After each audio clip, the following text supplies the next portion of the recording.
Ассаламу алейкум рахматуллахи баракату, джамагат. Так, сегодня будет постараться... Так, здесь у меня заблокированный до 23 января блок. Здесь будет только этот запись. Сейчас там начнем запись. И здесь будет другой, второй тикток у меня будет. Начнем откуда-нибудь сейчас. Здесь тоже сейчас включим. Чуть опоздал я, короче, этот. Пока этот. Туда-сюда. Этот эфир. Сейчас выставим эфир.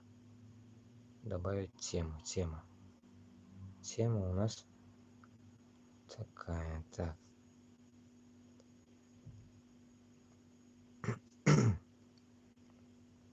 Так, тема.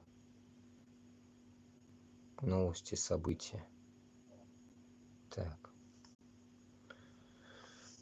Потихоньку так я заварил чай, как обычно. Вот так, да? Я выставил именно как-то, как попало. Что-то это, да? Это мешает. Вот так. Кругом пусть.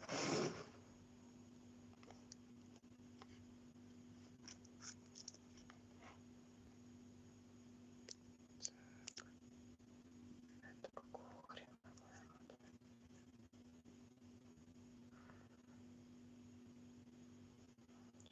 Так, Баркеше, YouTube, да?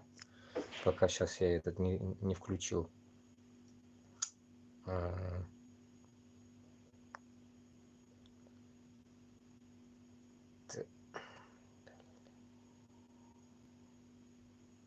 Этот чертовый ТикТок надо настраивать перед тем, как...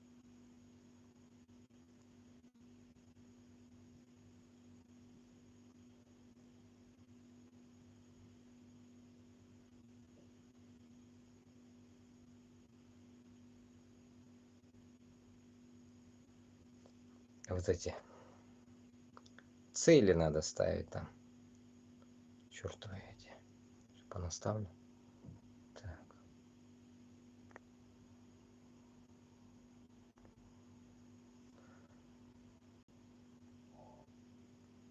Сегодня что-то этот... О, Бишкиша Рахмат. Так. Сегодня будем отвечать украинцам. А то очень много там каких-то странных вопросов понаписали.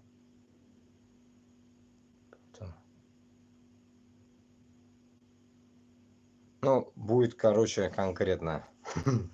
Долбежка будет сегодня. Тем я вижу. До хрена там. Тоннами накидали тем. Так. Сейчас этот включится тоже. Ну, надеюсь, я им говорил, чтобы они сюда переключились. Все, начали.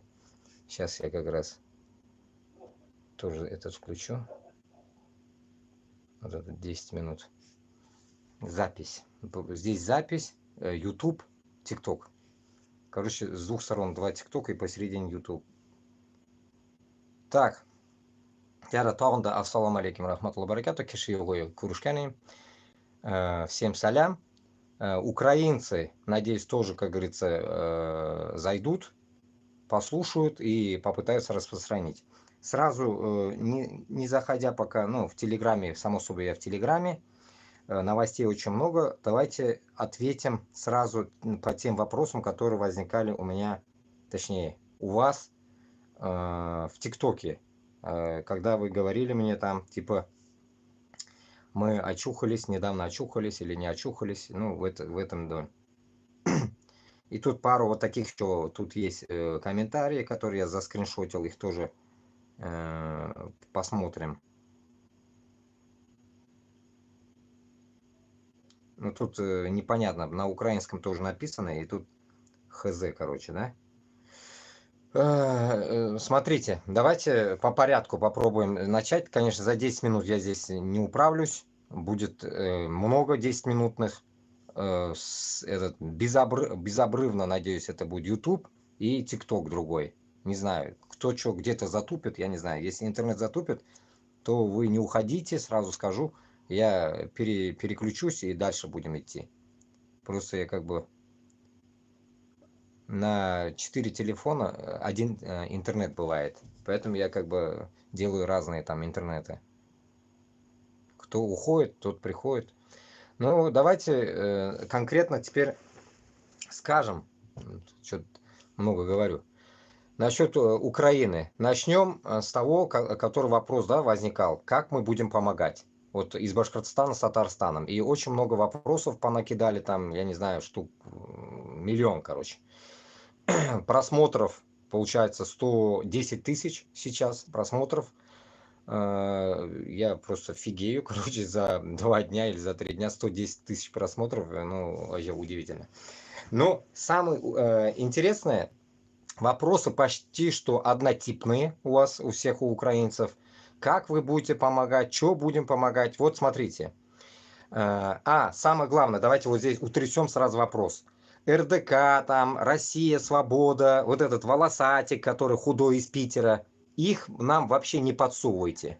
Вот до хрена таких тоже были. Если такое пишут, в первую очередь мне мысль приходит, это узкожопые пишут, ну, навальнисты. Потом, второе, понятно, какие-то недоделанные украинцы пишут. Вот у меня такие мысли выходят. Теперь насчет РДК, Сибирь, Рота Башкирт, это все не наше, не наше. У нас будет конкретно мусульманская рота, бригада, не знаю, блин, отряд, военные, я не знаю, солдаты, как хотите называть. У нас все будет мусульманское. Я изначально говорил, это только башкиртлар и татарлар будут. Понимаете? Не башкиры, а башкиртлар и татарлар будут. Только они будут. Если кто-то захочет из Казахстана, Узбекистана, Кыргызстана, Таджикистана, тоже примем, которые в отместку Москве будут действовать вместе с нами. Теперь это ответ всем украинцам. Украинцы, надеюсь, это я вам отвечаю. Вот смотрите, на ваши комментарии.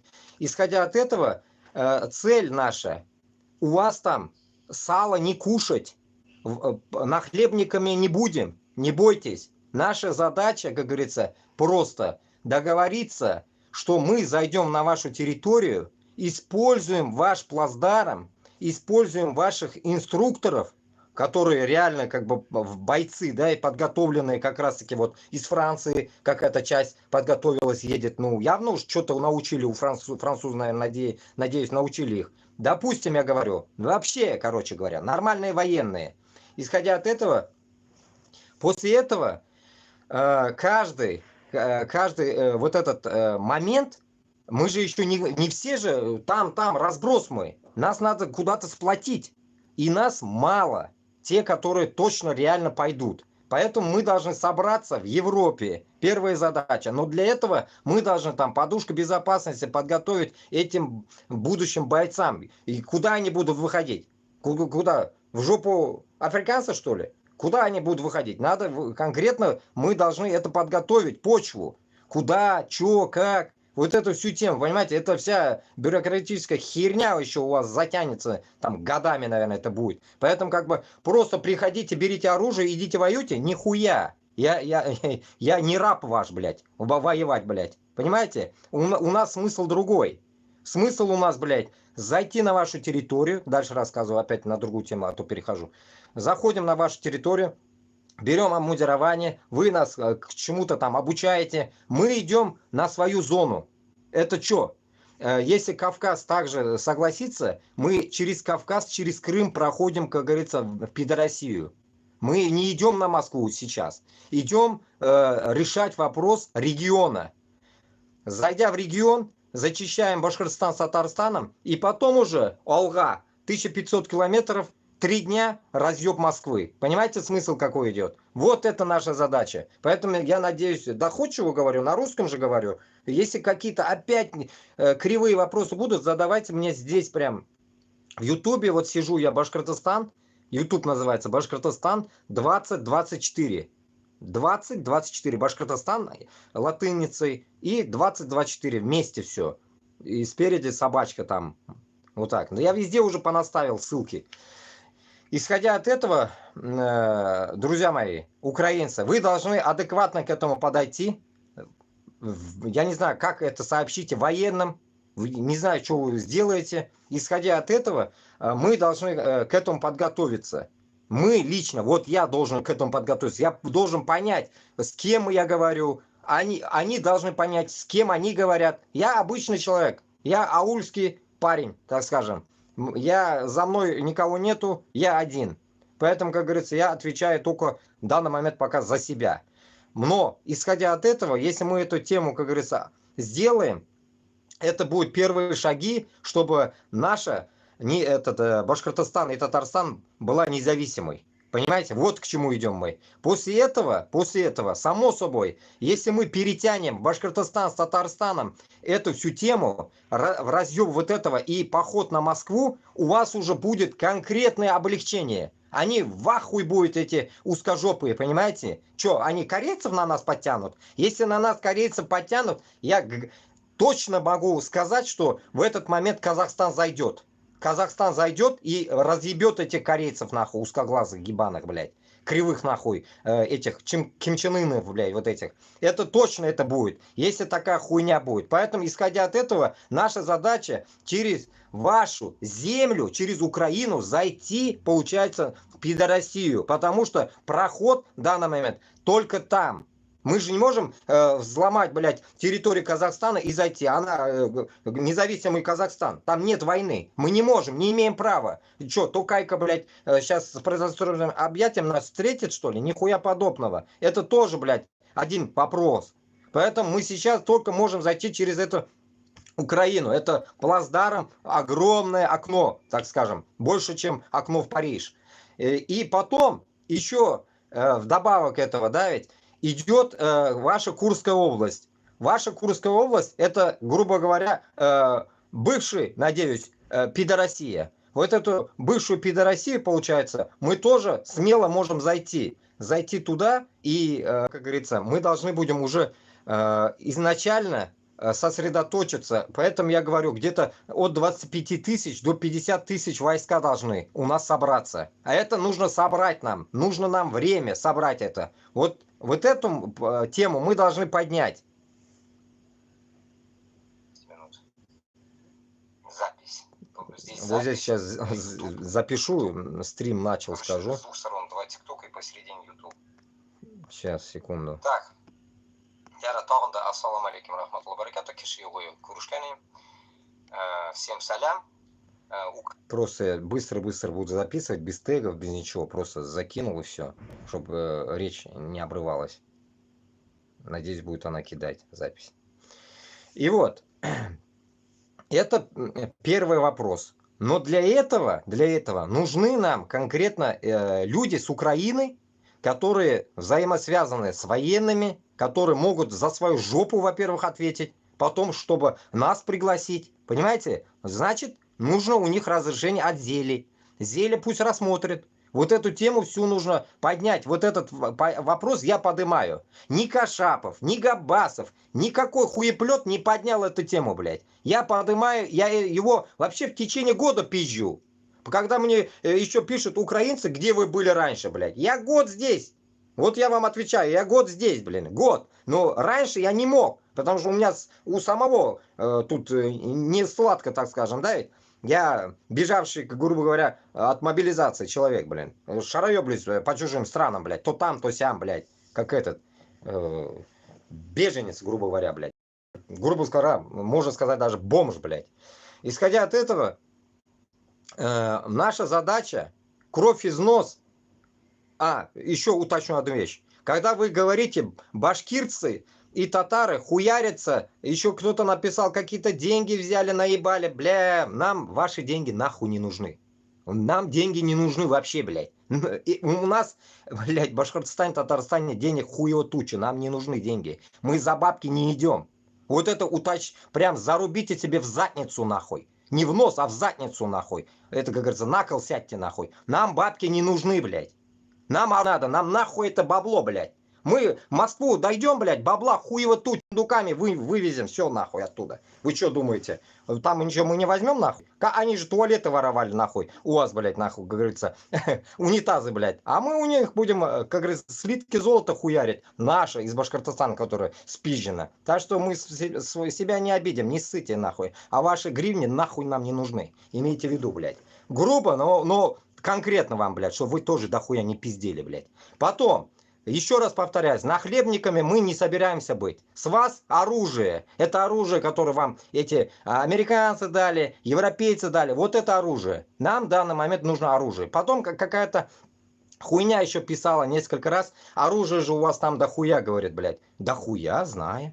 В Башкортостане, в Татарстане, в России оружие дохуя. Ну, к нему же надо дойти. Если мы туда дойдем, само собой мы у вас не будем спрашивать, возьмем у них. Но до этого от вас, как говорится, договор должен быть такой, что вы будете обеспечивать нам, блядь, оружие до того, мы пока оружие, там, этот склад этот ебаный пока не найдем, не ебнем этот шахеды. Понимаете, блядь, вот эта тема. А до этого же не можем мы пустые идти, блядь, с вилами пойдем, что ли? Понимаете? И потом, по всей территории Украины максимальная. Если мы через Крым пойдем, само собой из Крыма тоже можно это будет. Первая задача, я думаю, это захват Крыма. Вот первая задача это захват Крыма. Мы должны, как говорится, освободить наших земляков, грубо говоря, крымских татар, да, так скажем, их так называют, да, ну татары. Короче, наших татар в первую очередь освобождение. Почему? Потому что она близлежащая территория, блядь. И это будет конкретно наш плацдарм, блядь. Всю морскую территорию мы захват возьмем, блядь. Вся эта ебатория их не нахуй. Подводные лодки, корабли, ебал я в рот. Все захуярить. Нам ничего не надо, ихняя старая Колыма, море точнее. И вот, исходя из этой территории, мы уже будем хуярить вот этими хаймерсами, вот это все поеботины, которые вам понадавали нахуй. И которым вы нихуя не можете бзикнуть нахуй даже, блядь. Пернуть не можете. Нахуя вы его взяли, блядь? Нахуя, если вы не можете стрелять, блядь? Вот исходя от этого, вот это в течение года как раз я это наблюдаю. 1000 раз говорю, блядь, дайте нам, мы будем хуярить. У меня нет папы, у меня нет, блядь, папы римского сверху нахрен. Никого нет у меня, чтобы я на кого-то кланялся нахрен. У меня только есть Аллах шикр, один Аллах. И все. Вы мне никто, я вам никто. Чисто я иду, как говорится, на такой поступок, блядь, чтобы в первую очередь, как говорится, у каждого свой эгоистический, как говорится, момент тут есть. Вы свою землю хотите спасти, а я свою. Вот и все. Мы, как говорится, квиты, так скажем, блядь. Тут больно на друг друга даже обижаться нет смысла, блядь. А цель, главная цель, вот это вас должна радовать. Цель одна, блядь, путинососы. Все эти поеботины, начиная со Скобеевой, нахуй, захуярить до Путина, блядь, понимаете? А Путину надеть, как всегда я говорю, памперсы, блядь, нахуй. Так что припаситесь памперсов, закажите в Китае памперсов, как говорится, размер Путина узнать надо там, какой он размер, гандон.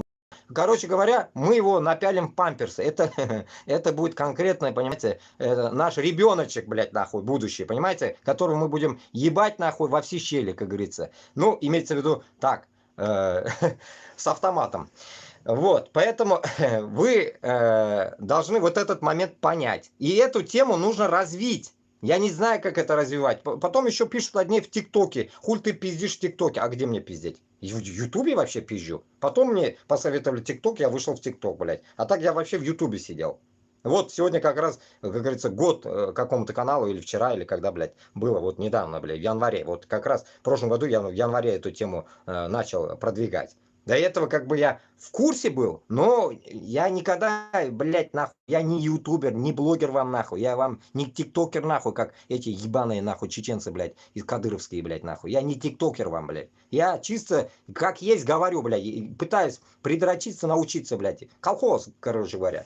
Но, как бы, пытаюсь.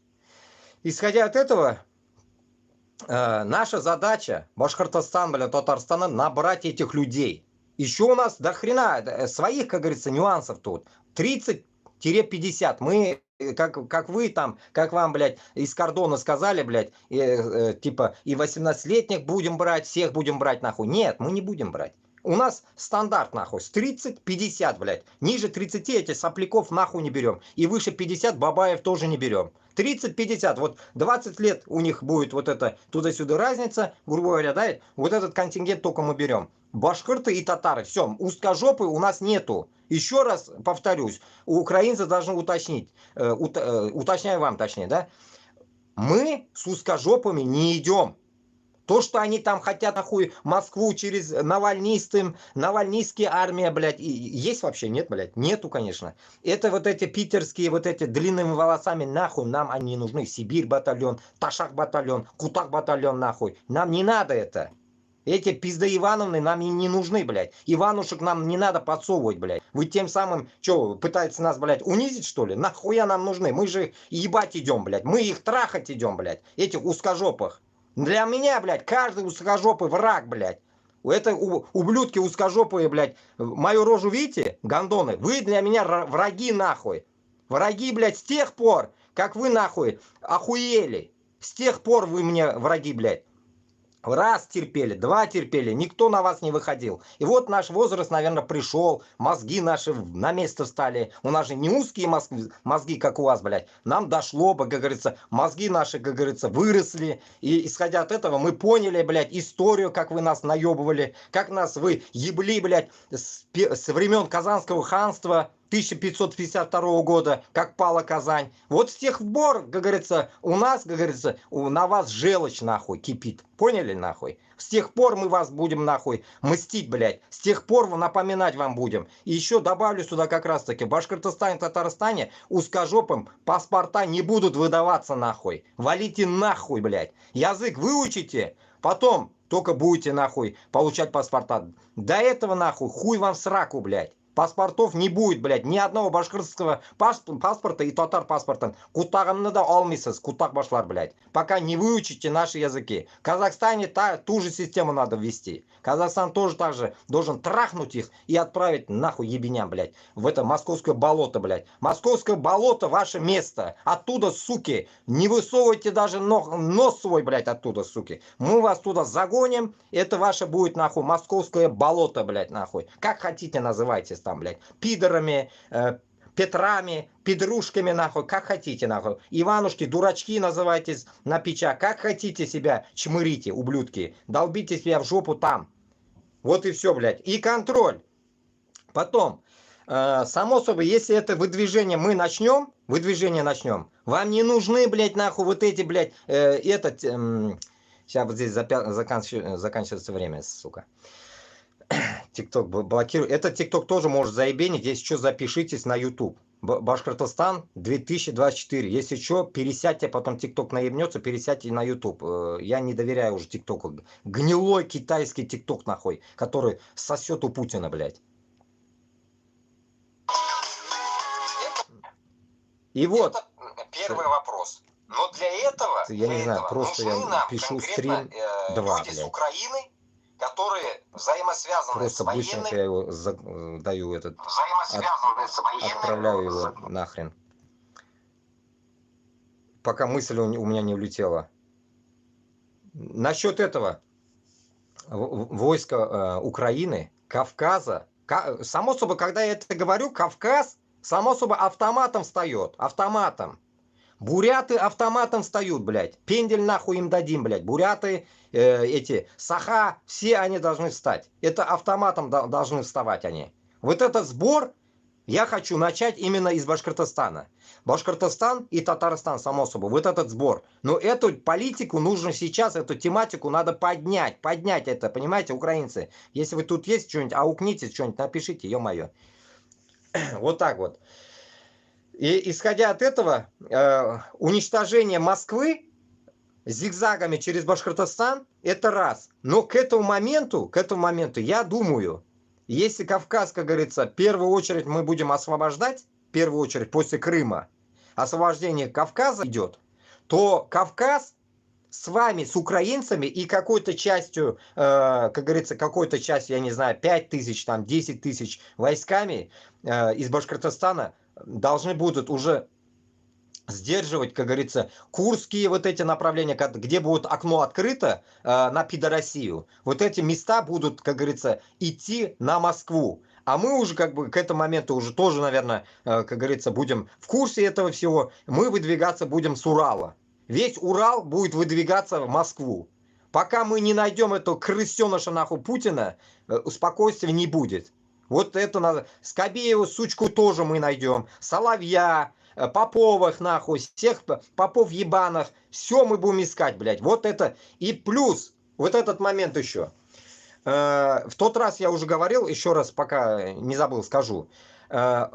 Батальоны, я не знаю, блядь, войска, давайте будем говорить так, войска Украины, войска Кавказа, войска Урала и в ебенях этих бурятов все эти войска сосредоточатся на московском подмосковном территории, на МКАДе. На МКАДе будут разбиты лагеря, везде по кругу. Везде, прям можете смело, как говорится, то, что останется от домов, нормальные дома, оккупировать эти дома и, как говорится, там жить нахуй. Там, как говорится, будет со всех щелей вот этот промежуток между, прикиньте, вот промежуток какой, разделяю, по дорогам М1, М7, примерно поняли. Получается, Варшавское шоссе и Калужское шоссе, это, грубо говоря, вот такой промежуток, ну вот такой он, и сужается к Москве, да ведь?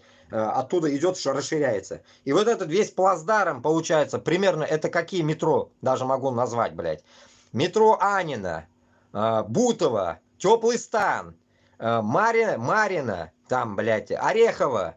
Вот эти все края, Рублевка, обязательно, блядь, нахуй. Все эти места будут сосредоточены там войска. До тех пор, пока, как говорится, этих пидорасов полностью не выебем, не высушим. Пока Москва не будет очищена, до тех пор год, два, три, блядь, будут находиться войска там. Со всех этих щелей. 12 дорог, имейте в виду, 12, а может сейчас уже 13-14 они уже сделали, эмок вот этих.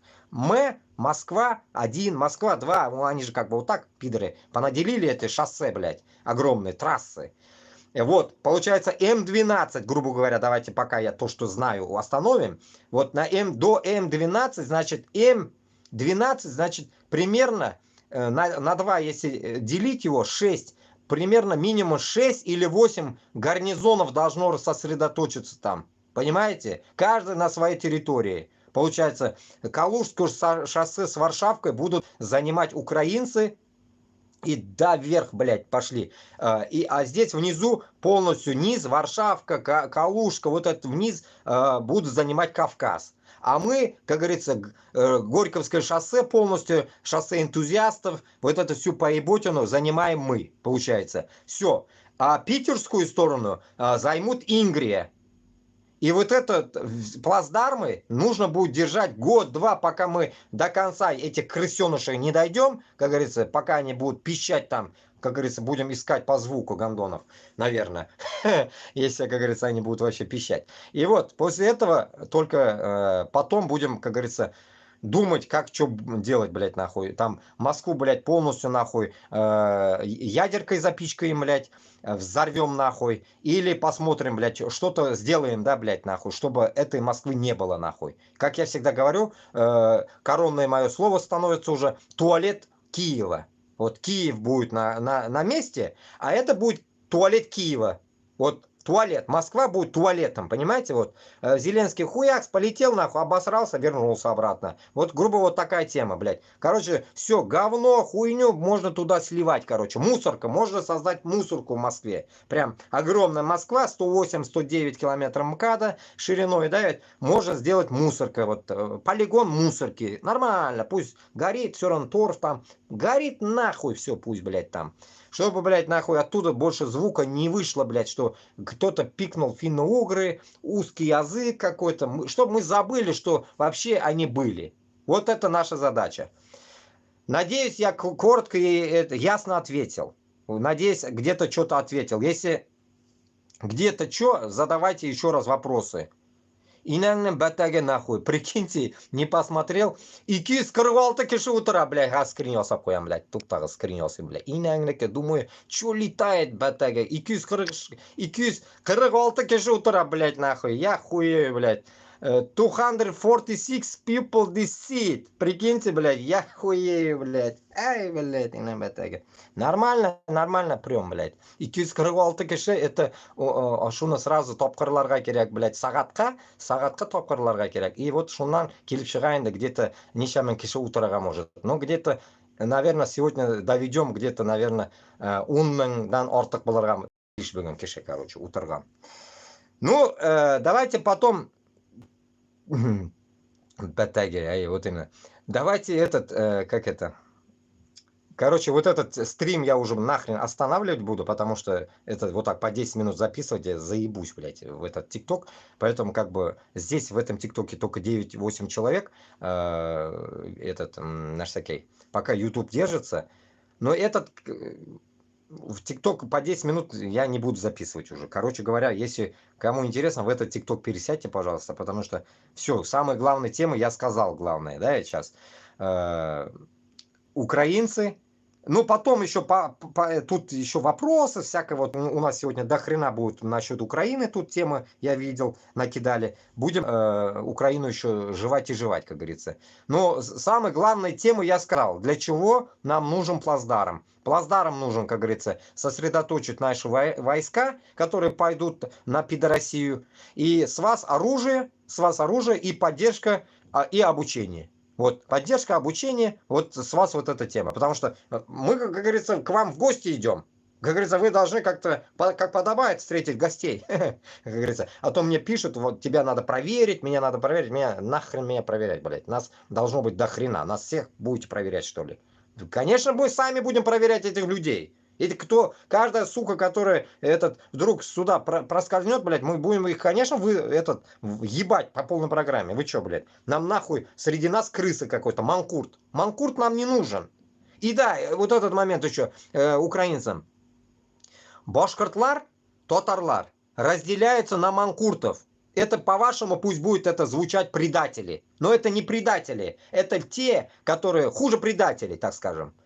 Поэтому, исходя от этого, манкурты, почитайте, погуглите, если кто не поймет. Манкурты, не приполисовывайте вот эти, которые идут вас убивать. Это вот именно наши, как говорится, вместе с вами враги. Это то же самое можно сопоставлять с узкожопами одинаково. Манкурт и узкожопа одинаковая хуйня. Просто один хозяин, другой раб.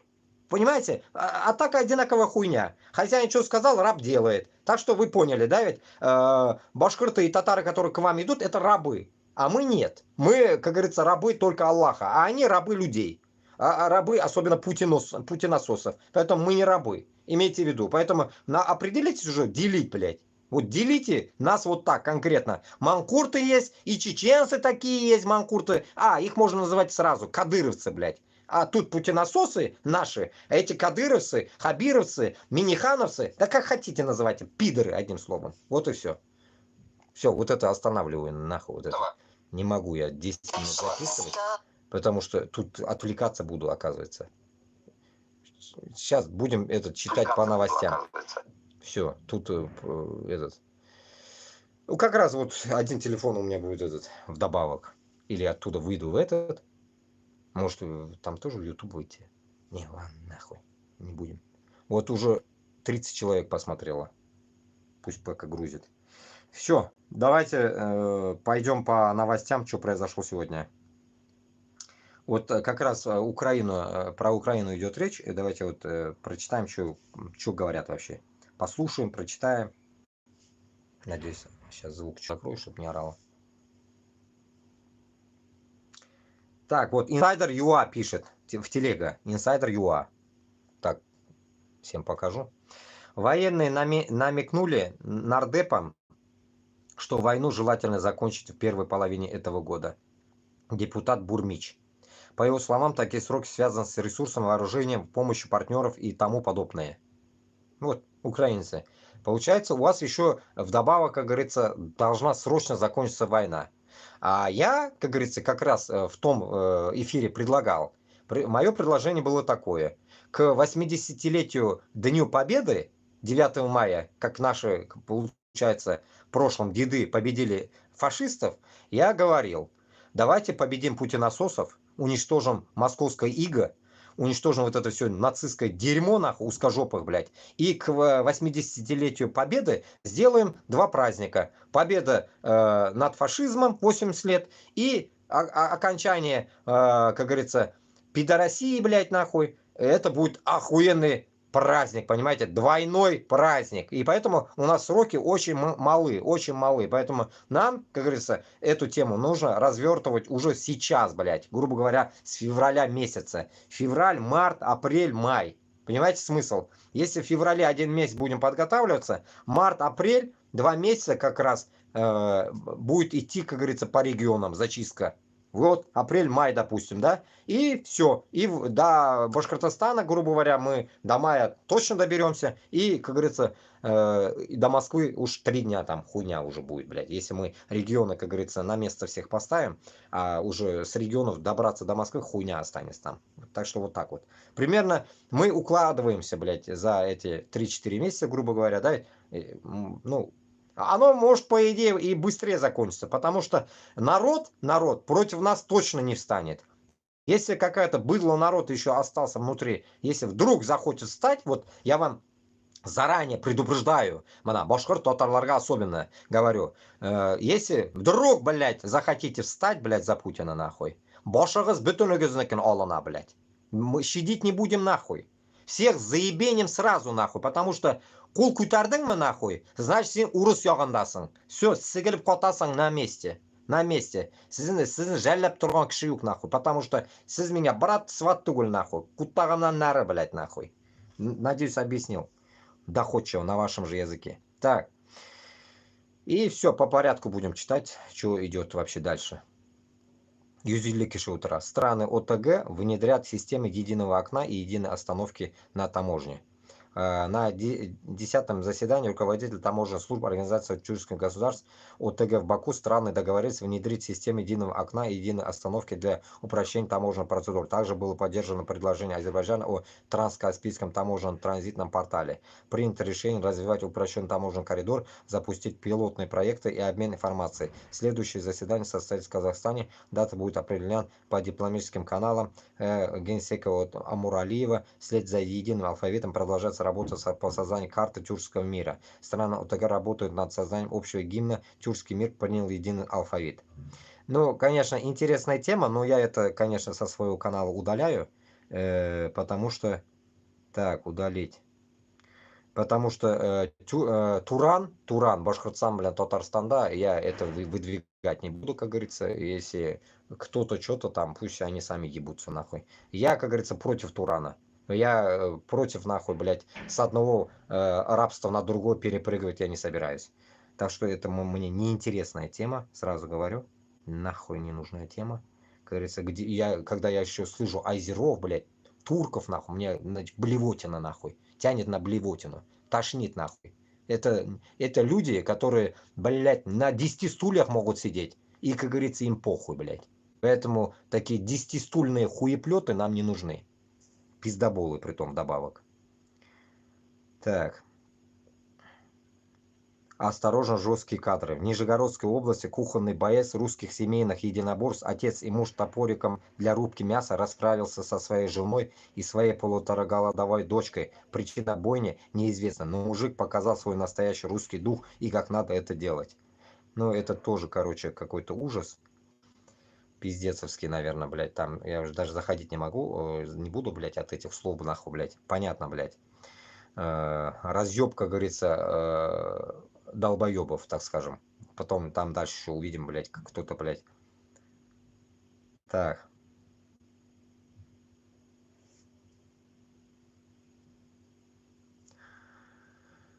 Так. Ну вот этот.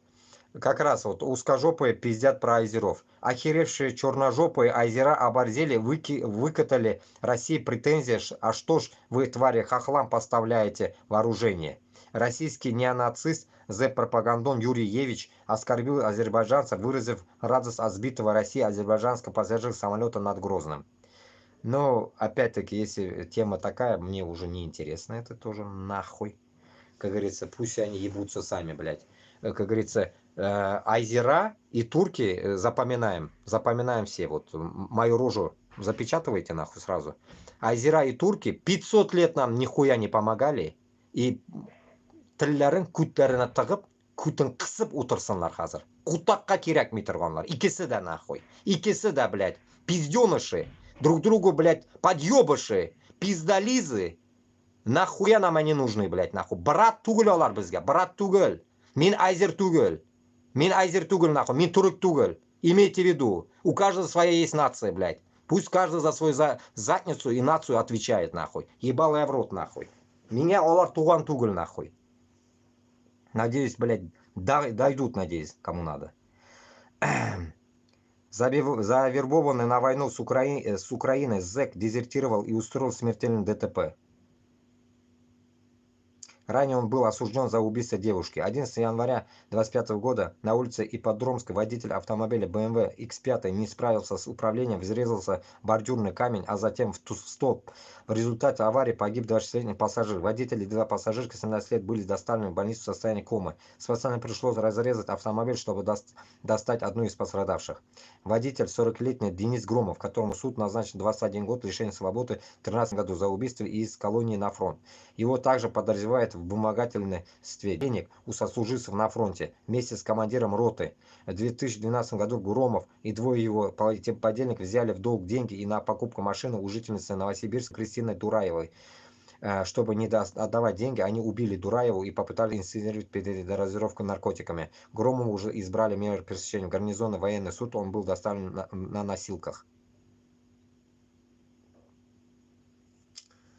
Вот такую, блядь, бабу угрохали, блядь. Узкожопые, блядь, маньяки. И вот эта маньякская система сейчас пойдет на всю пидорасию, блядь, нахуй. Вот наша, наверное, первая бойня будет с этими маньяками, нахуй. Вот с этими маньяками. Вагнер, блядь, оставшийся, блядь, и вся вот эта шушера, зэки туда-сюда. Поэтому Башкортостан, блядь, Татарстанга, когда мы дойдем сразу, да, мы сразу должны автоматом открывать, как эти, ебаные нахуй, тюрьмы. Все зинданы нужно будет открыть. Оттуда вытащить всех, узкие, не узкие, похуй какая нация. На Москву, если они идут, вытаскиваем. Не идут на Москву, расстрел на месте, если дохуя будет пиздеть, блядь. Или дальше пусть сидят, гниют нахуй, блядь.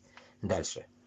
Главная задача оттуда вытащить нормальных, которые пойдут на Москву. Вот и все. И вот эти люди, если они реально узкожопые пойдут из Башкортостана с Татарстаном, Чукунганлар и всякая вот эта поеботина нахуй, пойдут на Москву, блядь, вместе с нами, они обязательно, вот, кстати, да, обязательно автоматом получат гражданство Башкортостана с Татарстаном. Ну, кто откуда, где сидел, так скажем. Исходя от этого, мы как бы будем понимать, что вот эти, как говорится, узкожопые, это наши узкожопые, как говорится. Это, как говорится, не предатели, так скажем, нас даже. Тематика разная, кто что, откуда, вот так. Статистика нападений. Подросло новое поколение скинхедов, последователей Гитлера и Тесака. Мониторинговые ресурсы зафиксировали рекорд 9 нападений скинхедов на мигрантов за один день. Всего их, по их данным, за прошедший год было совершено 1007 нападений на приезжих и их имущество. Ну вот, приезжие, как бы, пока не опиздюлятся, мне кажется, они не уедут никогда. Вот узбек, кыргыз, таджикларга еще тоже вам тоже, как говорится, наеду-ка. Сколько вы будете еще жить, блядь? Сколько вы будете терпеть вот этих скинхедов? Вы до хрена долго хотите еще зарабатывать денег, да, в пидорасии? Или все-таки домой уже поедете, блядь? Или покалеченные поедете, или нахуй вообще убитые поедете, или как, блядь? Ваш выбор, блядь. Еще половина из вас тащит нахуй на войну в Украину, блин. Я не знаю, почему вы, как говорится, до сих пор деньги, блядь. Я не могу понять, блядь. Хуй его знает, блядь. Доступность информации через интернет и способность стать оператором любого события сделала пропаганду нацизма эффективнее. Ну, само собой. А это, блядь, ищет нахуй нацистов в Украине, блядь, нахуй. В Европе геев ищет, блядь, нахуй. В Америке кто еще есть, Икян? В Америке тоже, может, нацисты есть, блядь? Ищите, блядь. Нацисты, кстати, в Израиле, нахуй. В Израиле есть, блядь, Нетаньяху, нацист, блядь. Есть, там есть, вот. Вот это, вот. Как раз вы в два ебала, пидоры, блядь. И путинососы, блядь, и вот эти нахуй, как эти, хуи, блядь, как я сказал, нахуй, Нетаньяху, блядь. И Хуинштейн, блядь, нахуй, с Курска, блядь. Мессенджеры сделали координацию между группировками более совершенной и конфиденциальной, потому что зачастую эти преступления остаются нераскрытыми, а видео таких актов становится своего рода рекламой для новых адептов.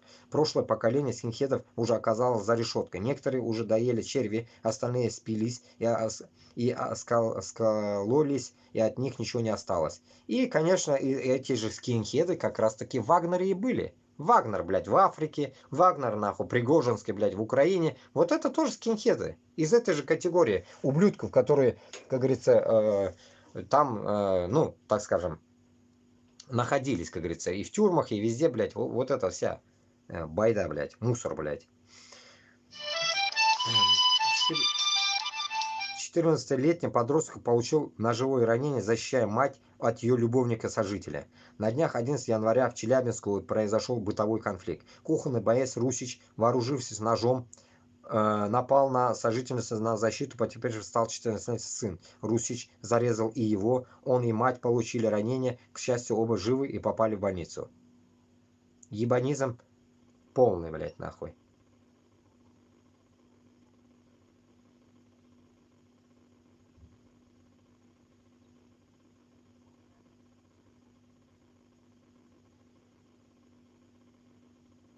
Ну это просто оперативная съемка, как на полу там кровище, короче.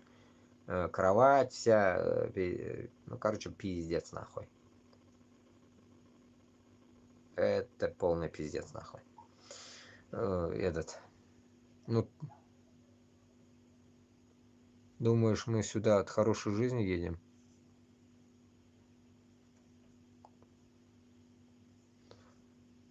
Куда едешь от хорошей жизни? Куда вы едете? Привет из Курской Народной Республики. Да. Свободу, свободу Курску. Как говорится, от Путина. Так. Идем. Так, тут что за хуйня, блядь? Вот прикол. Орк Мухосранский вылез в окошко, стал по воронам бросаться картошкой. Случайных прохожих он бросил гранату. Герой СВО хуже дегенерата. Этот уебок дверь захлопывает. Псих. Вот. Так что Башкортостан и Татарстан, ждите своих психов. Вам тоже вернутся такие долбоебы, блядь, нахуй. И вы говорите, победа, блядь. Какая нахуй победа, блядь? Везде, нахуй, только проигрыш, блядь. Проигрыш, блядь, нахуй. Проигрыш, нахуй, смертей, инвалиды, долбоебы вот такие, нахуй, как говорится. Вот, ваш проигрыш. Нет победы. Вообще на войне нет победы, нахуй. Не бывает победы на войне, по сути, блядь. С двух сторон ёбнут людей, инвалиды, все. И кто-то из них говорит потом победил, блядь. Хуй его, блядь. Там, по идее, блядь, нахуй. Эй, блядь, жопа с ушами, по идее, блядь. По идее, жопа с ушами. Так, какими будут мамы из этих девчонок? Олзабилля, олзабилля. Овца ебаная. Поставили ребенка и спину. Сломали ему, как говорится, уже позвоночник, наверное. В Москве русские красавицы, зумерши, избивали и издевались над младшим братом, который мешал их тусовке. Малолетки закатили вечеринку, но малыш мешал им отдыхать. Тогда сестра решила записать эффективное, по ее мнению, ТикТок. Она поставила младшего брата на кровать и пнула его с ноги. Сейчас полиция проводит проверку. Вот такая вот жизнь. Так что узкожопые, блядь, мы думаем только, блядь, эти маньячилы есть нахуй. Да тут и девчонки такие же. Кукушники, блядь, все. У них все, съехала кукушка давно уже, блядь, нахуй. Потому что у них дед хуёвый, блядь, Путин, понимаете? Путин маньяк, блядь. А чё будут внучки, блядь? Это внучки его. Маньячки, нахуй, будущие. Говорит, хуярят, блядь, всех подряд. Так. Родственник маминой подруги много лет был безнадежным алкоголиком. Всех пропил, уже никто не хотел иметь с ним дела. Признался знакомому, что заключает контракт, чтобы хоть как-то оправдать свое существование. Погиб через несколько недель. Односельчане, которые раньше ему руки не подавали, похоронили его как героя. Ой, блядь. Топ-3 причины, почему уходят на войну. Не знает, куда себя деть, не нашел себя в жизни. Не нашел себя в жизни, блядь. Мудак, блядь. Хотят заработать денег, блядь. Ну, понятно, блядь. Первой надо было планка, блядь. Первое это деньги. Надеются оправдать свое существование. И как они оправдывают существование? Они же, блядь, сами, блядь, нахуй, не существо, нахуй. Как оно может существование свое оправдать, блядь, если оно не существо, блядь? Понимаете? Минуту назад они отбросы общества. О, правильно подмечено. Безнадежные алкоголики, зато потом их хоронят как героев, блядь. Но это всегда, блядь, нахуй так, блядь. Вон, башкортларга, татарларга тоже, блядь, вешают кресты, блядь, нахуй. Везде, блядь, нахуй, медаль, крестонутые наши все, блядь, нахуй. Нахуй им только этот металлолом, я не могу понять, блядь, нахуй. Сука, блядь. Каждый день что-то медаль дают. Каждый раз медаль, медаль. За что давать-то, блядь? Победы-то нет еще, придурки, нахуй. Никто, блядь, нахуй еще не победил, блядь. Нахуй давать медаль, я это не могу понять. Сука, блядь.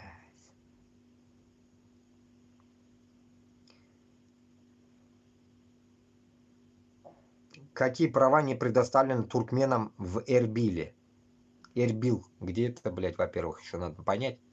Более 1 300 000 человек получают зарплату от правительства РПК, и 99% из них одни только курды.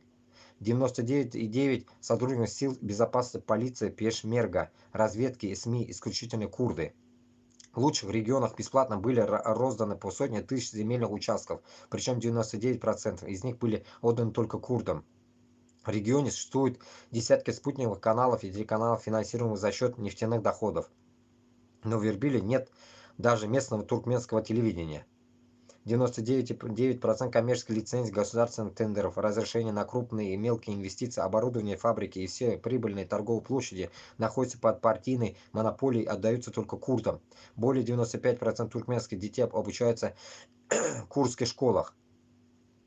Ассимиляционные кампании против туркмен не прекращались ни на день на протяжении более 30 лет. В Эрбиле продолжаются притеснения, преследования, унижения в отношении всех, кто с гордостью защищает свою туркменскую идентичность. Именно поэтому многие люди боятся или стыдятся сказать, что они туркмены, чтобы избежать унижения, притеснения и оскорбления. Есть марионеточные политики, назначенные курдскими партиями от имени туркмен. Хотя эти люди кажутся представителями туркмен, на самом деле они представляют только курдские партии. У нас нет настоящей политической партии, а туркмены боятся участвовать в политической работе в Эрбиле из-за угроз и давления на их жизнь и жизнь их семей. По этой причине на сцене присутствуют только марионетки, связанные с курдскими партиями, и они не представляют туркмен. За последние 25 лет туркменское политическое присутствие в Эрбиле было полностью систематически уничтожено. При этом экономика, торговля, история и социальное существование туркмен были разрушены. Короче говоря, туркмены в Эрбиле имеют право открывать магазины, но для этого они должны признать, что они гордятся курдистанским регионами, курдскими партиями, что они принимают, что их дети станут курдами, и что они не возвращают против этого, и возражают. Им не дано никаких прав в противном случае. Ну, там же Эрдоганчик у вас есть, блядь. В чем проблема, блядь? Порешай нахуй с курдами, блядь, нахуй. В чем проблема, нахуй? Проблема такая же. Татарстана и Башкортостана. Так что нехуй, вот вам это пример. Нехуй нахуй этим турко-пидорасам, блядь, верить нахуй. Они пидоры нахуй. Вот просто поставьте им тамгат пидоры, пидоры, как и Путин.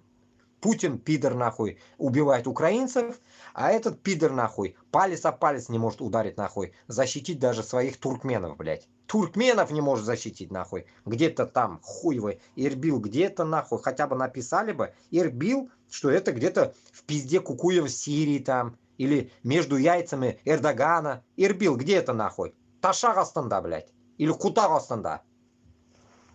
Пиздец, вот эти ебаные какие-то комментарии пишут, блядь, не напишут даже, блядь, гадать должны нахуй мы, блядь. Где оно нахуй? Сейчас, секунду. Оскида, блядь.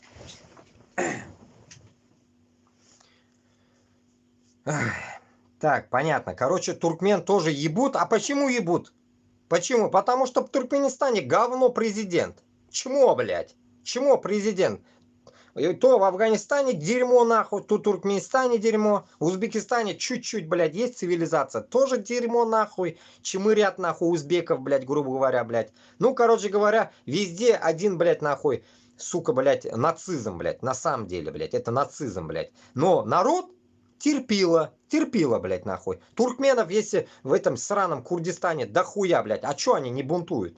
В чем проблема, блядь, нахуй? Почему, нахуй, вот эти сирийцы, арабы пошли, Асада снесли, а им что не помогли по дороге? Туркменам, блядь. Если Турция сраная, нахуй, как говорится, сунулась в эту Сирию помогать. А чё ж тут не помогает, а? Вопрос, блядь.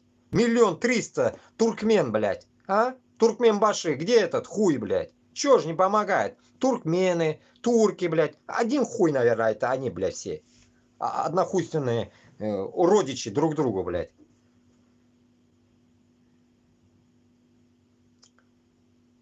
Так.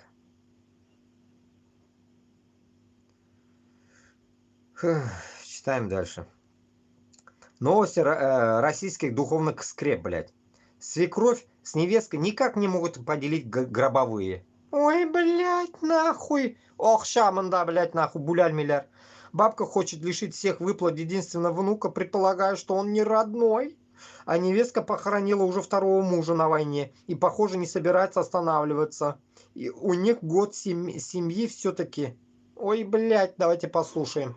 Машина сгорела, дом сгорел тоже. Все сгорело герой у них. стал. Да и был ты героем всегда. Ну так а что вас сейчас напрягает? Когда ребенок начал подрастать, мы Чуть-чуть. начали сомневаться, что Цайт это наш волна, внук. Он претендует на выплаты. Но если его, то Андай да. И он для меня много башкат чего делал, баласы. не такой жадный, как его родители. А почему ты не пришла на похорона, если ты такая хорошая Я была женщина? в Воронеже на ДНК. На каком? То есть правда все дело в деньгах? Что ли? Нет, мне деньги не нужны. Конечно. Я им готова отдать их. Она на столе разложила купюры 5000-е и на низу А, написано. ей деньги не так нужны. лохов А где- лечат. Это она про кого? А где ты была, нахуй? В Воронеже, хуй догонишь, блядь. Она была там, блин. Так, наследие России. Кризис образования шапочки из фольги не спасут. Мы заглянули в бездну, которая осталась на месте российского так называемого образования. Национальным республикам придется ликвидировать российскую систему образования. Чему учат детей в школах и университетах России? Разобрался с РС Болеянь. Инозер народа Эрзя. Давайте чуть-чуть послушаем. Шум врачей я лгать не ненен. Доброго здоровья, друзья. Блять, сука, Я орёт. Булян Сирис. Чуть-чуть послушаем, о чем говорит. Ветеран русско-украинской войны и участник Иреклик Татарстанга. Наши люди — Башкортстанга. это будущее свободное и независимое государство на территории Зеленский, Польши, приди и России. забери Курск себе в родную гавань. Украина, спаси Курск. Мы говорим иногда Да. здесь о кризисе и коллапсе государственной системы управления, о катастрофах, экономических и социальных проблемах, как о проявлениях того самого системного кризиса. Но это уже было в истории молодой Российской Федерации. И это неудивительно. Как вы назовете человека, который находится в регионе с развитой дорожной структурой, но едет особенным путем, своим, без дорог? Умом Россию не понять? Похоже, что она сама себя не очень понимает. Назначенное Ельциным правительство ориентировалось на рыночные реформы, а Госдума контролировалась коммунистами. Не будем гадать, кто в этой упряжке конь, а кто лань, и жонглировать умными словами. Скажем просто, есть такое понятие у финансистов – невозможная троица. Суть в том, что невозможно одновременно достичь фиксированного обменного курса, свободного движения капитала и независимой денежной политики. Но ничего, пойдет, сказал, наверное, Борис Ельцин, но не пошло. К августу 98-го денег для финансирования государственного долга и удержания курса рубля не осталось. Борис был неправ, но сказал, что Будет девальвация или нет? Одна фраза от вас зависит. Не будет. Не будет девальвации. Все, твердо и четко. Твердо и четко. Твердо и четко. через 3 дня правительство и Центральный банк объявили о техническом дефолте. В 2008 году фондовый рынок России обвалили ипотечный кризис в Штатах и падение цен на нефть и металлы. Согласно давней русской традиции, хотим сегодня проводить последний путь российский фондовый рынок. Об ушедшем либо хорошо, либо ничего. Кризис 2014 года вызвало падение мировых цен на нефть и санкции за агрессию. Из кризисов Россия выкарабкивалась благодаря огромным сырьевым ресурсам. Кроме того, в системе управления были люди из поколения Набиуллиной, и к ним тогда еще прислушивались. Последнюю из магикан, Эльвиру Сахибзадовну, в конце прошлого года коммунисты и функционеры из «Справедливой России» обвинили в предательстве и вредительстве. А зря. Лучше бы расспросили ее про кризис текущего года. Он приближается, и Набиуллина в курсе. Почему так уверенно? Сотрудник Центра российских и евразийских исследований из Гарварда Крейг Кеннеди опубликовал исследование о скрытом военном долге России. Кремль, оказывается, оплачивает военные расходы за счет внебюджетного финансирования. То есть заставляет банки выдавать льготные кредиты оборонным предприятиям. В итоге с начала полномасштабной агрессии затраты на военные цели превысили бюджетные расходы почти в 2 раза. И корпоративный долг вырос на 71%. Это 415 миллиардов долларов. Или почти 20% ВВП. Это кроме официальных расходов. Запомните эти цифры. Тут есть о чем подумать. Но сегодня мы будем говорить не об экономике. Это лишь для понимания сегодняшней ситуации. Есть проблемы пострашнее для нас. Они как мины, заложенные Москвой под наше будущее государство. Проблемы, которые нам придется расхлебывать в течение десятилетий, потому что человек растет медленно. Подписывайтесь на наш канал, и мы расскажем вам, как и почему российская система образования уже стала злокачественным образованием. Друзья, Лига свободных наций регулярно делает современный медийный продукт. Практически это голоса наших народов. Мы пытаемся продвигать свою повестку. Мы хотим быть услышанными во всем мире. Но только своими усилиями. Без вас это сделать невозможно. Да, наш канал растет. Но, к сожалению, большинство наших зрителей не подписывается на него. Так, ладно. Потом почитаем еще этот инсту, короче. В инсте тоже много дофига.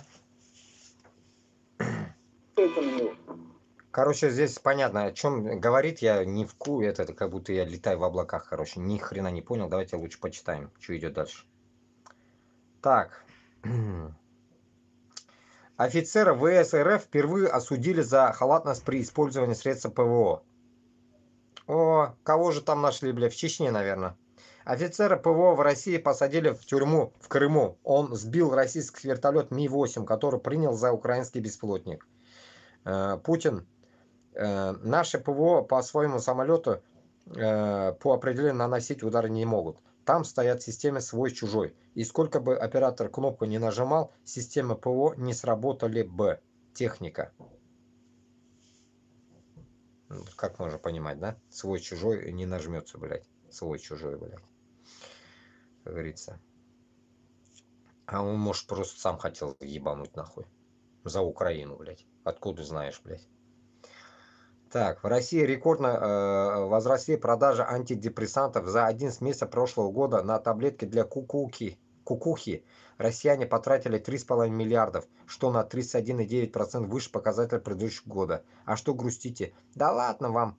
Это просто погода так действует. Вот раньше никакой депрессии не было. Нет ее и у вас. Это настроение такое. Все хорошо будет. Не переживайте. Клоуны. Короче говоря, тут не депрессант нахуй вырос, блядь, а это страх нахуй, блядь. Страх, блядь. Страх, что они, блядь, нахуй скоро проиграют, нахуй. От этого люди, нахуй, себе не могут места найти. У них, блядь, психоз начался от всего этого, блядь. Поэтому успокоиться им надо.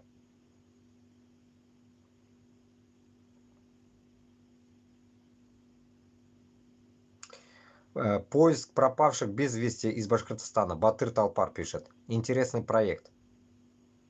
Сообщает, что с начала года удалось установить гибель 73 уроженца Башкортостана. Это за 2 недели. Но реальная цифра явно 2-3 раза выше. Проект «Хочу найти Башкортостан».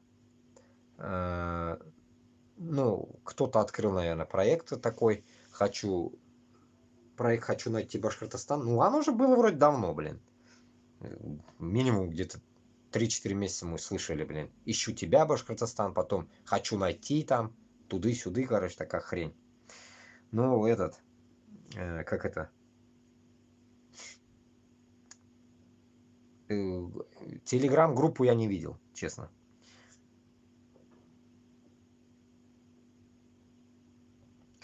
Так, если так страшно, приезжайте в Европу, то какой черта своих жен, детей и других родственников они отправляют прямо туда, в логово врага, шопиться в Милане и кататься на яхтах в Ницце? Что говорят? Здоровому в духовном и физическом отношении человеку на самом деле неприятно, а порой даже страшно приезжать в Европу. Такое количество разного рода извращений там расплодилось. О, бля, кто бы говорил, блядь. Черт этот какой-то очкарик, блядь. Извращенца бы, оказывается, в Европе до хрена, блядь. Ой, блядь. Понятно. Воюете за дырку от бублика. Потери российской армии растут, а новых людей забирать на войну становится все труднее, даже принудительными путями. Поэтому в стране узких имперцев появилась идея обещать после войны вернуть старые права коренным народам, чтобы отмотивировать их активнее включаться в захваченную чешскую войну Кремля. Инициатором идеи стал профессор-нацист Александр Дугин. О, теперь такую тему хотят загонять, блядь. Типа, если Башкортостаннан, Татарстаннан барсагыз, Путин сізге беря независимость, кутагым, блядь, кутагымны, как говорится, тотогоз, блядь. Вот если эта тема, на самом деле, это загоняется сейчас, эта тема, так что, как говорится, смело можете сразу, шундаук, сразу, кабір шоқытып, шунда ғана ятағыз сразу. Суғышқа да барып отырмағыз, нахуй. Прямое, как говорится, себя заживо захороняйте, нахуй, башкортлар, татарлар, и все. И все. Зато, блядь, меньше делов будет, нахуй. Барб кайтун, блядь, нахуй нужен. Потом тебя искать где-то, блядь, жена будет искать тебя, дети. Лучше сразу скажи, я иду подыхать, нахуй, и все. Под старыми правами следует понимать те привилегии, которые разным завоеванным народам обещали цари и царица Российской империи во все периоды времени и существования, якобы за выслугу перед Москвой. На самом деле пряник был нужен лишь ради того, чтобы такой народ меньше сопротивлялся колонизаторам. Кроме этого, не всегда пряник был пряником, иногда замаскированно кнут преподносился в качестве пряника. Например, урезание прав народа под видом реформы могли выдать за благо. И тут как раз это же наша тема. Смотрите, вот, добавлю украинцам. Украинцы, если тут есть, я вам добавляю, смотрите.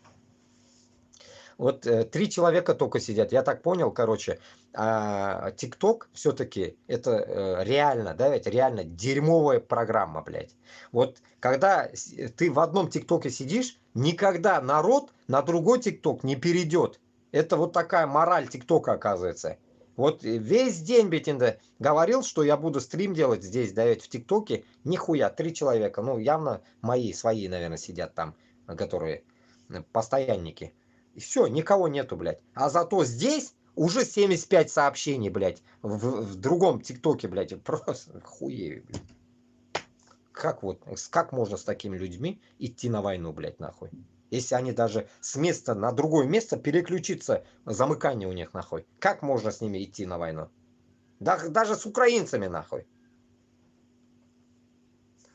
И тут вот, хочу добавить, вот здесь, что замаскированный кнут преподносился туда-сюда.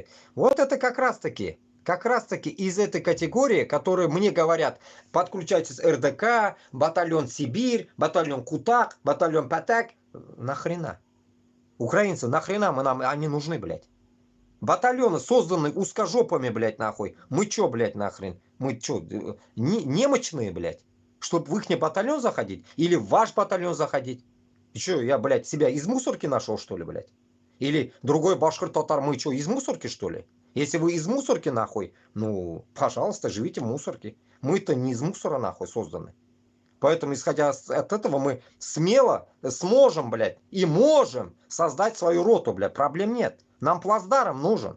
И внутри Башкортостана это нереально. Как многие предлагают нам внутри Башкортостана. Че, внутри Башкортостана, как вы создать, блядь? Идите тогда в Москву. Давайте вот вы, украинцы, пойдите в Москву и создайте свою роту, блядь, и разъебите Москву. Можете так? Просто внутри вот создайте, вот просто на ровном месте, блядь. Собрались 10 украинцев и давайте ебашить все. Та-та-та-та-та. Попробуйте так. Это что за нахуй? Взрослые люди, блядь, нахуй. Хуйней маетесь, блядь. После этого Вот этот как раз-таки тот ответ, блядь, к тому, что РДК, хуяка, блядь, кто с узкожопами идет на Москву? Объясните, блядь. Мы что, Пригожины, что ли? Или кто, блядь, нахуй? Я поражаюсь над такими мыслями комментариев. Вот эти, кто комментирует, это реально те люди, которые явно, нахуй, блядь, рядом не стояли с войной, блядь. Хоть и с Украиной, блядь.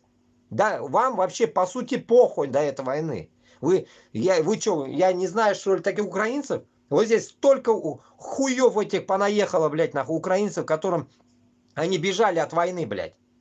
Вот в прошлом году летом только встречал, блядь. Вон, предлагали кофе попить, вот это нахуй я не пил. Этот, и кофе даже ихний, блядь. Сидели двое, блядь. Один из нахуй, как я понял, блядь, шиит с Украины, блядь. Шиит, блядь. А другой еврей.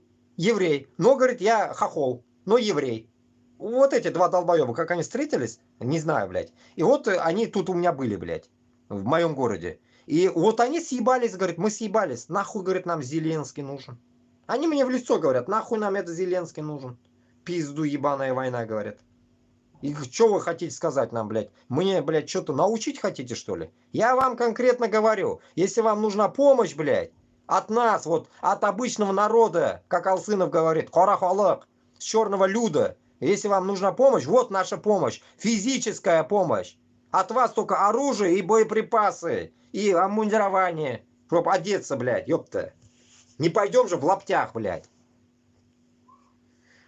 Ой, бля, хуею. А если у меня были бы инвестиции, если я был бы каким-то нахуй олигархом, и там пизданул с Рублевки что-нибудь и съебался, допустим, да, какой-то такой крысеныш был бы, да, если, грубо говоря, если у меня были бы бабки вот таким образом нажитые, то я, само собой, наверное, блядь, нахуй, у вас не просил бы, блядь, накупил бы оружие и пошел бы на Москву, блядь, собрал бы войска, блядь, проблем нет. Когда у нас нихуя нету, мы просто обычные люди, которые хотим вам помочь. Откуда нахуй у нас оружие, блядь? У нас даже, блядь, сука, пули нету. Какой нахуй, сука, оружие? Поражаюсь, блядь, над комментариями, конечно, блядь. Еще дойдем до комментариев, там целая куча нахуй, будем читать потом, если у меня силы останутся. Рубить не начнет. Предложенная Дугиным идея обещать возврат этих прав уже после войны, конечно, для Москвы очень выгодна. Если она привлечет многих, то к моменту, когда война закончится и наступит время это обещано возвращать, большая часть коренных народов уже будет либо в гробу, либо калеками, а оставшимся небольшим количеством можно уж никак не считаться. Тем более, что решать, когда именно закончится война, узкие имперцы будут сами. То есть никогда. Ведь Россия будет провоцировать новые войны и преподносить их как предложение той, с которой вся началось. Ну вот как раз кашаповская тема. Кашаповцы, вот идите как раз, вы же хотите, как говорится, независимости. Вот идите, татаристы ебаные нахуй. Идите, вот как раз вам предлагают такую тему. Воюйте, как говорится, за Москву, и вам дадут, как говорится, свободный Татарстан, блядь. Ну, посмотрим потом, как это будет у вас, блядь, звучать. У вас же так произошло, блядь, когда Чечня восстала в 94-м. Ни Татарстан, ни Башкортостан нахуй не встал. Где вы были? Где вы были? Нигде, нахуй. Нигде вы бы пригнали, говорит, Самару, поставил танк, говорит, Ельцин. Ну и чё? Ну и чё, блядь? Какая разница, блядь? Но вы уже были внутри. Внутри вы могли уже создать бунт, блядь. А сейчас наоборот все. Приходится клянчить, блядь, у украинцев, чтобы, блядь, через ихний плацдарм зайти, блядь, в пидорасию теперь. Потому что Казахстан нам не даст. Там хозяин Манкурт. Хуею, блядь. Однако тема интересная, ведь для начала можно у узких спросить, а по какому праву они забрали у народов те старые права, что теперь их надо возвращать. Также это показывает, что узкие имперцы не могут предложить коренным народам вообще ничего, кроме роли своих слуг и пушечного мяса. Ни о каком равноправии народов речи даже не идет, сколько не доказывает свою верность Москве. Деколонизация и распад лучшее, что может случиться с пидорасией. Рядовой деколонизатор пишет. Это как раз таки, блядь, из кучи, нахуй, это кашапчиков, ебаный в рот какой-то. Так, тут что за хрень? Инсайдер. Порой, бля, на украинском же, блядь, Хуй кто поймет, блядь. Ну попробуй прочитать. Найбажаніця Українка в Дубаї. Хто спонсорує та чим займется? Мова йде про Катерину Шухніну, криптоекспертку з відзнакою Forbes. Після потрапляння у Forbes до нее почали звертатись Бля, нахуй, это я не пойму, нахуй. Его же мысль надо понять, блядь. На русском не было, нету, что ли? Нету, короче. Так, идем дальше. Днепропетровская область заполонили нелегальные сигареты. В этом регионе фиксируется наибольшая доля контрафактных сигарет 22%. Их продают по цене 60-70 гривен, что даже меньше, чем обязательный акцизный налог, который уплачивается с каждой пачки государственного бюджета Украины. Легальный бизнес призывает правоохранительные органы прекратить торговлю и распространение контрафактно-табачной продукции в Украине и в Днепропетровском регионе в частности. Предотвратить дальнейший рост доли тени могло бы прежде всего продолжение системной работы контролирующих и правоохранительных органов и наличие у высшего руководства страны политической воли для ее обеспечения, говорит гендиректор отраслевой ассоциации Укртютин Наталья Фисюн. Понятно, короче, жопа с ушами там. Вот об этом я и говорю. Там вот мне опять комментарий это пишет. Так вам нужно добраться до Украины, там есть РДК. Вот вам и под плацдаром и старт. Вот я об этом и говорил. Вот до этого я говорил. Сколько я уже здесь? Час говорю об этом. РДК нам не нужно. Вам как можно объяснить? Вот РДК это крестоносцы. Украинцы это крестоносцы. Мы мусульмане. Как вам объяснить? Я вот людям не могу объяснить. Не догоняют люди. Вот, потом дойдем еще до комментариев. Мы еще там хуевую тучу комментариев почитаем, блядь. Я вот этого не могу. Вот поэтому-то и недопонимание. Потому что, блядь, нахуй, зелья нахуй, евреи, блядь. А мы мусульмане. Вот в этом-то и загвоздка, блядь. Вы поддерживаете Нетаньяху, который убивает палестинцев, а вас мочит Путин, нахуй. Вот нахуй, в чем дело. Поэтому мы нихуя, я думаю, в дальнейшем вот такой, если вот такой сыр-бур будет, мы нихуя не договоримся. Мы идем, наоборот, вам помочь. А вы подсовываете этих узкожопых. Мы этих узкожопых резать будем. Резать, хуярить будем всех. Вот не догоняют люди, а иногда, блядь. Хуею, блядь, без бара, блядь, не знаю, блядь. Как это узкожопы говорят, без пол-литра не разберешь, блядь, нахуй. Но я не бухаю. Вот как раз здесь карта Крыма, блядь. О, как раз, блядь.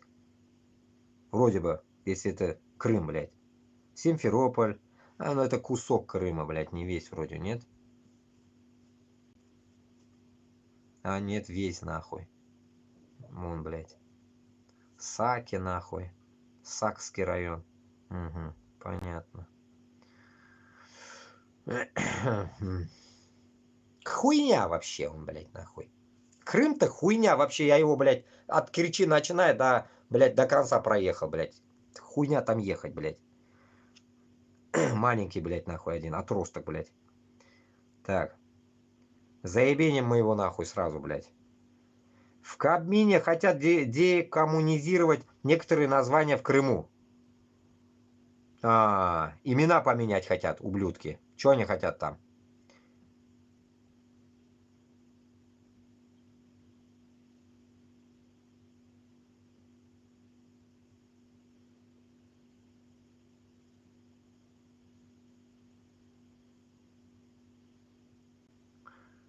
Так, что они хотят здесь?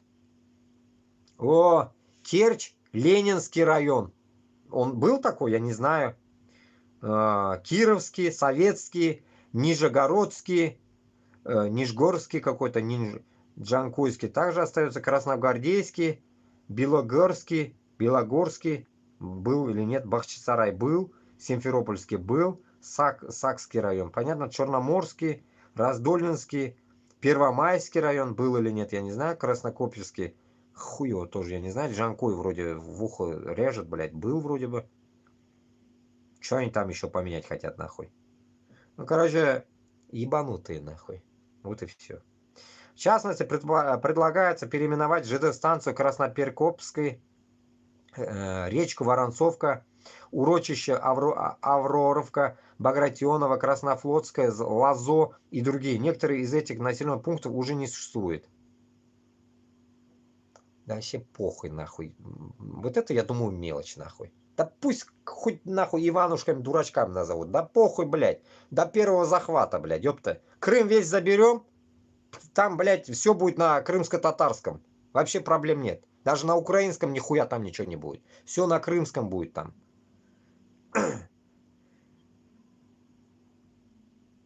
Так. Тут что? Русские призвали сжечь маленького шахматиста из Калмыкии за его национальность. О, калмыки. Мои любимые калмыки, которые нахуй бежали от башкортов, просились у царя нахуй, московской нахуй дичи, блядь, чтобы они приняли их в рабство, чтобы защититься от башкортов, блядь. И тут опять калмыки. 9-летний Роман Шогд. Ту, блядь, Шогджиев, блядь. Из Элисты поставил мировой рекорд на турнире для участников до 10 лет в Сербии и приобрел сразу 2 престижных звания, став самым юным международным мастером и самым юным мастером Международной Федерации шахмат.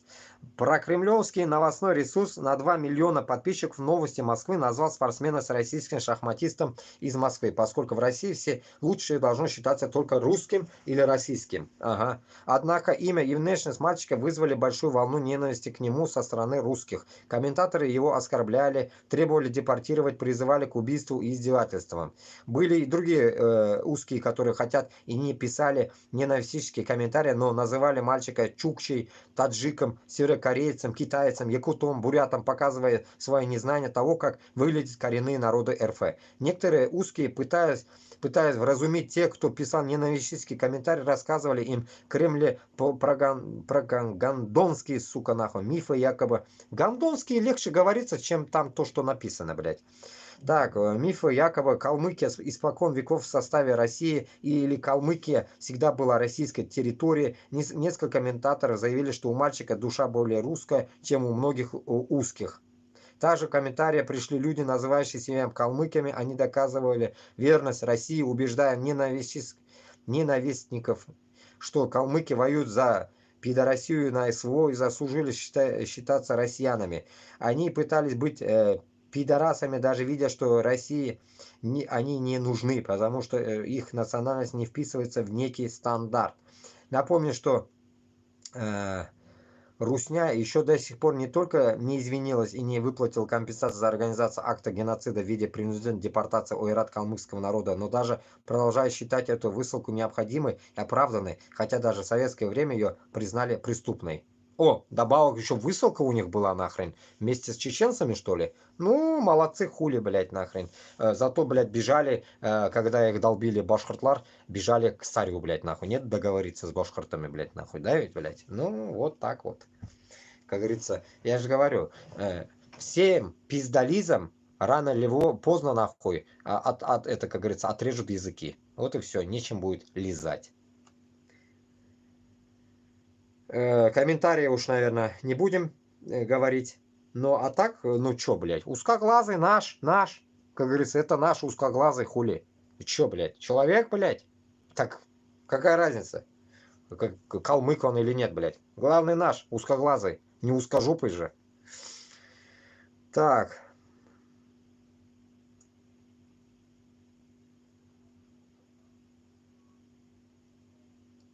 О, опять началось.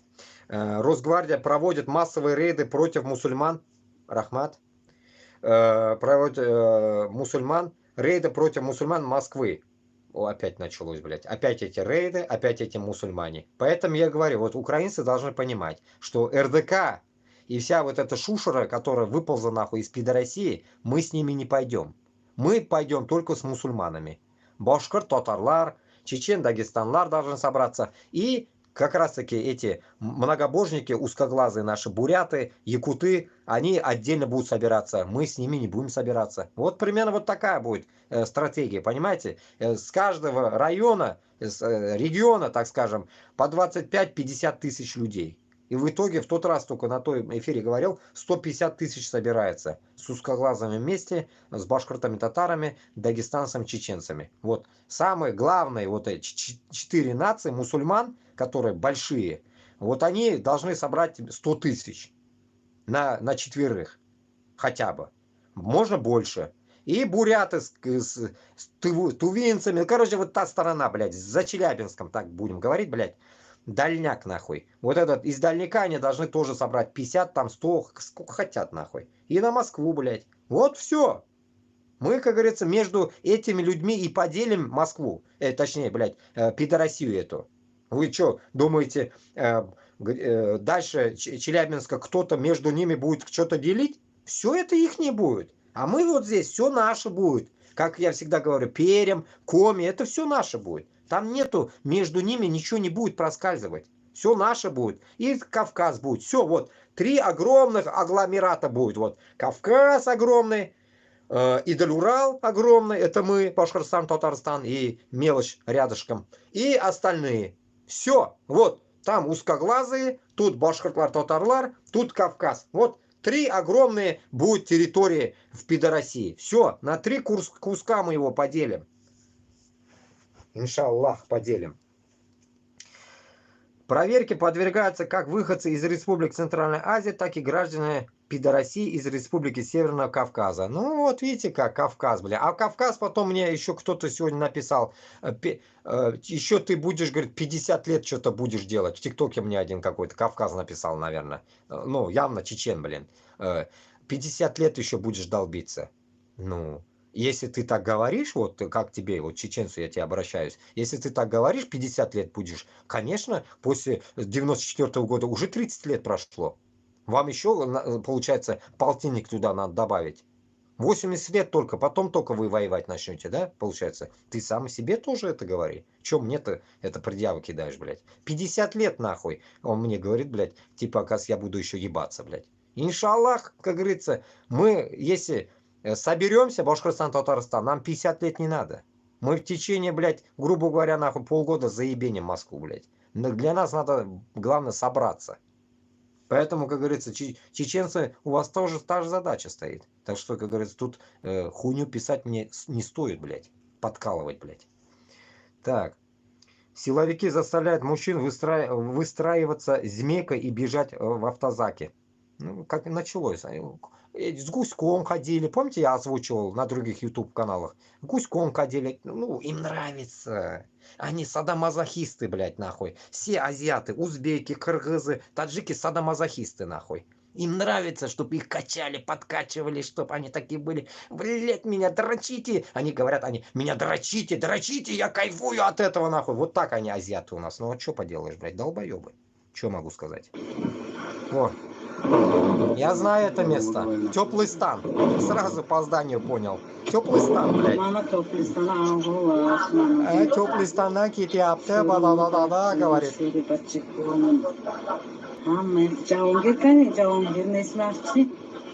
Джахангир Хана deyapti. Чмо назми, чмо дурус, таджики.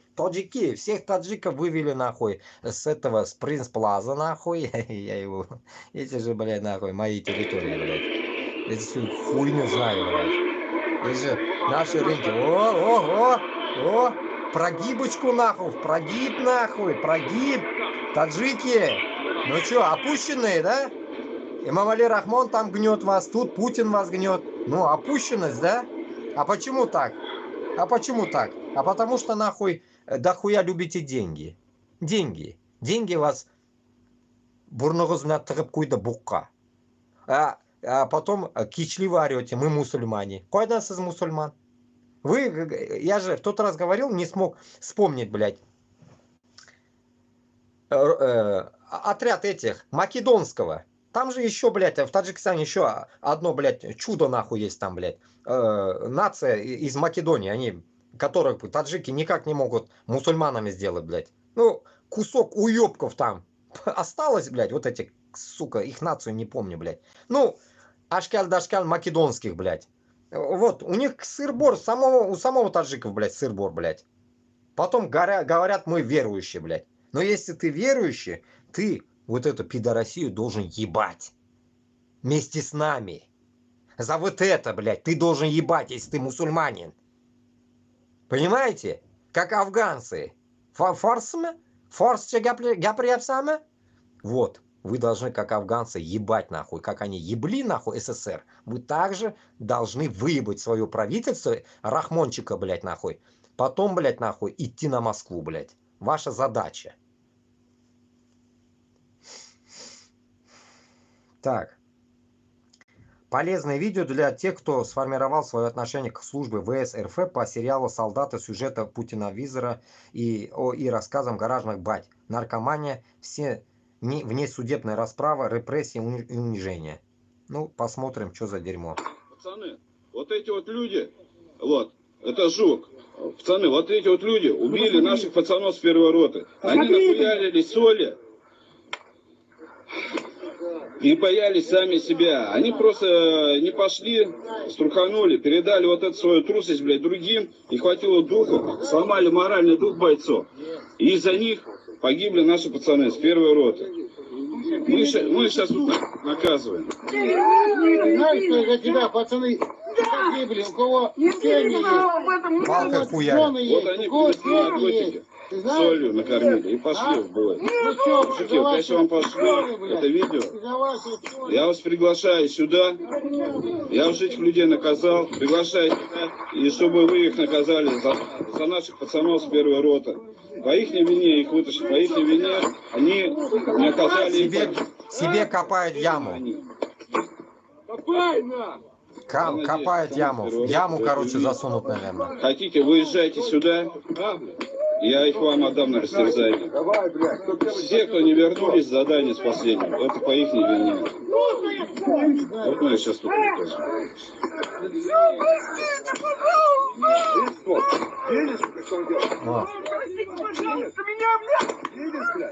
Это ладно еще. Этим бьют, не убивают. Я с пацанам с первой роты вот это пришлю. С первой роты пацаны. Теперь это как раз, это Батыр Талпар что-то пишет. Это вот вам показной. Башкортларга, татарларга. Вы идете в вот такую армию, да? А я вам предлагаю идти на Москву. Пиздить вот так мы вас не будем. Не ссыте нахуй. Хуярить вас не будем, блядь. Наша задача, блядь, нахрен, дружно разъебать Москву, блядь. Вы вот это должны понять. Выбор, как говорится, только за вами. А хазар сіз, во-первых, Путин шайтаны суғышындасыз. Потом, кем Аллах Таалам айта, шайтанны юлына бара екен, унижу дия, мысқыллайым дия.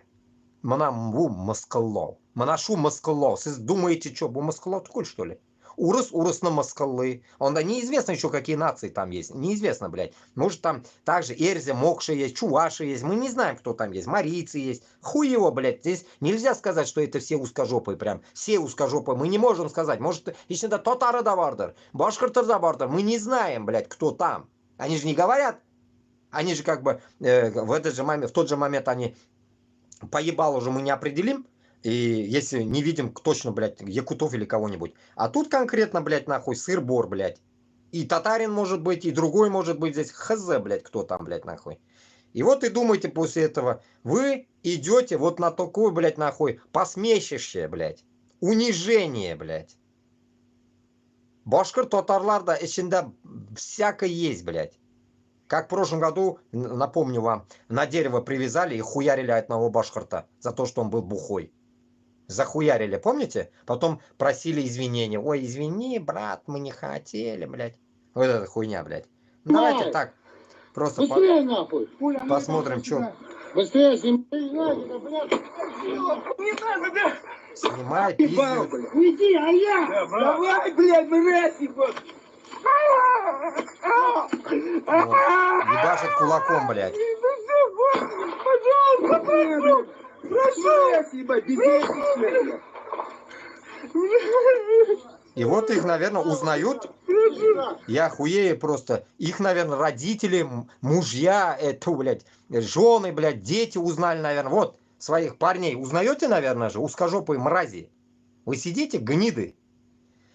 Вот, узнаете, наверное, своих гнид нахуй.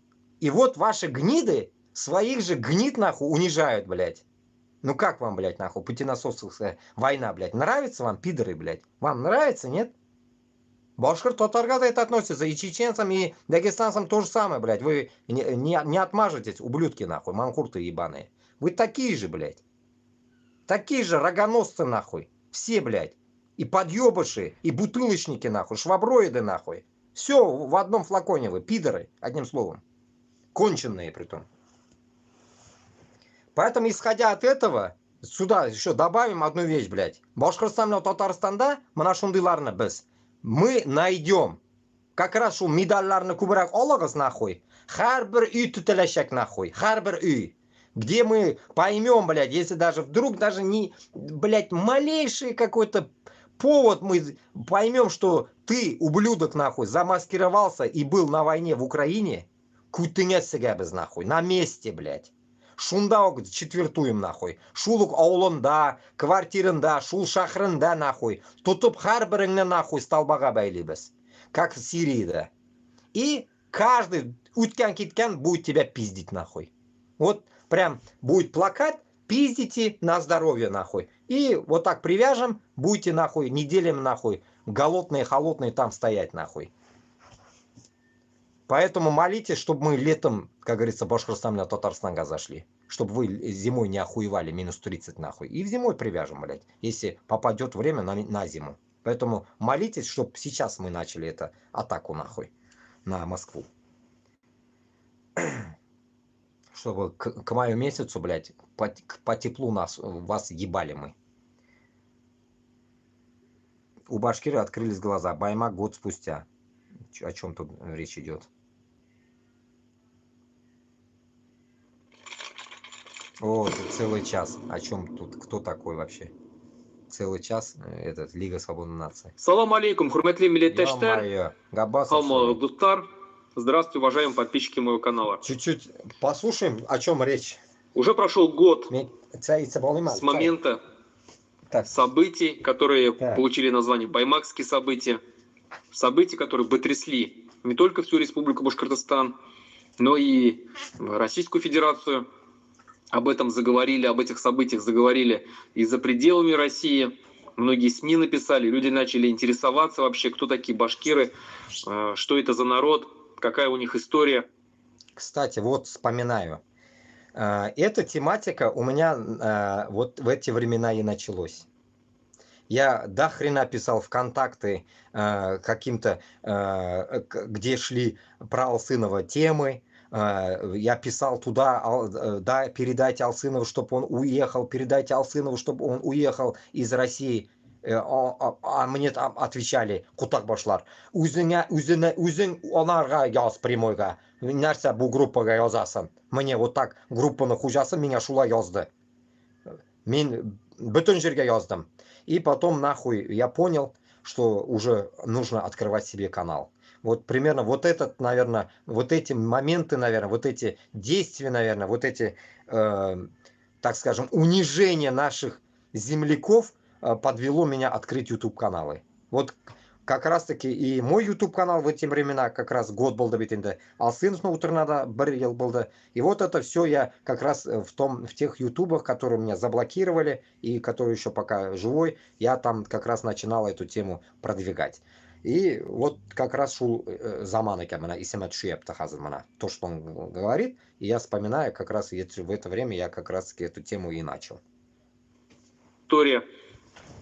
Я хотел бы сегодня также вспомнить об этих событиях, как они происходили, что привело к этим событиям и в какой точке мы сейчас находимся в результате этих баймакских событий. Я прошу вас подписываться на мой канал, ставить лайки, пишите комментарии, распространяйте это видео, призывайте своих друзей, знакомых, родственников. Здесь вы можете узнать альтернативную информацию, ту, которую вам не покажут по телевизору, в республике, ну и вообще в России. А также подписывайтесь на мой телеграм-канал. Он называется «Тот самый из Башкорт». Ссылка в описании есть. Итак, 15 января 2024 года в маленьком городке Баймак, о котором мало кто, наверное, слышал за пределами Республики Башкортостан, собралось около 5000 человек в поддержку своего земляка, известного в республике активиста, национального, общественного и политического деятеля Фаиля Алсынова. Я много где был сам на каких-либо процессах, следил за разными процессами. Я не помню такого, чтобы к зданию суда приходило несколько тысяч человек. Я такого не помню. Я был, следил там и был на процессах у Айрата Дильмухаметова, там, да, на Кармаскалинском процессе, следил за процессом там, Лилии Чанышевой, да и вообще в России судили там Навального, там, Илью Яшина, там, да, Пивоварова и так далее. Никому столько народу не приходило. Лидеру русских националистов Игорю Стрелкову столько народу не пришло. А тут пришло 5000 человек. Почему? Ну, во-первых, сама личность Фаиля Алсынова. Фаиль Алсынов пользовался очень большим авторитетом в Республике Башкортостан. Он занимал активную жизненную позицию. Он участвовал в различных акциях, мероприятиях в защиту языка, культуры, истории башкирского народа. Сам организовывал такие акции, организовывал спортивные мероприятия, культурно-массовые мероприятия. Хороший оратор был, хорошо говорил на башкирском языке. Ну и вообще сам по себе очень хороший человек. Но этого мало, чтобы пришло столько народу. Значит, еще что-то повлияло на то, почему пришло там 5000 человек. Да, конечно, надо, если смотреть шире и глубже, да, на события в Республике Башкортостан и вообще в Российской Федерации, то те события, которые происходили за последние несколько десятков лет, именно вот и привело к взрыву к этому, который произошел в январе 2024 года в городе Баймак. Поподробнее, наверное, да, остановимся. Мы помним, что Республика Башкортостан после развала СССР обрела относительно какую-то частичную там, независимость, суверенитет, экономическую независимость. Да, о политической независимости никакой речи не идет. Мы были в составе Российской Федерации, но мы имели различные полномочия в результате подписанного договора, двухстороннего договора с центром, с федеральным центром. В результате этого договора мы получили обширные полномочия. У нас, можно сказать, было свое собственное гражданство, хотя оно, конечно же, никогда не применялось. Но у нас был свой вкладыш в паспорте. О том говорил, что обладатель этого паспорта проживает в Республике Башкортостан. У нас в Республике Башкортостан появился свой государственный язык башкирский. У нас практически все предприятия практически перешли в собственность Республики Башкортостан, что сразу же, скажем так, сделало нашу Республику Башкортостан экономически состоятельным государством. Именно государством, потому что Республика Башкортостан и вообще все республики являются государствами в составе Российской Федерации. Это написано в статье 5, пункт 2 Конституции Российской Федерации. Так вот, в 90-х годах республика наша достаточно экономически успешно развивалась. Большинство доходов от предприятия оставляло себе, которое пускало на модернизацию. Ну, здесь туғанлар 1 сағат, но это, наверное, вы сами дома тоже послушали, наверное, послушаете. Короче говоря, понятно здесь. Идем дальше. То, что Алсынов, как говорится, утра, это, конечно, эйбет тугуль, печально. Поэтому мы должны как-то кровь из нос что-то делать такое, чтобы вот начиная от Алсынова, заканчивая Айрата Дильмухаметова, должны мы, как говорится, помочь им выйти с этого, грубо говоря, зиндана, где они сидят, там неизвестно вообще, какие условия, сами понимаете, ужасные, да? Поэтому мы двигаться должны побыстрее. Так, Куштау Байрам, опять какая-то херня, 83 ОДШБ ВС РФ, блядь. Кто что говорит? Какое отношение командира к подчиненному личному составу? Пидорское. Поподробнее, почему пидорское? А нас отправили на смерть. Он отправляет группу в группу по радиостанции же. Ну, слышно было. Отправляет 200, отправляет 200, 300, 200. И 300 даже не забирают.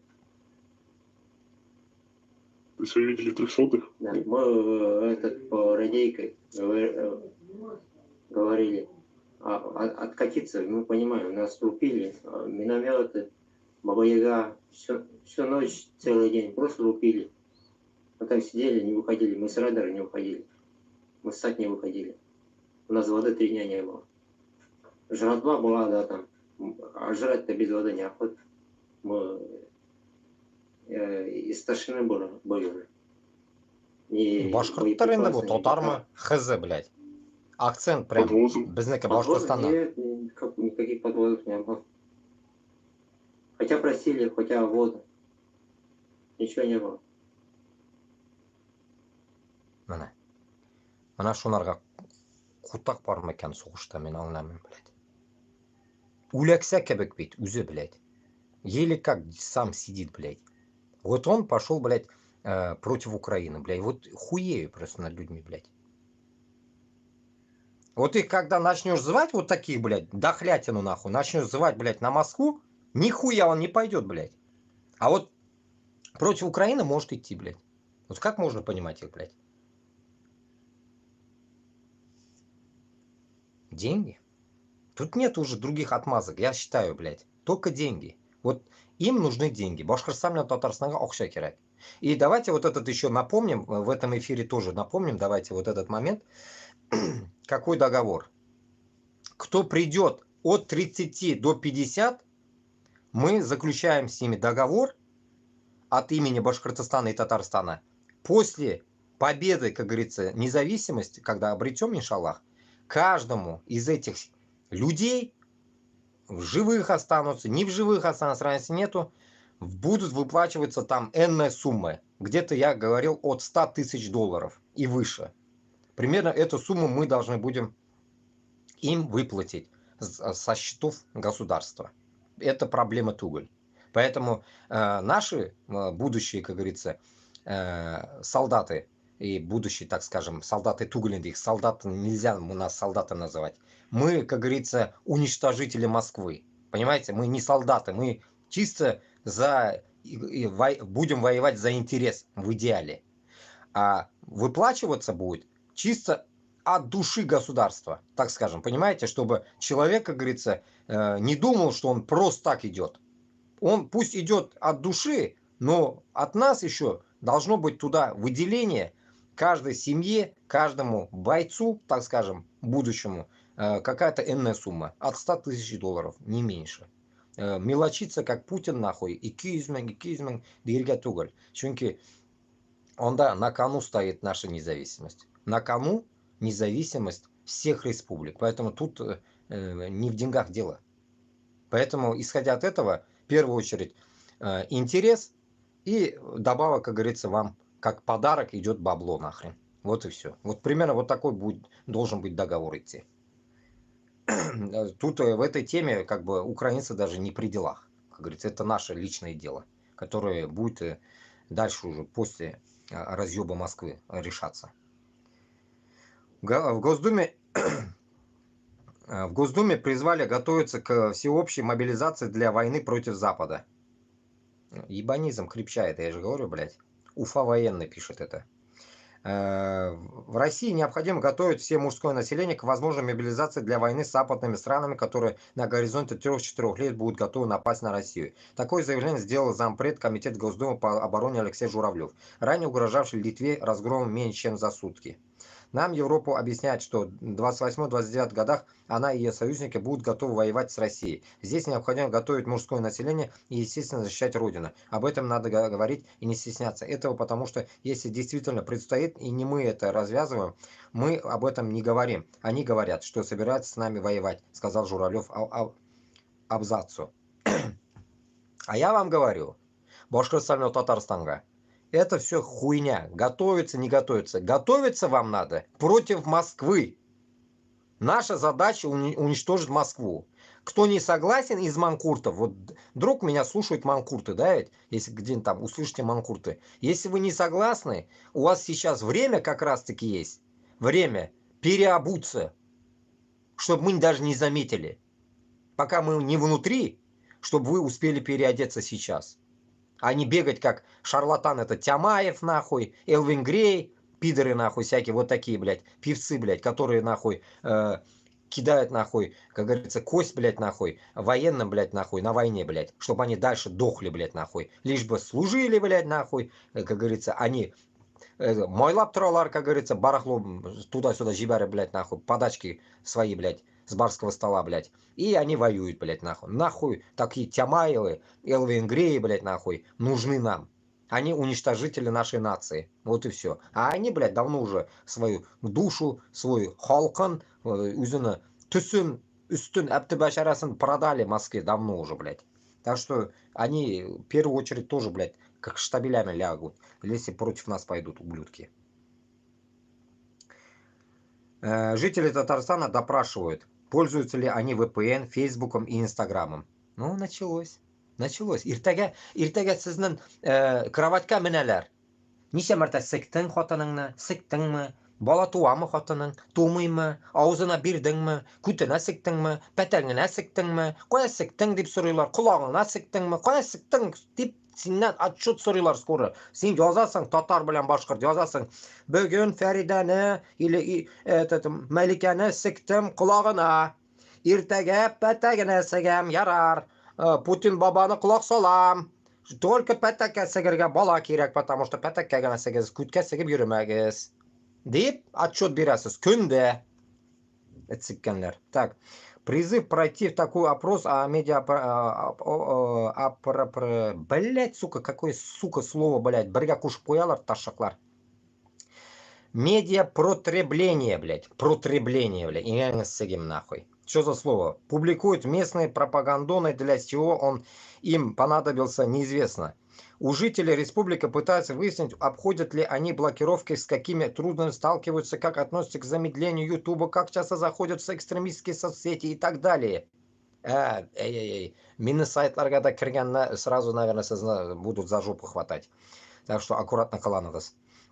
Роскомнадзор при этом заверял, что не собирается вводить штрафы за сам факт использования VPN-сервиса, но это пока. Пока еще они думают, блядь, закрыть нахуй бетонизированную занавес, блядь, или нет, они пока еще думают, но потихоньку, как говорится, начали что-то делать нахрен. Все зависит будет от Трампа. Вот Трамп что скажет, так и будет. Ну да, вот они исследования такие проводят, блядь. Исследования чего? Республика Татарстан. Видите? Республика Татарстан. Что-то наоборот показывает, конечно, блядь. Странно. Хуйня какая-то, блядь.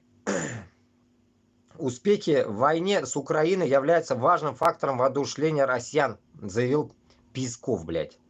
Якобы успехов ждет вся страна, а в реальности страна ждет, когда путинская СВО закончится, о чем свидетельствуют независимые опросы.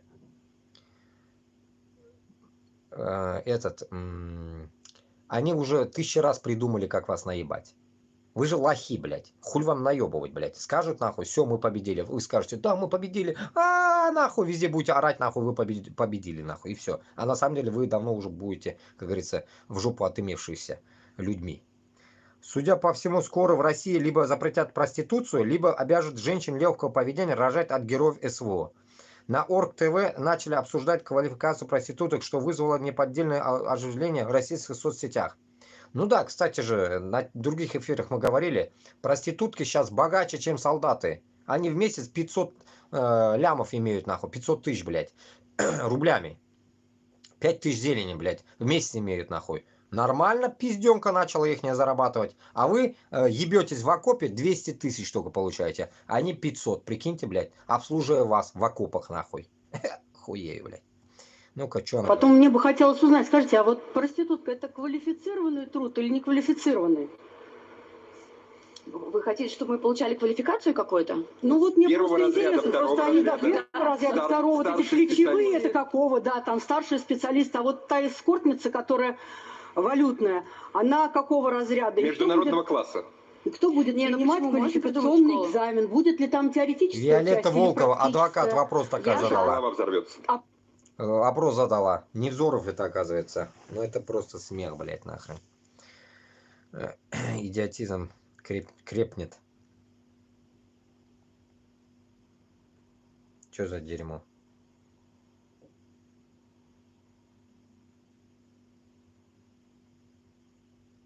Нихуя себе, блядь. Нихуя они трупак завязали. Видите? На какой-то столб нахуй привязали, чтобы нести труп, блядь. Полностью захуярили в мешок черный, привязали трупак, блядь. Военнослужащие из КНДР примут участие в параде Победы в Москве. Пиздец, нахуй. Военнослужащие из КНДР примут участие в параде Победы в Москве 9 мая. В торжествах примут участие десятки северокорейских военнослужащих, и решение об этом уже принято.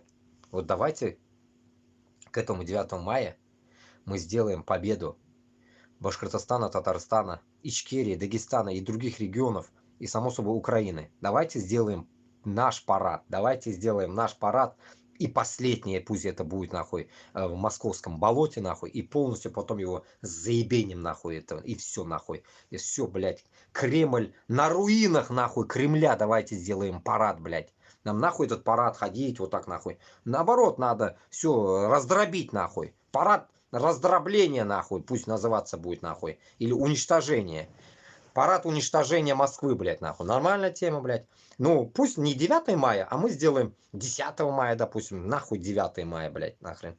В память ихнего. Наоборот, нахуй, 10-го давайте сделаем, и все. Потом никогда не будем больше вспоминать. И победу, нахуй, дедов наших, нахуй не будем вспоминать, блядь. Она тоже пизду уже неинтересно будет, нахуй. А самое интересное будет победа путинососов, понимаете? И все это будет, нахуй, в одном флаконе, как говорится. Чё, когда, чё? 10 мая, нахуй, победа, нахуй, все. Можем 1 июня сделать, какая хуй разница, какая разница. Главное, блядь, это нужно сделать, а числа какие-нибудь придумаем, нахуй, там.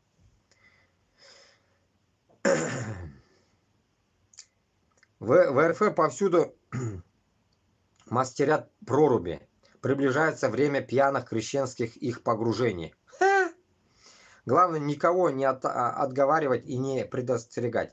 Пусть окунаются, глупость должна доставлять боль, неудобства и болезни, иначе она будет бесконечной. Январские проруби – отличный инструмент естественного отбора. Крещенские бултыхания могут обеспечить пневмонии, инсульты, спазматические патологии и кардиоспазмы. Кроме того, они способны вызвать всякие почечные проблемы и другие мелкие радости, которые вылезают не сразу, но могут стать летальными. Умилительная уверенность узких в том, что, залазя в ледяную воду, говнотечек, они исполняют исконный российский обряд, связующий их с дедами. Отчасти это правда, отчасти это правда, но есть нюанс. Эти деды с пейсами, дурацкие погружения, дериват древнего еврейского обычая, именуемо миква. Не случайно на церковном языке прорубь именуется словом Иордань, Невзоров.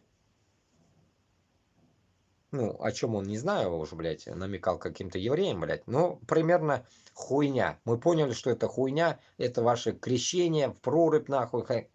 Твою мать, блядь. Пол Казани так сделали они, блядь. Переебли, нахуй. Этот, Шукондардалар. Баттагелер. Моржатулда Олга, блядь.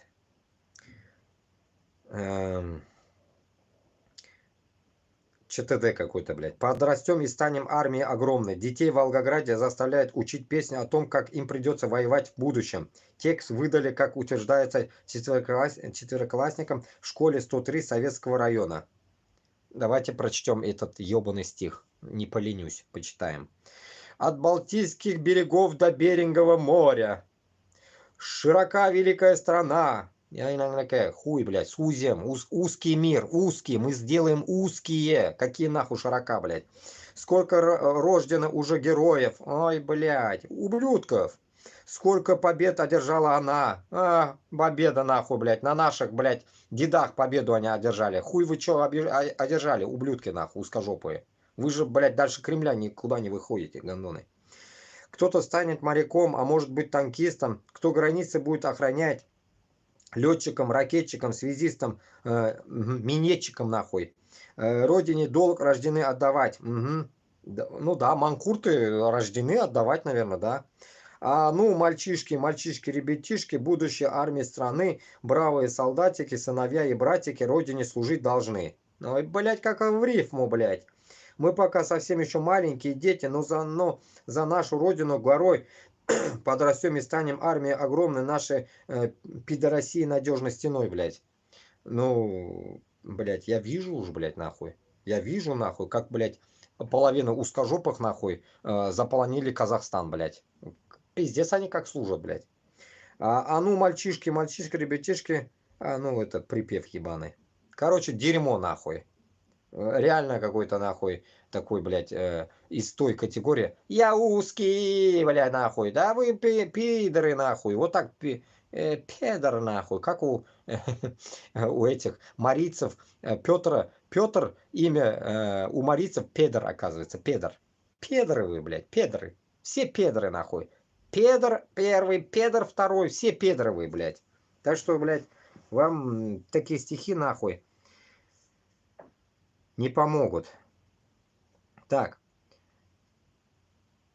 Что за дерьмо? Какое-то дерьмо конкретно. Что-то показывать сейчас. Полный борт раненых. Полный борт раненых, блядь. 3 этажа в самолете, блядь. Лежанка в самолете. Первый раз вижу такое, нахуй. Охуеть. Туда тоже засандалили трехэтажные свои ебаные эти с душками, нахуй, кровати, блядь. Как в армии, блядь.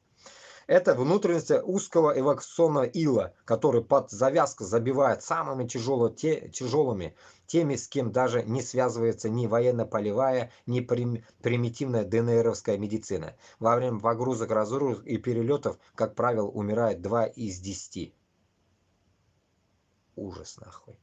Это, получается, там сборка идет, наверное, там то ноги нет, то полтуловища нету, нахуй, то руки нету, блядь, то башки нету, блядь, собирает там запчасти, наверное. Запчастированные, нахуй, люди едут там, летят. Ужас, ужас. Так, Кривой Рог и пенсионеры у подъезда после смертельного удара российской ракеты. Это пиздец тоже. Пиздец. 4 заебенило. Пенсионера Кривой Рог. Просто так. Чпокнули, нахуй. Бабушек на скамейке. Забили. Запчасть. Тоже запчасть. Грубо говоря, там...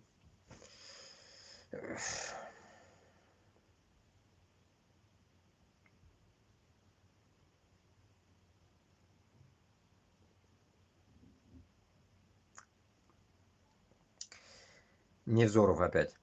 Совет Федерации давно понял то, что психическое здоровье – это измена Родине. А Роскомнадзор и создан был для того, чтобы население не смело нарушать границ, очерченных диагнозом коллективная шизофрения, и соблюдало бы все нормы и симптомы этой болезни. Сейчас ЭСФ и РКН вместе породили изумительную мысль дамские вибраторы и прочие интимные штучки продавать только после подробной регистрации на госуслугах. Пиздец, нахуй. Так что, блядь, нахуй, переходите, нахуй, на эти, блядь, на путинские бутылки, нахуй, и вибраторы вам не нужны, нахуй. Выбирайте разные, блядь, шампанское, нахуй, до чекушки, блядь, нахрен. Так что проблем нет. Там точно лицензия не нужна. Водяры до хрена, шампусика до хрена, чекушек тоже до хрена. Или найдете там еще какой-нибудь тройной одеколон, нахуй, блядь, советский, блядь. И нормально. Пердольте себя, сколько влезет, нахуй. Как говорится, все равно вы, как говорится, не способны рожать детей. Так, в комплекте с регистрацией, несомненно, будут включены объяснительные, зачем и почему беседы с приходским попом, участковым и районным уполномоченным ФСБ. Да. Короче, самотыки, пёзды, вот такие пёзды, нахуй, огромные, будете покупать, нахуй, все под декларацию, ментам будете сдавать. Купила 10 вибраторов, как говорится, дрочить, нахуй. Купила 10 кукол, нахуй, надувных, блядь, нахуй. Все под отчетность, нахуй, блядь. Нахуя? Себе, нахуй. Раздам родственникам, дарю, нахуй. Гражданки, запихивающие в себя греховные игрушки должны объяснить общественность, почему они выбрали способ, исключающий беременность и подъем демографии. О, блядь, видите, какая тема? А говорю же. И подъем демографии в стране, которого остро требуется окопное мясо. Впрочем, на каждую хитрую жопу есть и с винтом, блядь. Ни хрена, хуй с винтом. Сенаторы СФ вдогонку к идее обязательной регистрации решили добавить свою мысль пикантности. Следует обязать Зеленоградскую Шарагу и других производителей резиновых членов делать один из... В Зеленограде делают? Так, членов делать один из 10 своих товаров сюрпризом. Сюрпризом должна стать сперма героя СВО. Нихуя себе! Заряженная в изделие. Помимо всего прочего, она может порадовать маму по неволе. ВИЧ, гепатитами В и С, вирусами Зика, Эболы и другими маленькими радостями, протаившимися в семейной жидкости окопных дебилов. Именно те, которые до этого мы смотрели, которых пиздили нахуй там какими-то палочками нахуй и всякой хуйней, блядь. Вот от них, представьте, блядь. Вот они, если живы останутся, вернутся к вам. Да, такие отпизженные, блядь, нахуй, мальчики, блядь. И вот они будут вас драть, нахуй. И там будет явно какой-то шиза, нахуй, рождаться, блядь. Аллах. Аллах за глазами, да. Да уж, ну это, конечно, утрируется тема, конечно, но Аллах согласен, как говорится. Пусть, конечно... У всех наций рождаются нормальные, но не идиоты, нахуй, как Путин, нахуй, или Сталин, или всякая это поеботина, нахуй, которая нас этот колонизирует, блядь. Да, вот мына бүгін бір ел егеттер ультралар деп мында меңе бір подписчик язган нәрселер. Мына приговор Фаилю Алсынову 4 года, Баймак. Видосики я уж включать не буду все. Мы знаем эти уже видосы наизусть. Шум этот. Суд приговорил Фаиля Алсынова к 4 годам в колонии общего режима. По статье 282 УК РФ. Эти нацисты на него кинули то, что он нацист, да, блядь? Пиздец, нахуй. За корохолок, блядь. За корохолок сидит, блядь. Я хуею, блядь. Уже корохолок? Он сидит за корохолок, блядь. Я хуею, блядь, нахуй. Ну и пиздец же, маразм, да? Маразм, блядь, нахуй, пидорасов узкожопых, блядь. А сейчас, блядь, они, блядь, весь корохолок выгоняют в Москве, блядь. Вот как можно, блядь? Вы вот этот момент сам вы не понимаете, блядь, что вот они говорят, что пиздуйте узбеки, узкожопые, узкоглазые, нахуй, пиздуйте с пидорасии. Окей. В этот момент, блядь, в самой пидорасии находятся такие же. Башкортлар, татарлар, буряты, Алтай весь, там Саха, Чечен, Дагестан. И почему вы молчите, блядь? Вам, блядь, азиатам предъявили. Вы как бы думаете, вы не азиаты? Это из той категории, наверное. У вас тоже, наверное, такая мысль. Я же не турк, я же не азер. Да мне похуй до них, да? Если вы тоже так думаете, нахуй, но это пиздец, блядь. Понимаете? Азиаты, это, как говорится, ближе, чем турки эти сраные и азера, блядь. Вы поймите, нахуй. Особенно, нахрен, блядь, для башкорт, блядь, татарга, особенно, это очень близкие люди. Язык у нас одинаковый. Если даже чеченцам, дагестанцам это далеко, нахуй, как говорится, у них хуй поймешь, у их язык ни с кем не склонен он, блядь. Даже рядом не стоит с нашими, блядь, их языки. Ни у одного, блядь. Исходя от этого, как говорится, олар явно бізге ераклар. Те же уебки турки и то ближе, чем Кавказ. Нам, по идее.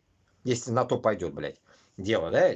Мелочиться, если будем. А так, у вас внутри России, блядь, вот этот сыр-бор, и вы не можете встать против узкожопых и просто этой причиной создать восстание, блядь. Почему вы не можете? Потом украинцы тут еще возмущаются. Почему вы внутри не делаете бунт? Как с этими маманкуртами внутри можно сделать бунт? Вот мне скажите вы, украинцы. Как мне с этими придурками делать, блядь, бунт? Если они вот сейчас не могут даже.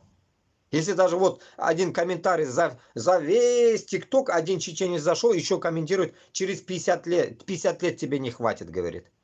Но если чеченец такой депрессивный, Как можно дальше, как можно с этим народом что-то делать, блядь? Никак, нахуй. Все манкурты. Как можно? Их убивать только будем мы. Хуярить всех, блядь. Потом, вот самое главное вспомнил, блядь, насчет манкуртов. Насчет украинцев. Вот давайте, вот я вам еще одну тему раскрою, блядь, чтобы вам подумать на ночь было время. И размышлять уже вот таким образом, а не по-другому. У украинцев, они думают, нет манкуртов. Да? Украинцы. У вас нет манкуртов, думаете? Или там, как чеченцы дагестанцам, они тоже не понимают, что у них нет манкуртов. Они же даже это слово только недавно начали понимать, когда этот все сыр-бор начался, как мы, Башкортостан, Татарстан, поднимать манкурты. У них этого слова нет. Манкурт слова нет на Кавказе, по идее вообще нету его. Это кыргызларное сөзі вообще. Вышло из Чингиза Айтматова вообще. Это вообще не их ни слово. А его даже не переведешь на их мотив, блядь. Он не переводится. Исходя от этого, нахуй, манкурт, грубо говоря, вышедший, это из слов, как говорится, Азии. После этого в Украине его тоже нету. Вам надо его выучить. И теперь раскидываю тему. Украинцев в Украине, вот во всей Украине, вроде бы вы воюете, да ведь? У вас не должно быть манкуртов. Вы думаете. Вы думаете. Но до этого, если помните, до хрена я читал всякие темы, новости, что со всех захваченных земель пойдут в армию все мужики. Они кто тогда? Узкожопые? Те захваченные ДНР, МНР, всякое поеботина, что они поназывали, Луганский, какие-то буквы понаставили, эти уебки, нахуй, узкожопые, на эти регионы. Даже я путаюсь, блядь, кто, где, что, блядь, нахуй. Имена нормальных нету, блядь. Оттуда кто такие? Вы думали когда-нибудь, кто они такие? Которые на вас идут. Это на вас идут украинцы-манкурты, которых Путин переделывает. И он делает это быстро. Прям на месте делает. Интерпретирует, блядь, нахуй. На месте. Интерпретация у него. На месте. А потом вы говорите, почему Башкортостан, Татарстан не идут, нахуй. Да вы сами рядом от своих пизды получаете. Вы не можете понять этого. То, что мы, наши манкурты, это мы знаем. Это мы долбим уже дохуя и больше. Но вы этого у себя в глазу, нахуй, это бревно не видите. Вы не определяетесь. Почему? Я вам раскидаю почему. Почему нас видно? Потому что мы мусульмане. И эти, кто прут, манкурты, этнические мусульмане прут. Поэтому, как говорится, так скажем, узкие глаза, черные, сразу видно. А ваших хуй поймешь. Не поймешь. Украинец ебашит тебя или русский. Вас не поймешь. Крестоносцы одни и те же. Рыжие, белобрысые нахуй. Какие нахуй вы? Такие, блядь. Белые, блядь, ёпта. Как в Америке индейцы сказали американцам, белые, а эти какие-то, блядь, другие, блядь. Вот из такой категории. Янки, нахуй, ёпта. Хуянки, блядь. Исходя от этого, украинцы, у вас тоже дохуя манкуртов. И первая задача ваша — уничтожать своих манкуртов или перевоспитать. Плюс 700 тысяч детей уже уехало, они будут манкуртами. 700 тысяч детей, спидженных с Украины, они тоже будут манкуртами. Если вы сейчас, как говорится, дадите волю вот этому остановке войны. Если вы сейчас дадите вот этому пиздецу, нахуй, стать пиздецом. И все, вы забудьте про этих детей. Вы хуй их поменяете, никогда вы их не вытащите оттуда. Вы, как говорится, для пидорасии плюс еще добавок создаете геморрой, нахуй, с этими детьми, блядь. Внутрь, блядь, этой пидорасии вошли, как говорится, новые, нахуй, грубо говоря, блядь, будущие, нахуй, узкожопые. Это уже не украинцы будут, а узкожопые. Потому что хуй их отличишь, блядь. И после этого, как говорится, вы хотите сесть на стол переговоров, блядь. Вот этого я не могу понять, блядь. Какой нахуй стол переговоров? Москва пока не разъебана, блядь. Никто не должен спать, нахуй. Какой нахуй, стол, блядь. Закончились деньги, закончились силы, нахуй. Мозги для чего, блядь, дал Аллах всем, блядь, а? Я вам, блядь, поэтому и долблю, блядь, чтобы вы сообщили своим индюкам там, ебаным, выше, блядь, ублюдкам, которые, нажравшись, сидят американским баблом, нахуй, напиздили, блядь. Кстати, такие комментарии тоже писали люди, которые пиздят там все, что приходит с Америки, и потом хуй сосете. Оружия нет, этого нет. Конечно, нету, нахуй. Все пиздят там. Что вы думаете, в Украине нет пиздеца этого? Как и в России, нахуй. То же самое, блядь. Везде воруют, блядь. Везде одни и те же, потому что шаблон один и тот же, СССРский. Вы под СССРом. Вы никак от этого не отрекетесь. Отрекутся только наши дети, потому что они не родились в СССР. Вот наши дети не СССР, а мы все СССР. Вы не отмажетесь, нахуй. Все, нахуй, отмечены этим дерьмом. И я, и вы, все, нахуй. И ты там будешь, как в фильме, блядь. Вот из этой категории. Поэтому, исходя от этого, узкожопые, нахуй, вас, блядь, имеют во все щели. Почему? Потому что манкурты ваши среди вас. И вы не знаете, где что, нахуй. Понимаете? Может, внутри Украины как-то вы не подозреваете их. Там тоже есть. Там тоже есть, которые топят за Путина. Те же узкожопые. Прям национальность узкожопая. Что вы думаете, в Украине нет узкожопых? Хуево тучи. И почему? Вот еще один. Вот. Вспомнил. Хорошая тема. Вот вспомнил. Видите, вот ты начинаешь одну тему говорить, вспоминаешь другой. Вот теперь насчет НАТО. Мы еще до НАТО дойдем. Там тема, я насчет НАТО уже отвечал сегодня у себя в телеге. Насчет НАТО как раз таки. Или мы уже читали про НАТО, или нет, еще не читали. И вот насчет НАТО. Украинцы, дорогие мои, послушайте, вот меня из аула, блядь. Вот из кишлака, нахуй, пацана, блядь. Смотрите, вы, допустим, себя считаете украинцами. Узкожопые — это узкожопые. Но для Европы, Америка, ладно, вообще даже не говорю, нахуй, они, понятно уже, они вообще далеки. Для Европы вы все узкожопые. Вы все узкожопые. И даже мы, мусульмане, узкожопые для них. И что я хочу с этим сказать? Потому что вы в НАТО нихуя не пойдете. Почему? Потому что вы для них узкожопые. Они не хотят внутрь НАТО каких-то нахуй голодранцев, нахуй, узкожопых. Потому что они заебались с этими поляками, нахуй. Всякой еще местной шушеры, нахуй, начиная с Эстонии, заканчивая Румынией, блядь, нахуй. Они их тоже считали узкожопами. Ну как-то свыклись сейчас. А вы прям новоиспеченные узкожопые. Понимаете? Такие же, блядь. Вас хуй отличишь. Такие же, нахуй. Финно-угры, такие же, хуй поймешь кто, смесь бульдога с носорогом, переебанные с евреями, нахуй. Хуй поймешь, кто вы, блядь. И вы им нахуй не нужны, блядь. Спиногрызы. Вы не нужны им, блядь, вы поймите это. Исходя от этого, я что хочу вам догнать, нахуй, чтобы это тоже доложили вверх. Только независимость Украины может нагнуть и Европу, и Америку в дальнейшем. Только независимость. И я вам предлагаю его взять. Мы вам поможем. Каким образом? Всю территорию до Ингрии, до Питера, до Ленинградской области все забираете, и все это пидоросия сраная, нахуй, становится Украиной. Для чего?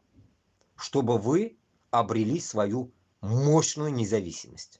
Все эти территории вам принесут какие-то блага. За то, что уничтожили вашу пол Украины, блядь, заебенили. И родину моей тети, блядь, заебенили. Потом, для нас это будет колоссальный, блядь, выигрыш, что мы с Уфы, когда будем сидеть, чай пить, щак-щаком, будем думать, что в Москве нет Москвы, И мы будем знать, что это Украина. И мы это будем знать. Туалет Киева или нахуй Киев-2, как хотите нахуй называйте, блядь. Чтобы это название Москва исчезло нахуй с карты, блядь. И весь мир поменялся нахуй. И карта сменилась. Google ебаный сменил название всего. И все территории должны назваться украинскими именами. Обязательно. Это прям задача украинца это сделать. Поняли? И в тот раз я показывал, вот так наискосок идете до ебеней Москвы и вот этого края Подмосковья, все это ваше. И вы будете сталкиваться с Эрзя-Мокша, с Карелией. Вот это вся уже дальше уже все. Дальше Рязани, все это наше будет. Все. Эрзя-Мокша, это все, это Идель-Урал, это все. Это до Челябинска, это вся наша территория. Это будем мы рубиться за эти земли. Башкирты, татары, за все мы будем головой отвечать за эти земли. А вы вот до Рязани, хоть нахуй лаптями наденьте, хоть на голову им нахуй гондоны наденьте этим пидорам узкожопым. И как хотите издевайтесь нахуй. Нам нахуй они не нужны. Все, чтобы мы забыли. Понимаете? Только после этого Европа, Америка будет считаться с вами. И вам не надо заходить в Европу. Вы, да, наоборот, сделаете такую тему, что к вам будут приезжать нахуй. Они охуевать будут к вам приезжать. У вас будет экономика мощная, чем в этой же ебаной Польше, Рязань хотел сказать, Румынии и так далее. Вы их нагнете нахуй. И они у вас будут просить нахуй еще.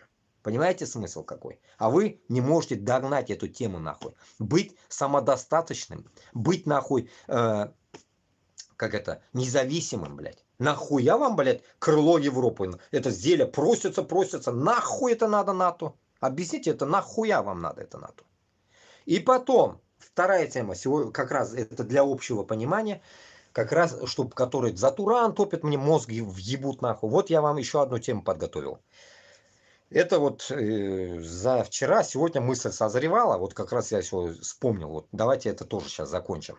Смотрите, независимость Украины, независимость Башкортостана, Ичкерии, Дагестана и так далее. И тут вопрос НАТО, да? Все ломятся в НАТО. НАТО хуята нахуй. Даже я где-то что-то писал сегодня, да хуя просто новостей, я еще не дошел. Турция тоже в НАТО. И чё? Толк в чем? Ни в чем нахуй. Башкортостан, Татарстан как? В жопе? В жопе также. Украина в жопе? Также в жопе. Теперь смотрите. Какой договор должен быть у нормальных, адекватных людей нахуй? Допустим, Украина приобрела независимость. Все регионы наши независимые. Все, я разделил, да, ведь Кавказ, огромная территория, Идель-Урал и узкоглазые нахуй там дальше, блядь, как их назвать? Бурятия будет. Давайте Бурятия будем назвать. Весь агломерат этот Бурятия пусть называется нахуй. Саха или я не знаю. Кликуху дадим какой-нибудь, узкоглазый пока пусть так будут нахуй. Чтобы не путать. Короче, за Челябинском нахуй, до Японии, блядь. Не знаю, как их назвать. Короче, вся эта тема со стороны военных, она должна быть такой. Я это уже озвучивал насчет Казахстана, Узбекистана. Это мы как бы, у нас есть этот уже план. Тема такая. Хуякс, Украина, если забирает всю Москву, все забирает, все красиво, начинаем жить, все, никто никого не трогает. Если нет Москвы, кто к вам нападет? Никто нахуй. Кто вам нападет? Кто к вам придет, блядь? С Европы? Да вас она защищала, нахуй к вам приходить. Хули у вас брать вообще-то? Для начала пока. Но когда надо будет брать, блядь, они всяко кто-то придет к вам. И вот смотрите. НАТО пусть сидит так же. Похуй на них, блядь. Америка пусть сидит так же. Мексика пусть сидит так же. Тут вопрос Украины. Сирия тоже забыли, все сидит. Палестина тоже забыли, нахуй. Короче, смотрите. Украина сама по себе независимая. И хуякс кто-то ей нападает. Ну, допустим, кто может напасть? Сука, инопланетяне, допустим. Нападают инопланетяне, Украина огромная, считайте, до Питера почти, до Москвы это все, Украина это. Получается, нападают инопланетяне, и тут кто помогает? Но у них нет никаких договоров, ничего нету, они не в НАТО, они независимость. И тут Украина обращается, хочет обращается в НАТО за помощью против инопланетян, а хочет обращается к Кавказу, отдельному государству. Хочет обращается в военные блоки, это все военные, будет у них армия, все будет. Обращается и до Уралу, тоже огромная армия. Обращается узкоглазым. Все.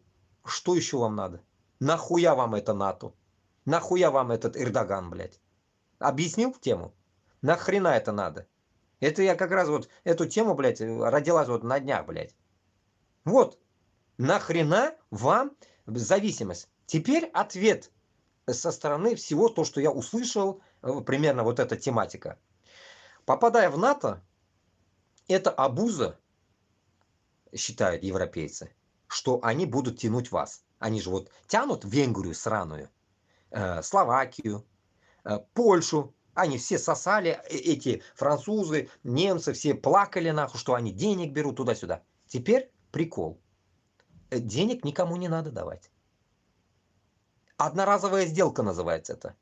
Как бы, да ведь? Если кто шарит в бизнесе, он понимает, что это такое. Одноразовая сделка. Это что? Платить в НАТО за участие не надо. Обучение с НАТО не надо. Своя армия обеспечена Украиной. Раз. Кавказ, Идаль-Урал, узкоглазые обеспечены. Это два. Вот, прикиньте, все обеспечено. Теперь возникает вопрос. Почему, как? Нападают инопланетяне. Украина решила уж, окей, обратиться в НАТО. Приходит НАТО. Договор. Напали инопланетяне, нам надо помочь. Окей, сделка. Сколько бабла? Ну, допустим, какие-то триллионы. Все. Они эту франшизу, грубо говоря, или как это, я не знаю, вот этот хуй, кусок этого, так скажем, помощи, они выкупают, покупают, короче, Украина, будущее независимое, покупает, и все. НАТО приходит, помогает против инопланетян. Все. Также внутри Башкортостана с Татарстаном то же самое. Допустим, все говорят Туран, военная помощь. Нахуй. Это первая тема, чтобы не быть каблуками. Теперь, пример вам есть. Люксембург. Вот здесь Люксембург. Перед носом нахуй. Люксембург. Им нахуй, блядь, какая-то война, блядь. Швейцария. Нахуй им война, блядь. Все живут. Понимаете смысл, блядь? Но перед тем, как, блядь, инопланетяне захотят напасть, они будут знать, что Украина может обойтись не только НАТО, она может помощи попросить у чеченцев Кавказа. Или там у татар с Татарстана. И мы ведем войска. Проблем нету. ОДКБ не надо. Турция не надо. НАТО не надо. Американцы сраные не нужны в Афганистане. Все. Смысл поняли какой? Экономия. Это в первую очередь. И самое главное, утешить нас. Утешить свое вот это эго. Это главное быть самому себе хозяин. Что над тобой нет хозяев. Понимаете, вам не хочется, что ли, жить самим по себе, блядь? Чтоб вам никто не тыкал, нахуй, с Бундестага, блядь. Вам не тыкали, нахуй, с Брюсселя, нахуй. Вам не хочется жить так? Вам же мозги накапали уже везде. Попы всякие говорят еще даже вам. Поп этот сраный римский вам что-то пиздит. Пошел он нахуй. Гондон, блядь, нахуй, старый, блядь. Понимаете, смысл какой идет? А чтобы этого не было... Когда вы орете про независимость, независимость, она независимость. Ни от кого, ни от чего, блядь. Даже не от НАТО. И не от Турана сраного, нахуй. Не от Эрдогана, гондона, блядь. Понимаете смысл? Вот это и есть независимость. Надеюсь, я всем объяснил эту тему, блядь. Которые шизы, нахуй, болеют, что надо с Москвы отделяться и быстро Туран, нахуй, НАТО, нахуй, туда-сюда, нахуй, блядь. Еще в жопу, нахуй, швабру, чтобы вам засунули, нахуй, с такими пупырышками, нахуй. И драли, вот так вас, блядь. Вы вот такие, блядь, садомазохисты сраные, нахуй. Вот эти туранисты, гиблонисты, НАТО, хуято, блядь, вот это, блядь. Ублюдки, одним словом, нахуй. Которые со мной еще пытаются на перетерке идти, блядь. Не переспорите, нахуй. Кутагамна куйгаман Туранга, блядь. Кутагаму куйгаман Турция, нахуй. Вы не можете понять. Потому что у вас рабское мышление.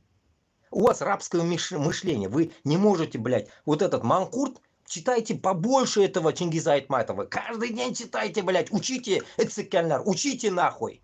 Учите этот, блядь, на зубок, чтоб знали, блядь, что вы манкурты, блядь. Вы не можете без хозяев жить, блядь. Вы только, нахуй, только должны оторваться от соски, нахуй, и резко, нахуй, к другому соске надо присосаться вам. Потому что вы Сасандро, нахуй, блядь.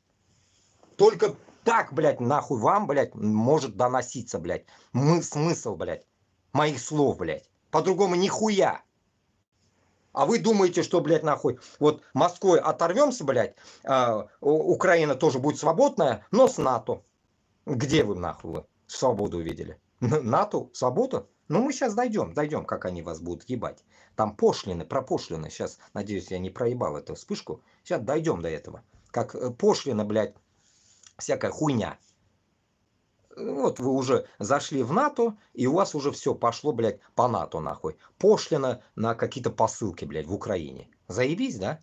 С Китая заказываешь коробку гондонов, а туда платишь еще, они стоят, допустим, 1 цент, а доплачиваешь налог, блядь, 100 евро, блядь. Заебись, за 101 цент, 100 евро 1 цент покупаешь гондоны. А на самом деле они стоят 1 евро. А 100 евро, 1 цент точнее, 100 евро отдаешь, нахуй, каким-то уебкам, нахуй, в Украине, которые решили жить в НАТО. Надеюсь, раскидал эту тему. Ну, сейчас я дойду. Я не знаю, проебал вспышку, не знаю. Где она была у меня. То ли сегодня было, то ли что, блядь, где это было. Или я пропукал это уже. Хз, короче, куда я его дел, блядь. Где-то я видел, блядь. Я даже отвечал на него. Ну, найдем, короче, про эту тему. Про налоги, блядь. В Украине, блядь. Ну вот, надеюсь, я вам объяснил. Вот на 2-3 вопроса я конкретно вам ответил. С инопланетянами, с Украиной, НАТО, Эрдоган. И вся вот эта поеботина, блядь. Кто за что топит, блядь. Не знаю, блядь. Вот так вот. Первая задача наша, самое главное, Башкортостана, Татарстана, это наша личная независимость. Тут нужно иметь мощный эгоизм. Потому что каждый тянет себе одеяло.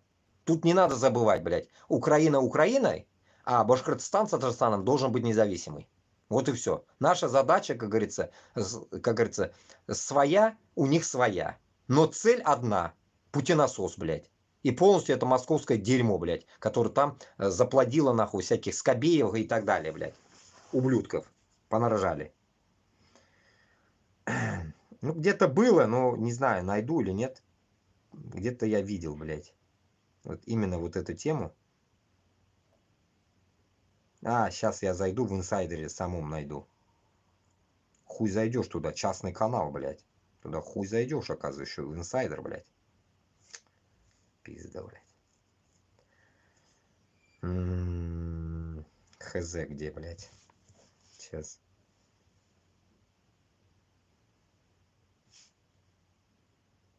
Налоги, налоги, налоги.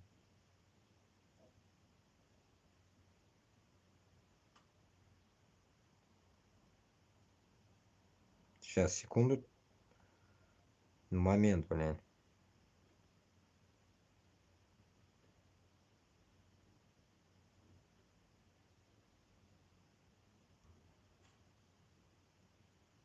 Блядь, то ли удалили они, блядь, я не знаю, куда дели.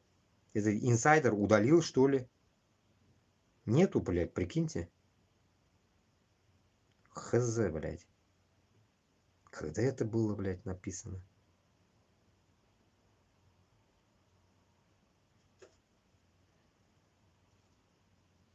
А, во. Нашел. Ну, это посылки, товары. Инсайдер УЮА.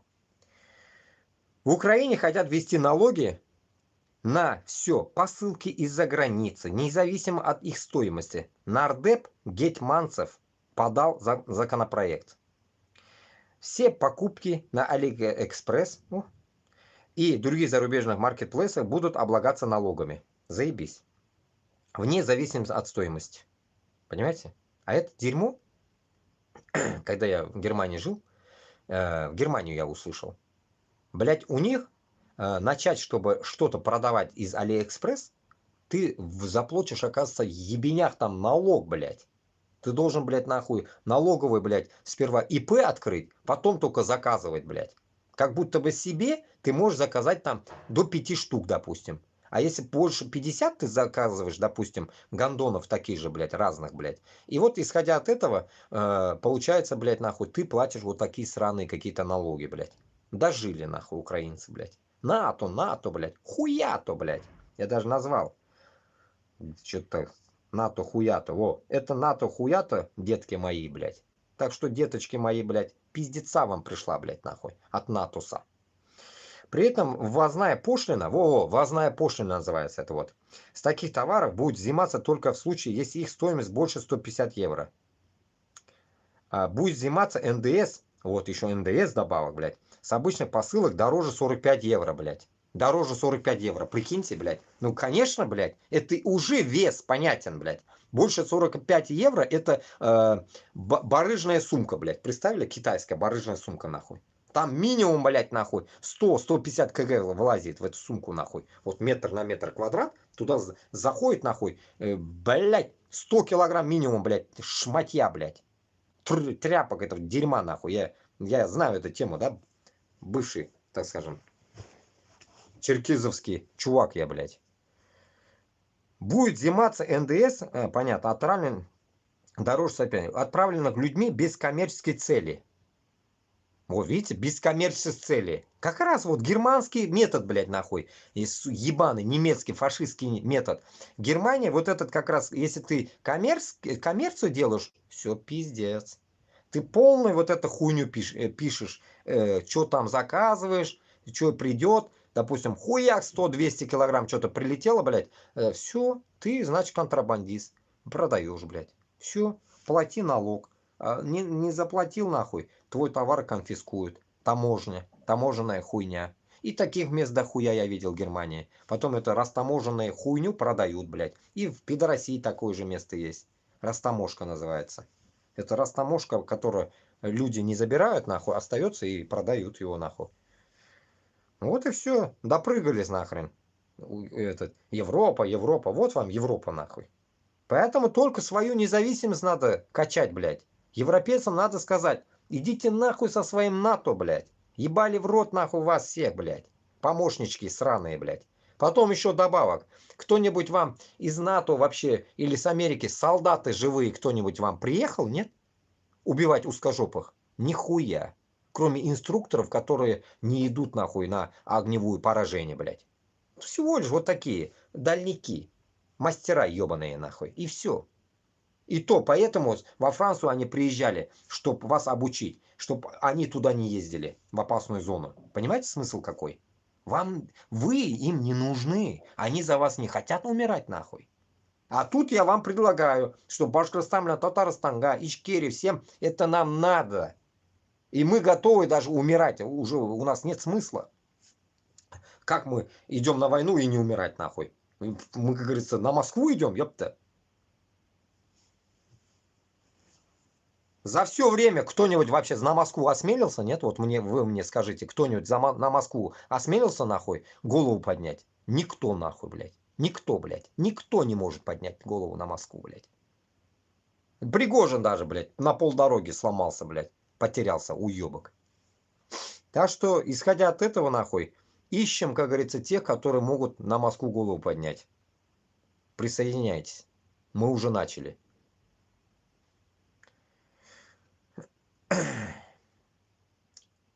Идем дальше.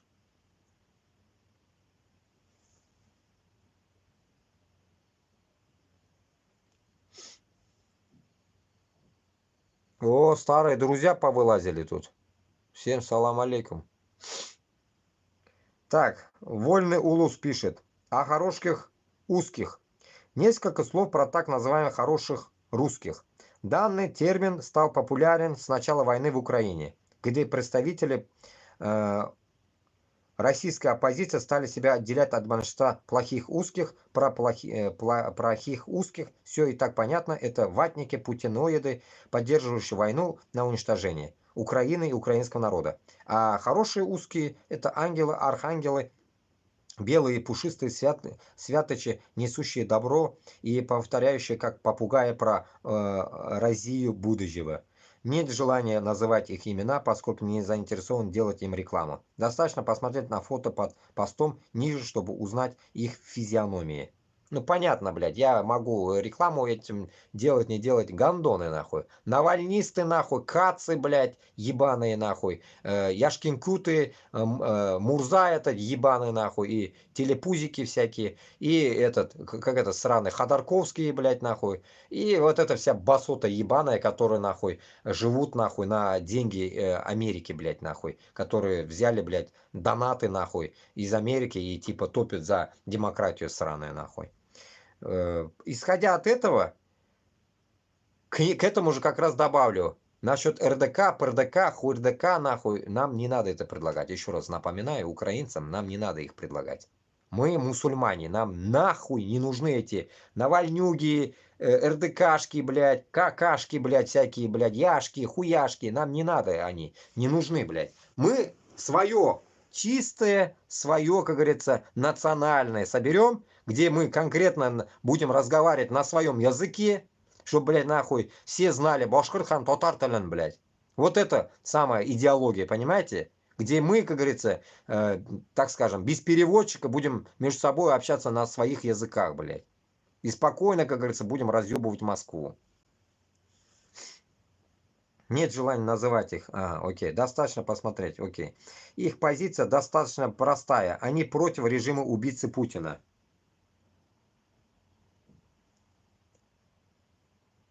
Из-за сохранения террористической России в ее нынешних пределах. То есть никакой мысли предоставить национальным республикам суверенитет и дать им развиваться как самостоятельное государство у них нету.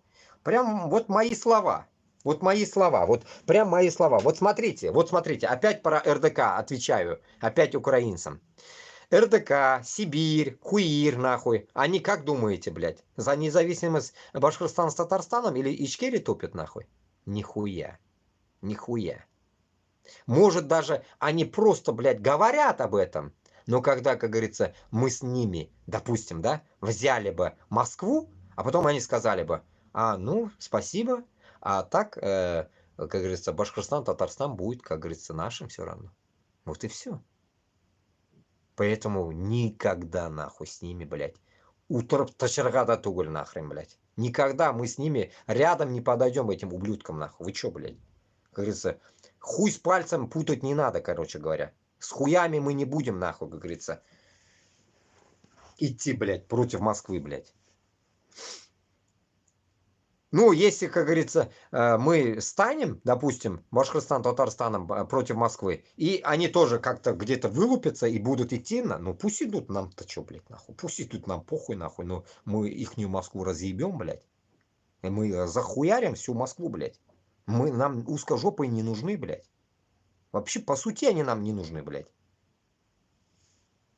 Мусор на земле, блядь, лишний.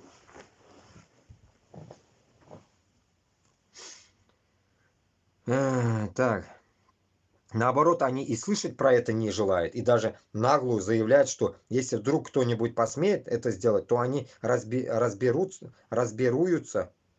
или разбегутся нахуй по-своему с национальными меньшинствами. Разберутся, наверное. А мы и так знаем, как они умеют разбираться. Грабить, убивать, насиловать. А вот так они всегда поступают. Если честно, то различия между плохими узкими и хорошими узкими я не вижу.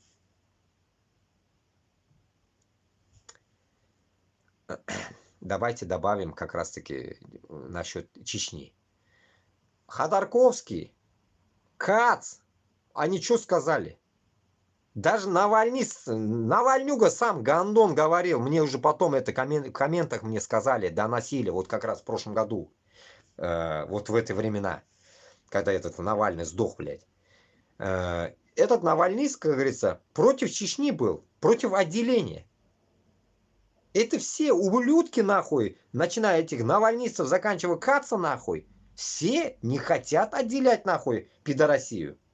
Как можно с этой уебищной системой, блядь, идти, блядь, против Москвы, блядь? Никогда, блядь. Никогда, блядь. А рядом, блядь, башкортов и татар, блядь, в роте будущее, иншаллах, не должно быть узкожопых вообще, блядь. Даже метисов таких не должно быть, нахуй. Ладно, я метис, блядь, но у меня нет узкожопых, блядь, в крови, блядь. Вот таких метисов, татар, переебанных с русскими, нахуй, башкортов с русскими тоже не будем брать, нахуй. Нихуя ни одних не беру. Всяких Мурзагулов вот такие нам не нужны, блядь. Станиславы какие-то, блядь, ебаные. Как по мне, они такие же имперцы, шовинисты, ксенофобы, расисты и нацисты, как и первые. Их принцип таков. Убрать Путлера и посадить своего такого же, только они поспешат заверить весь мир, что нужно с Рашки снять все санкции и все забыть, как будто бы ничего не было. Ну да. И потом, нахуй, вот так прижимать, как начнут, нахуй. Ну-ка, где тут, нахуй, Алсынов? Ну-ка, где тут, нахуй, я? Где тут, нахуй, Габасов? Всех будут иметь, нахуй. Всех заново посадят, нахуй. И все. Вы что думаете, нахуй? В сказку попали, блядь. Нихуя. Вот потом-то будет жопа жопой, нахуй. Поэтому, исходя от этого, мы никак, нахуй, опрофаниться не должны, блядь. Наши деды были мягкие, опрофанились, нахуй, в свое время. Не, мы уже так не будем опрофаниваться, нахуй. Это точно, нахуй.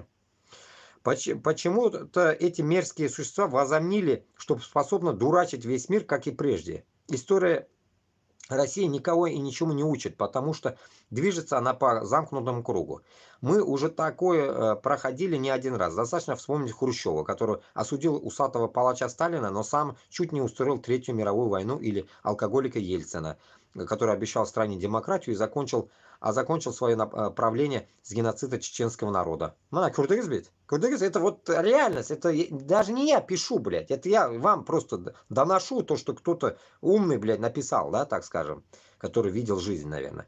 Или читал книжки. Хз, блядь. Кто пишет, я же не вижу. Закончил свое правление с геноцида чеченского народа и приведя КГБшную крысу Путлера. Видите как? Тема какая, да? Рахмат.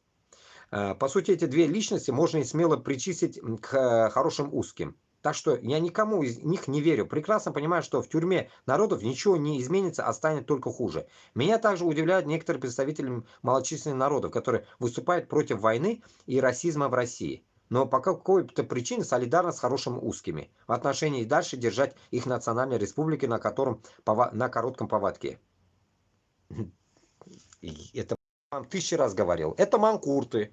Это из той категории, блядь. Мы дотанчончики, мы как бы с русскими нормально, нахуй. Особенно вот в сраный ВКонтакт зайдешь, Башкортостан там пишет. Осень, кем, блядь, мин, урслар, блядь, айбат. Начинают писать, нахуй, там, всякие, блядь, татары, нахуй, башкортлар начинают писать, блядь. Ну, чаще пишут татарлар, конечно, блядь. И начинает писать, блядь, без урслар, блядь, мэнги я шибес, мэнги я дус, блядь. Дус, хуюз, блядь. Дус, блядь. Дус, который, блядь, синессеге. Рахат дус. Даже не знаю, как назвать таких личностей, которые не понимают, что Москва и дальше намерены грабить их земли, а население использовать как людской ресурс достижения своих имперских планов. Необходимо осознать, что только независимость от шовинистической России способна сохранить малочисленные народы от полного уничтожения и насильственной ассимиляции. Мне не совсем понятно, с какого перепуга там фото Айдера Муждабаева. Насколько мне известно, он в своих видео и интервью нелестно высказывается в адрес русских оппозиционеров. Что за фото, я не знаю тут, конечно. Ну, короче, чувак из Вольного Улуса, короче, написал. Кто такой Вольный Улус? Хуй его знает. Кто написал это? Не знаю. Вот так вот. Тот самый из башкортов. Ну, я это уже читал вроде бы. Ну да, читал я это уже, короче. Про этот Айзеров, что-то такое.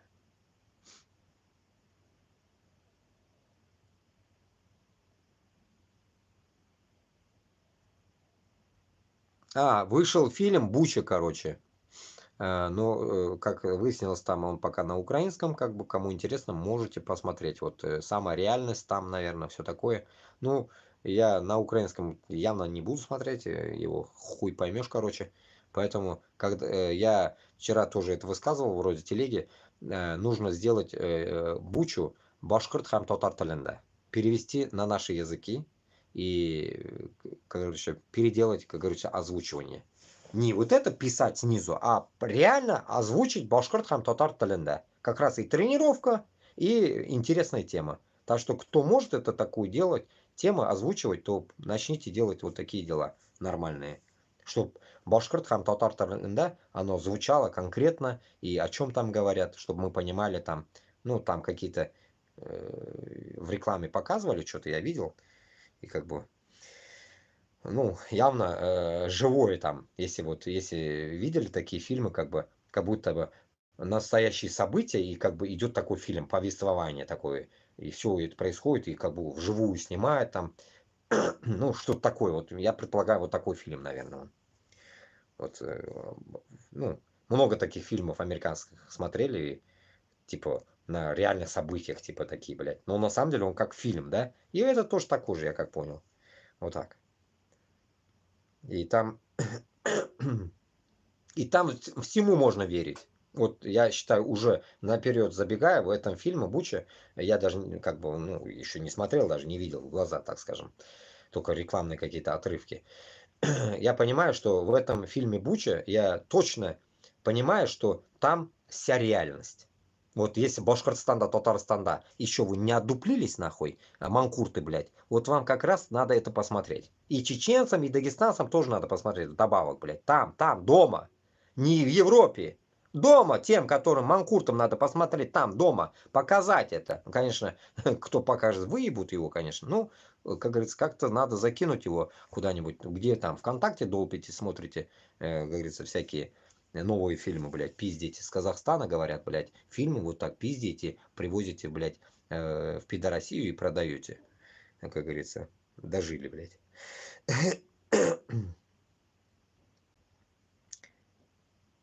Так.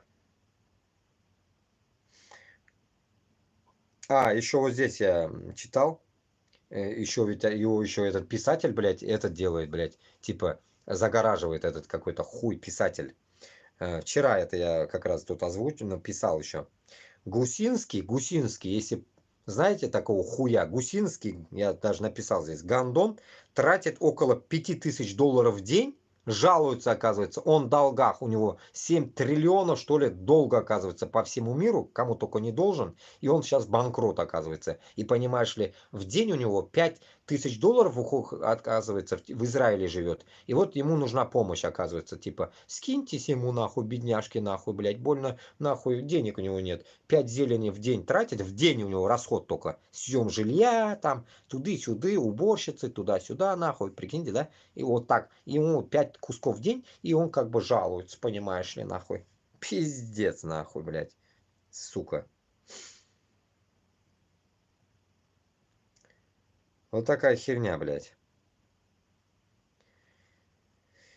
Так. Путин впервые за 20 лет отправил россиян на военные сборы в январе. Что за военные сборы, нахуй?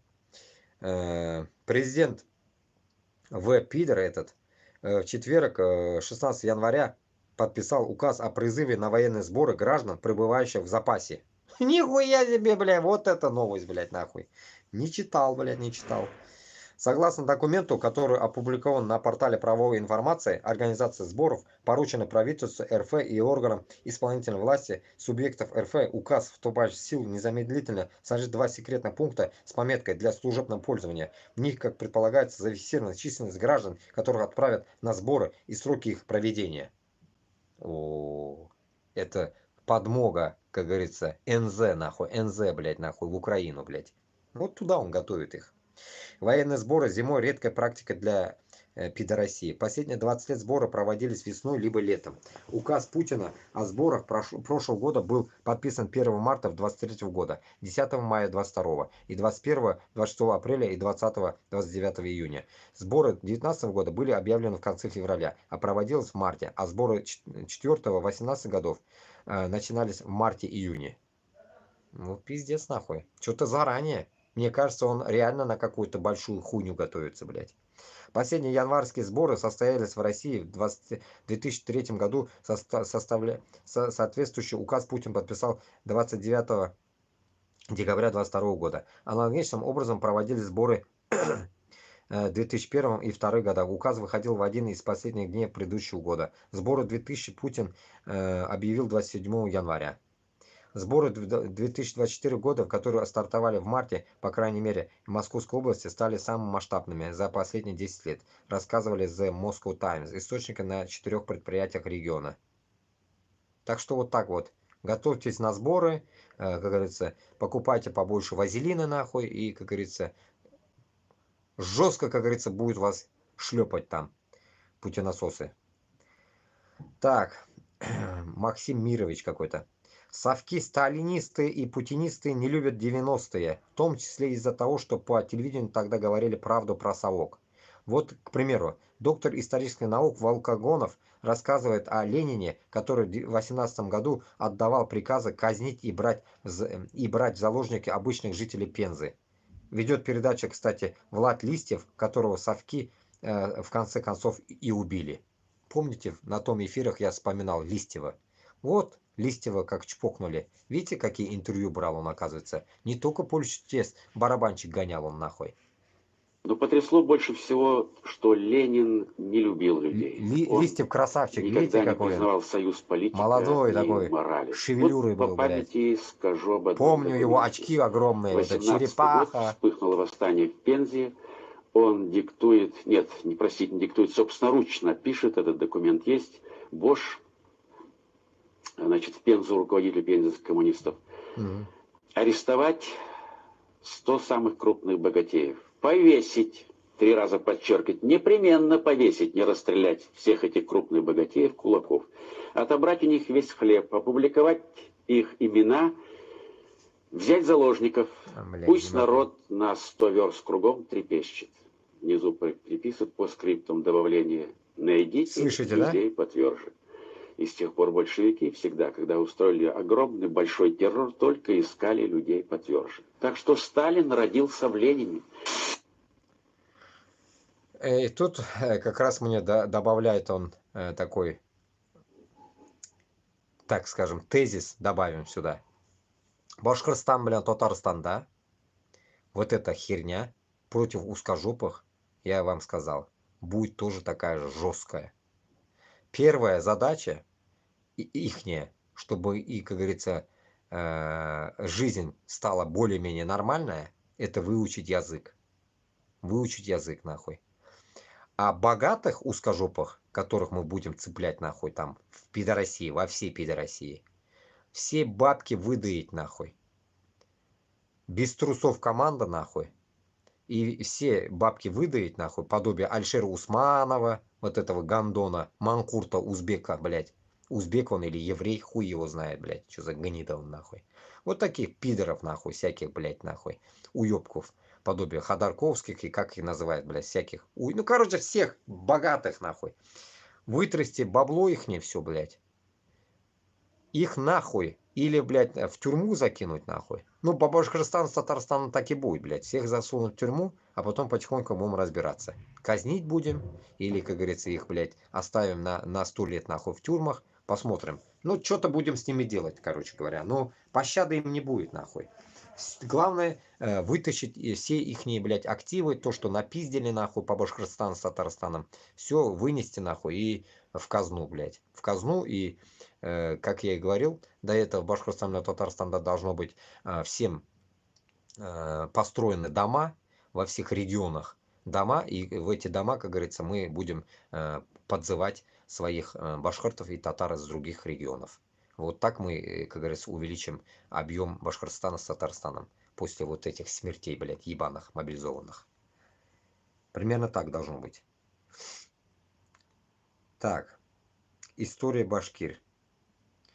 Часть 2. Не знаю, это огрызок или часть 2, я так и не понял. А часть 1 где? Хз, короче, ладно. Часть 2. 4 пункт. Восстание против Российской империи. После вхождения Башкирии в состав российского государства в XVI веке башкиры неоднократно поднимали восстания. Самым известным стали Башкирское восстание 1735-1740 годов под предводительством Карасакала. Оно стало реакцией на нарушение прав башкирской земли. Участие башкир в Пугачевское восстание в 1773-1775 годах, где они активно сражались против царских войск. Пятое. Участие в Отечественной войне 1812. С французами, наверное.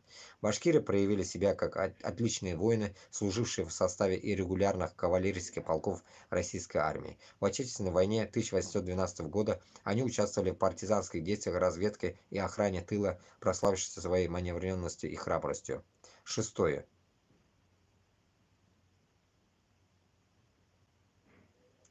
Ты на том стриме читал первую часть. На том стриме я первую часть читал, оказывается. Окей. Это тоже как-то выходит, значит, по дням. Окей. Башкирская автономия. После революции 1917 года башкиры стали одними из первых народов, создавших автономию в составе этой пидорации, блядь. Башкирская автономная республика была провозглашена в 1919 году. Это стало важным шагом сохранения культуры и идентичности народа. Уже 100 лет больше, как говорится, как мы рабы опять. Получается, как говорится, 106 лет тому назад у нас была автономия, прикиньте, а мы спим. Поэтому мы срочно должны не то что автономию, мы полностью, как говорится, должны взять свою независимость. Никому нахуй не будем подчиняться, блядь, никому. Кроме Аллаха, никому не будем подчиняться. Это смертники нахуй, люди нахуй, нам не указ, блядь. Так. В Уфе обнаружили самый скользкий тротуар. За полчаса он отправил в полет около десятка человек, мужчин, женщин, пенсионеров. Ну а хули, блядь. Хабиров долбоеб, жена крыса, армянка, блядь. Бабло дохуя. Ну, гололед это хуйня, бардак, блядь. Ну, даже показывать не хочу. Ну, понятно, жижа такая, в снегу жижа, блядь, нахуй. И в Москве так было. Один день не прочистят узбеки, кыргызы, таджики, все, пизда, нахуй, в Москве, блядь, нахуй. По шее вот таком, в дерьме, месиво такое, из снега, блядь, нахуй. Хуй ты продвинешься там, блядь, на ровном месте буксуешь. А в Уфе это сплошь и рядом. Я как раз-таки какие-то года я ездил в Уфу пару раз, блядь, когда еще в Москве жил. Я охуел, блядь. Тротуары были, блядь, грубо говоря, вот отсюда снег, блядь. Я устал там идти, блядь. По тротуару, центральный рынок, блядь. Центральные места, блядь. Все, вот эти коммунистические, вот эти все улицы были в снегу, блядь, нечищенные. Я охуел, блядь. Помню еще, блядь, в сторону как раз монумента пошли, тоже что-то мы поперлись туда. Вот это, старая Уфа, блядь. Тоже охуели, блядь. И мы просто чокнулись там, нахуй. Ну, как-то мы поехали, так скажем, блядь, погостить, блядь. Блядь, я тогда подумал, нахуй. Я подумал тогда, блядь, нихуя себе Москва как вылизывается, блядь. И у меня мысль такая была тогда. А в Уфе говно все. Вот и все, блядь. Никто ничего не чистил, блядь, в Уфе. Так, инсайдер опять. Украина и Британия подписали соглашение о столетнем партнерстве. Британия выделит Украине 3 миллиарда. О, бритш нахуй. Начал выделять бабло. Из российских активов. О, из российских активов? Ну это меня радует, блядь, нахуй. Вот, прям мед по сердцу башкирский прошелся у меня, блядь. Это же вообще тема, нахуй. Это тема, блядь. Берите все, берите, нахуй, этих путинососов. Все бабло, я же говорю, у вас бабла дохуя. А вы нам, блядь, сука, оружие жалеют, нахуй. Комментаторы ебаные, блядь. Ну, нам самим оружия нету. Ищите себе оружие, нахуй, идите воюйте, блядь. Украинцы мне пишут, блядь, сука. Да у вас, нахуй, там жопа слипнется с этих оружий, ебанутые, нахуй. Вам некому их использовать, дебилы, нахуй. У вас людей нет. У вас больше оружия на одного человека, нахуй. Он может вот так купаться нахуй в автоматах нахуй. Людей нет нахуй, чтобы оттуда стрелять, блядь. Вот хотя бы у корейцев учитесь, блядь, чтобы 5-6 автоматов, как они привязали, и один рычаг. Хуякс нахуй, хуякс. И еще языком. Блядь, нахуй, вот так. Хуякс нахуй, вот так, хуярьте, вот так. Вот так, блядь. И на член еще поставьте автомат. И членом стреляйте нахуй. Вот. У вас людей нет, блядь. Блядь, люди, сука. Кабинется еще, блядь. Передает Украине 150 стволов артиллерии. Вот, видите как? И новую мобильную систему ПВО. 150 стволов артиллерии. Кто-нибудь может использовать его? Я, допустим, я не артиллерия, я не знаю, блядь. Я БМП-1, нахуй. Наводчик-оператор, блядь, нахуй. И, может, как-то придрачусь, не знаю. Стрелять смогу? Нет, блядь. Ну, хуево, блядь, нахуй. Ну, примерно так, блядь. Расширяет подготовку украинской военных и будет развивать создание дальнобойного оружия. Британия становится ключевым партнером Украины в энергетическом секторе добычи критически важных полезных ископаемых. Понимаете, сколько у вас знакомых до хуя, блядь, и американцы, блядь, и англичане, и Европа, блядь. Англия — это отдельная тема, вы не путайте это с Европой, блядь. Это отдельное мощное государство, которое имеет Ми-6, нахуй, Джеймс Бонд, так далее, блядь. Так что, блядь, нахуй, вот такая тема, блядь. Как раз я вчера никуда не выходил, решил посмотреть фильм, блядь. Охуенный один фильм посмотрел, мне понравился. Какой-то новый вышел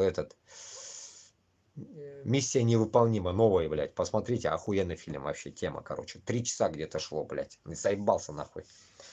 Смотреть его.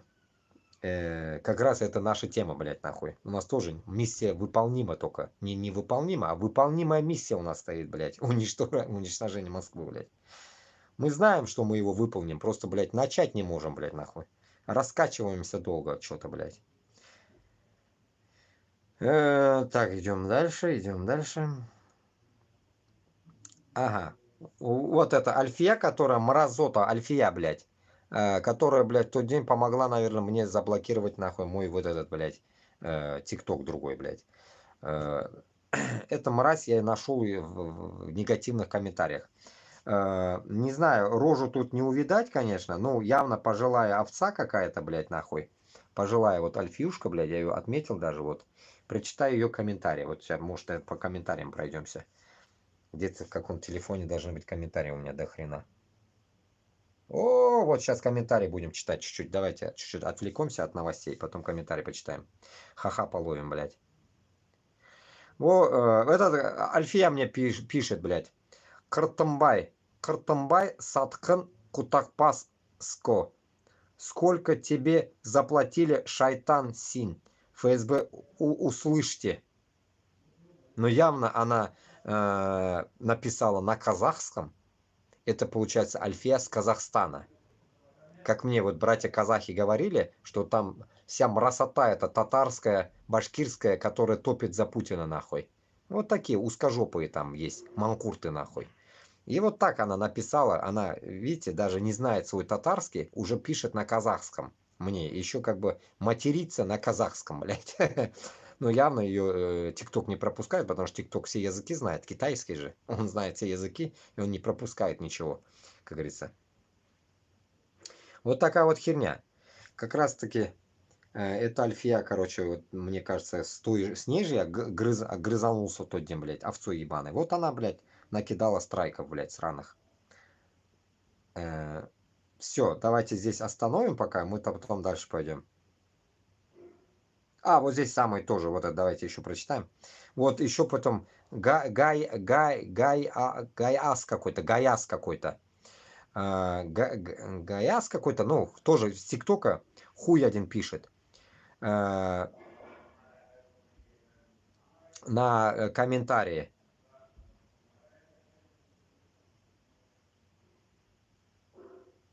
Комментарий кому-то, блин, а тебе можно верить, и пишет мне кому-то он пишет комментарий и подъебывает холокна.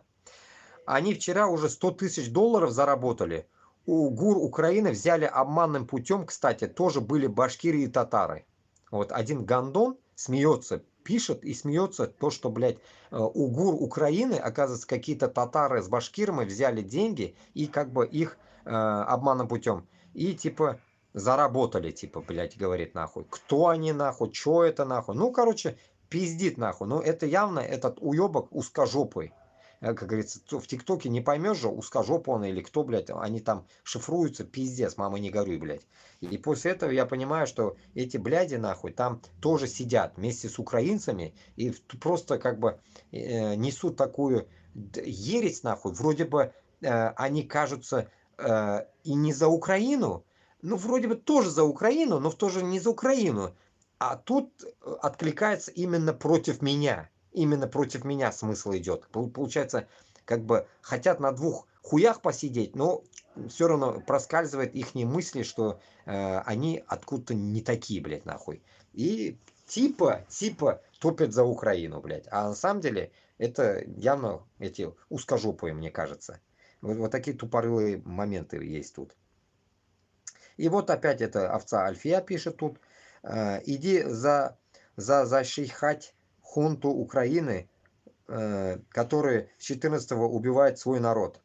Иди защищать хунту Украины, которая с 14-го года убивает свой народ.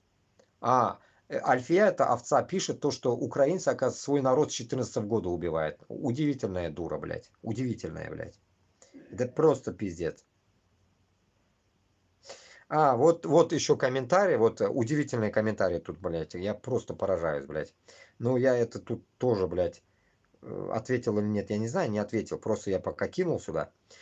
Бисиман какой-то пишет, чтоб украинские власти услышали вот то, что я вам написал в ТикТоке, услышали надо, чтобы ваши власти сказали, блядь, украинцы, дорогие мои, наши власти это мы, народ. Это мы, я ему тоже ответил. Где наша власть? Мы власть, народ, холок власть. У нас нет власти в Башкортостане, в Татарстане. Вы имеете в виду? Где вы власть видите, блядь? Где вы власть? Кашапов, что ли? Габасов? Они не власть, нихуя, блядь. Не власть, блядь. У нас нет власти, блядь. Какая нахуй власть, блядь? С вами будем говорить мы, вот мы. Как хотите нас называйте, блядь. Народ будет с вами говорить. Вот именно мы будем говорить с вами. Поэтому с любым военным нахуй, занозри его нахуй сюда, блядь. С любым будем говорить, блядь. За базар нахуй будем отвечать, блядь. Не как вы нахуй, прошмандовки, блядь. Которые просят нахуй помощи у Америки нахуй, у Англии, блядь, у Европы нахуй. Вот мы вам поможем, просто нахуй. Поможем, безвозмездно, блядь, нахуй, поможем.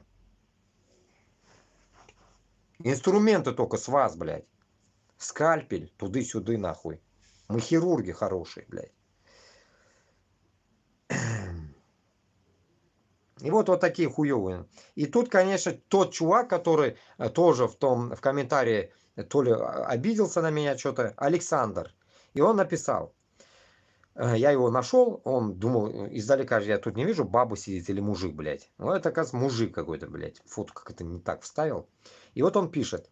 Идея хорошая, как вы себе представляете, перебраться в Украину. Только через Турцию. Оружия у самих не хватает. Неужели на месте нельзя достать оружие и боеприпасы? Прибужите в Украину, вас и так встретят. Я вам в начале эфира уже ответил. Еще раз вот примерно уже теперь... контактно сосредоточенно буду отвечать теперь. Мне просто именно поэтому я и говорю, задавайте вопросы, и мне удобно так отвечать. Вот смотрите, прибивать в Украину, пока мы не договоримся, никто не будет. Это раз.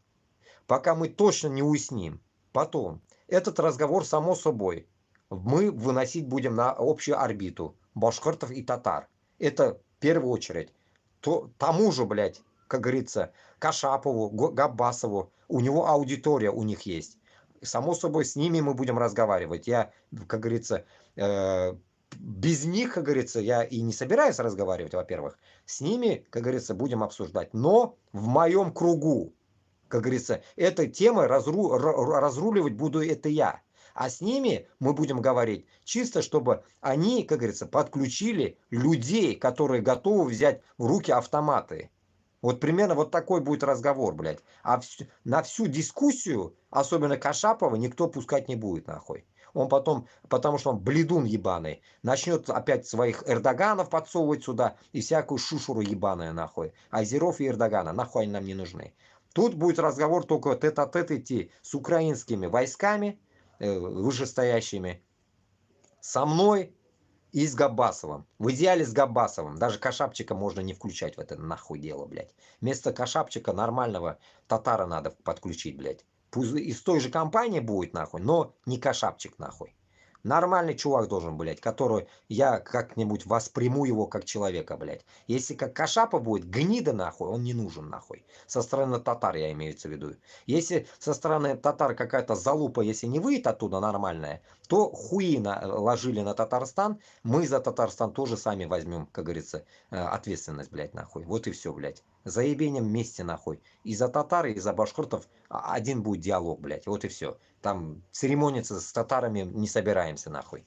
Поэтому татары должны понимать. И выводите, нахуй, своего какого-то яйцеклетку, нахуй, оттуда, нормального, нахуй. С кем можно будет общаться, блядь. Пидоры подобие Кашапова, айсены, нахуй, нам не нужны. Они дохуя сидят на яйцах и никак не могут рожать, нахуй. Они безродные, уёбки, нахуй. Пусть научатся рожать, блядь, сперва. Людей нормальных. А не уёбков, нахуй. В виде Кашапова. Так.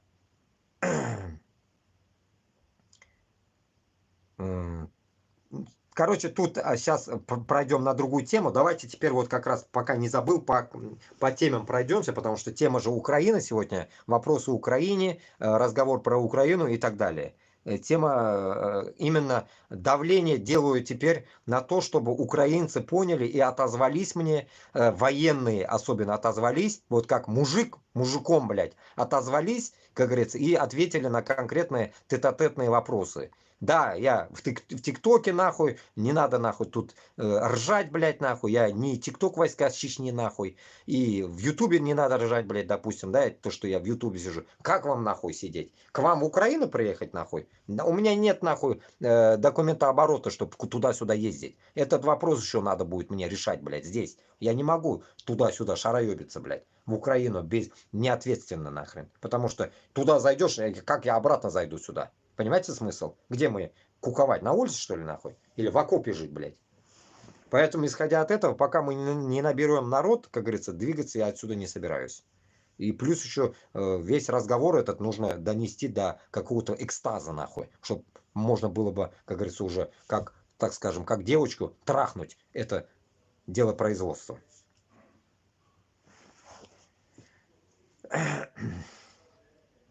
Так, подряд я буду читать, блядь. То, что я наскриншотил в тот раз, я вам закидывал в ТикТок тоже. Вот хуево туча этих комментариев. Но будем читать именно по тем вопросам, которые задавали украинцы. Ну, проходиться буду по всем, нахуй. Потому что тут не уловить, кто что. Так, Павлова Людмила пишет. Начал, короче, сначала. Конец или начало, я не знаю уже. Если бы я услышала бы это 3 года назад, то поверила бы. А сейчас это чисто пиздеж. Павлова Людмила. Это нихуя не пиздеж, блядь. А пиздите это вы, блядь. Вы, если имеете такие связи, нахуй, да пиздитесь, нахуй. И, как говорится, не фертите, не пиздите, нахуй. Отправьте сюда, нахуй, своего командира, блядь, с кем можно будет перепиздеть. Чтобы потом не говорили, что мы пиздоболы. Столько воды, Юра какой-то. Чувак, ТикТок это не твое. Юра какой-то мне пишет. Я вам говорю, нахуй, ТикТок мое, не мое, нахуй. Я не могу, блядь, все мысли, блядь, сразу в 2 словах описать, блядь. Я не могу, я вам что, писар, нахуй, или какой-то депутат, или что, блядь. Говорю как есть, блядь, как умею, Аллах шкур. Как-нибудь улавливайте мою мысль, как из 10 предложений, одно предложение уловите и поймете смысл. Самат Бакиров у меня, блядь. Собирай сухари, уже вышли мусора, береги себя. Уебок, нахуй. В тот раз он писал, я его видел, блядь. Но его почему-то сразу забанили почему-то. Это банные комментарии, я читаю. Забанные, блядь. Казахстаннан, наверное, пишет, я не знаю. Давно пора независимость Башкирии и Татарии, Бурятии, Ингушетии, Чечении. Рахмат. Кто-то пишет, давно пора уничтожить империю алкашей. Тоже согласен. Так, идем дальше. Кто-то пишет, Александр какой-то. Ты хочешь, чтобы Украина вас всех освободила до самой Чукотки? Тогда не сидите у экранов, а действуйте на всех фронтах в помощь ВСУ. Вот опять из той же категории. Нам помощь ВСУ не надо. Мы ВСУ помогать будем из своих фронтов. Вот именно, блядь. Не ваших. Ваши, вот вы как там ебетесь 3 года с этими узкожопами, блядь. Так же будете. Может, если у нас будет реально 50 тысяч людей наберется из Башкортостана с Татарстаном, реально, да, 10 тысяч мы точно оставим, как говорится, в сторону пидорасии. Курск, Брянск, вот эти места, выход будет уже, выход. То, где вы не можете выйти, будут выходить наши, но инструктора будут ваши. Понимаете, чтобы с этой всякой поеботиной иностранщиной стрелять же надо еще уметь, блядь.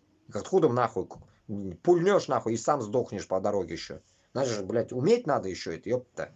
Сейчас же все же нахуй на кнопках, это у Путина нахуй все, блядь, на соплях нахуй и, как говорится, вот такой, на порохе нахуй, на этой хуйне. Зажигалку включаешь, одну пулю стреляет, потом опять запихивать надо. Это у Путина такие ружья, блядь. Старомодные, блядь. Так, Александр пишет, сказочник. Какой-то хуй какой-то пишет, зяблики, а все только на русском и разговаривают. На русском, говорит, разговаривает. Даже тут тема идет, блядь, о чем-то, а он, говорит, на русском разговаривает. Уёбки, нахуй. Если вы, блядь, узкожопые, нахуй, на весь мир, блядь, заполонили, уничтожив наши языки, блядь, мы с удовольствием можем разговаривать на татар-таленда или узбек-таленда или башкир-таленда. Но вы, ублюдки, понимать будете, нет? Вы, ублюдки, вы поймите сперва. Мин сөйлегенне аңласаң, блядь, мен үземнең телемдә дә сөйләргә бик, как говорится, шатман. Так, башкиры вы не пойдете. Башкиры вы не пойдете. Кто-то пишет, блядь. Манкурты не пойдут, да. Сармат пишет какой-то. Якутов с собой не берите, эти свой выбор сделали, им пизда. Якутов брать будем или не будем, нахуй. Это, как говорится, если с Якутии, с Бурятии люди пойдут на Москву, блядь, нам похуй, кто пойдет, блядь. Это внутри пидорасии, блядь. Брать, не брать, нахуй. Мы их брать-то не будем, они сами даже собраться, блядь. Надеюсь, ответил.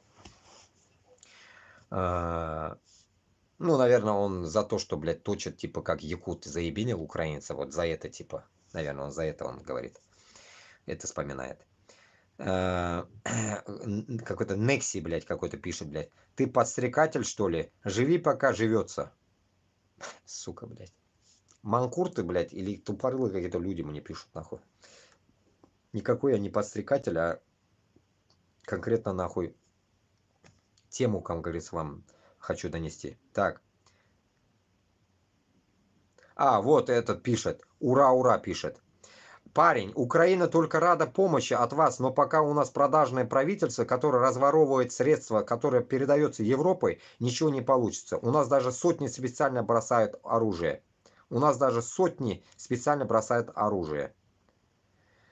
Потом ему отвечает. Что ты несешь, давго, дятел, коллаборант? Ему ответили. Плацдарм для старта давно уже создан в Курской области. ВСУ там ждет вас, всех желающих идти очищать власть от бандюков, путиноидов, возвращать себе правовое государство и свободу. Вот более-менее адекватный ответ, блядь. Вот видите, плацдарм Курской области ждет. Понимаете смысл? Уже, как говорится, можно, как говорится, туда тоже забрашивать там от 10 тысяч людей, как говорится, да, из разной категории наций, да, так скажем. Вот это тоже отличное, как говорится, создавание, так скажем, шумихи, да, так скажем, блядь. Но вы не можете одну вещь еще понять, вот это я забыл сказать, самое главное. Выйдя на территорию Курской области, Брянской области и так далее, выход вот эту всю пидорасию, когда мы, как я говорю, примерно, да, планируем, да, я же не военный, блядь, военными надо это обсуждать более подробно потом в дальнейшем. Это такие мои мечты, так скажем, мысли, которые должны так хотя бы сделать. Мы пойдем, допустим, в Крым. А другая часть может пойти в Курск. Для чего? Чтобы нахрен с Курска, пока мы не взяли Крым, какую-то часть, да, ведь Крыма, допустим, чтобы с Курска ебашили по Москве. И это будут ебашить наши группировки. Вот мы будем ебашить. Вам нельзя, а вы даете нам оружие. И все. Хоть как давайте, хоть под расписку, хоть как нахуй. Хоть как, блядь, афишируйте на весь мир. Мы отдали башкиртам, татарам оружие. Все, мы не виноваты нахуй. Все, вы не можете стрелять, мы будем стрелять. Проблем вообще нет нахуй. Блядь, я прям буду там с удовольствием бегать по всем этим нахуй, тыкать нахуй кнопочкам там, Путину нахуй, сюда, вот сюда, в Кремль, сюда, нахуй. Все буду хуярить нахуй. Я с удовольствием это буду делать, понимаете, нахуй, блядь. Кайф буду ловить от этого, блядь. По Москве, когда будем хуярить, блядь. Мне похуй тоже там, что-то же у меня там родственники уже до пизды нахуй, пусть уебывают. Хотят жить, пусть уебывают там. Пол Москвы нахуй, пусть уебет нахуй. А остальные все равно пиздой накроются, блядь. Так что мне похуй, блядь. Геноцид будем делать нахуй, узкого мира нахуй. Полностью нахуй, полностью. Чтоб дятлы эти нахуй больше никогда нахуй не долбили нахуй. Чужие дупло нахуй. Так, кто-то пишет. Плацдарм для старта давно уже создано Курской области. Я это читал. Так, идем дальше. Так, Димур какой-то пишет. Димир какой-то, блядь. Так, действуйте, вооружайтесь. У вас много складов с оружием. Берите власть на своей территории. Украина борется за свою независимость. Вы боретесь за свою. Не ждите, что кто-то клюнет вас в жопу. Я уже 1000 раз об этом ответил украинцам. Как говорится, клевать у нас в жопу уже, как говорится, клюют 500 лет. Проблем нет, как говорится, уже у нас жопы привыкли, я так понял, у манкуртов, как говорится, у них уже непосягаемые жопы, нахуй, как говорится, они любой нахуй принимают, нахуй, эти жопы, любую нахуй, я же причислял, и шампанское, и чекушку, все принимают, и тройной одеколон, так что наши жопы, нахуй, не ваши жопы. Так, и Некси опять пишет, нахуй, считай, что ты мертвец, нахуй. Оба-на. Парнишка не по адресу. Тебе в РДК русский добровольческий корпус воюет в Украине. Блять, вот таких дохуя, я же вам говорил, блять. Нам не нужны эти узкожопые нахуй. Мне, башкирту, татару, узбеку говорит, чтобы я шел, милости просил, блять, нахуй, у узкожопых, чтобы пойти на Москву, блять. Ебанутые нахуй, блять. Че он нахуй? Горилки нахуй напились там нахуй. Отдуплитесь уже, ёпта, украинцы. Вы чё, ёба дались там нахуй. Вот поэтому я говорю, вы от русских не отличаетесь порой, блядь, нахуй. Мыслями вашими, блядь. Какие-то ебанутые мысли. Мы хотим независимость Башкортостана с Татарстаном. Вы чё, с РДК нахуй хотите независимость взять? Хуй, блядь. Вы чё, ку-ку нахуй. Вот вам надо позадумываться, нахуя в этого дятла нахуй с Питера вообще этого волосатика пустили туда. Этого дятла для РДК создал, понимаешь, военный какой-то, узкожопый, блядь. Вот, вы задумайтесь, кого вы туда пустили. Нахуй он вам нужен там, блядь. А вот он меня, понимаешь, проверять хочет, нахуй. Меня, блядь, с Башкортостана хочет проверять, блядь. Поражаюсь над ними, блядь. А что у санитария в дурке выходной был? Сбежал?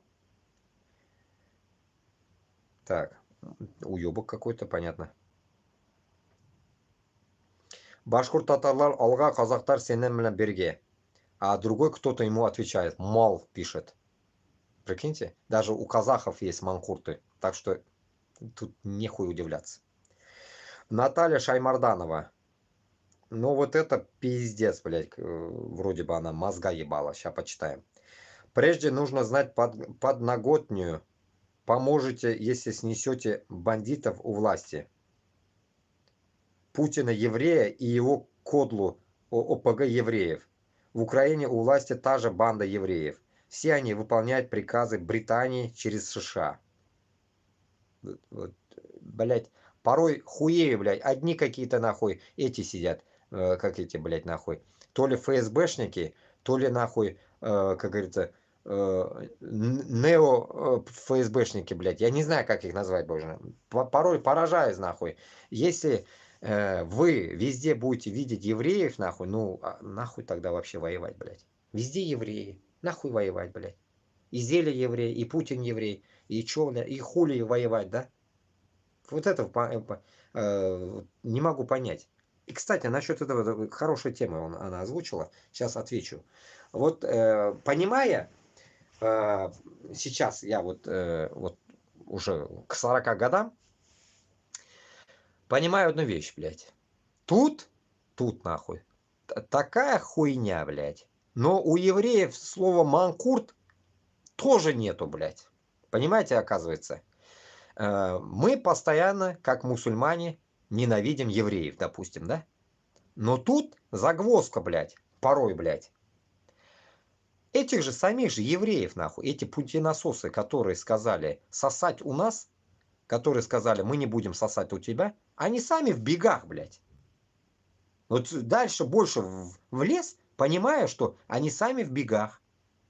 Исходя от этого, эти евреи, как хорошие евреи, так будем называть, блядь, тоже, как говорится,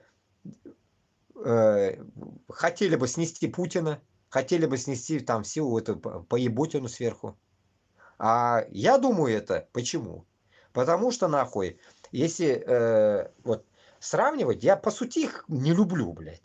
Но если они адекватные тему говорят, вот как Фейгин, блядь, порой иногда мне нравятся какие-то мысли у него с этой своей тёлочкой, нахуй, украинкой. И получается, Фейгин, он более-менее что-то, блядь, правдиво говорит, если он не лицемерит, как он сам говорит. Соловей был, блядь, то такой был, то всякой был, Соловьев вот этот, хуй, блядь, Соловьев, блядь, морда вот эта собачья, этот пес Барбос, нахуй, из Том и Джерри. Помните, рожа какая? У него тоже, у Соловья такая же рожа. И вот, и вот этот момент, что, блядь, нахуй, если помните, блядь, Одесса, если помните, нахуй, жиды, если помните, нахуй, коммуняги ебли жидов, если помните, все тюрьмы переполнены жидами, если все это, блядь, вспоминать, убийство Гитлером, нахуй, жидов, этих евреев, это все, если оценивать, то явно понимаю здесь, идет нацизм против евреев, блядь, по идее, блядь. Да, они хуевые, но когда ты опять, как украинцам говорил, хочешь уничтожить другую цель, общую, то там, блядь, и жиды порой, блядь, нахуй, становятся нужны. И, как говорится, вот этот момент, вот именно вот здесь, как она говорит, нахуй, там евреи, тут евреи, нихуя. Просто у евреев, опять-таки, нет же такого слова манкурт, блядь. И поэтому еврейские манкурты — это Соловьев и вся шушера, которые там, Березовские, остались там внутри. А как будто бы не манкурты — это Ходорковские, Фейгины и вот эта вся хуйня. Обиженки, так скажем, блядь, обиженки, которые упиздили. Это вот, эта часть людей, она может, как говорится, содействовать вместе с нами по разъебу Москвы. Но по разъебу регионов они выйдут против, блядь. Вот это нельзя забывать. Вот этот момент самый хуёвый, понимаете? Вот этот момент самый хуёвый. Блядь, идешь на Москву вместе, а когда Москву берешь, они говорят, Чечня остается, Дагестан остается, Башкортостан, Татарстан остаются, Саха остается. Вот такая хуйня.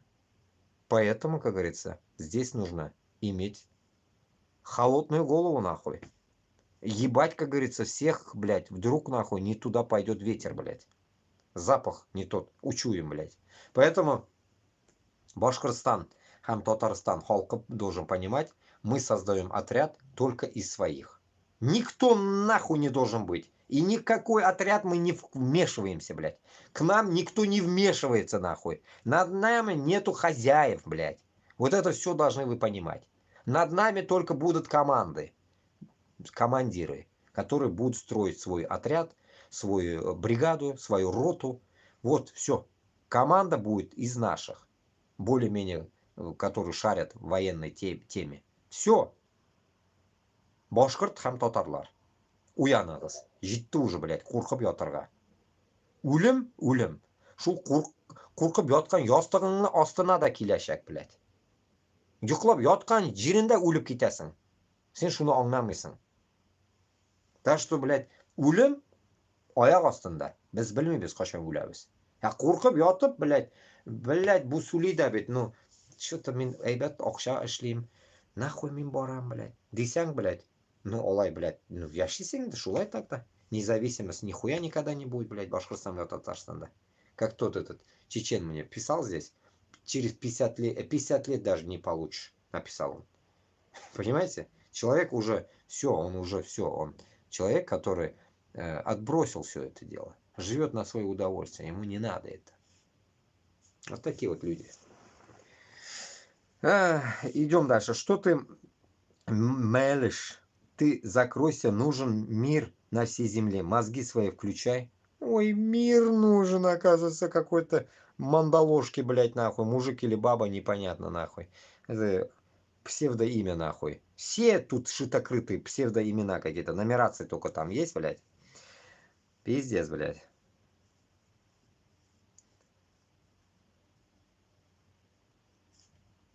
Идем дальше.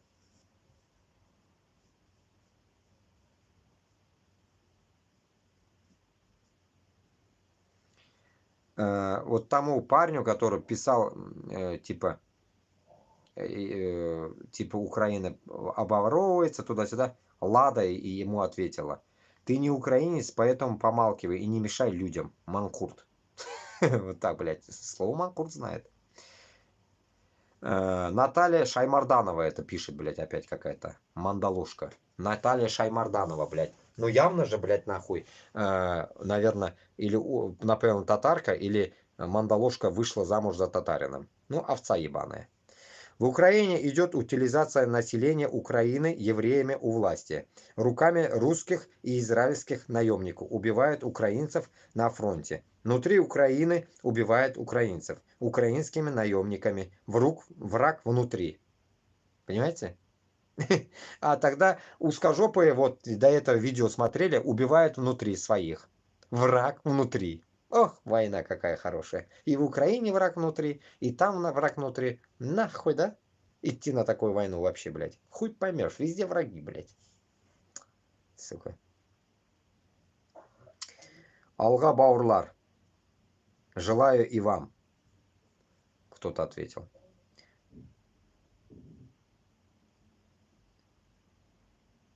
Тут на украинском, но хз, не поймешь. Опять Лада отвечает, короче, на украинском, кто написал. Не лезь со своими советами, бот.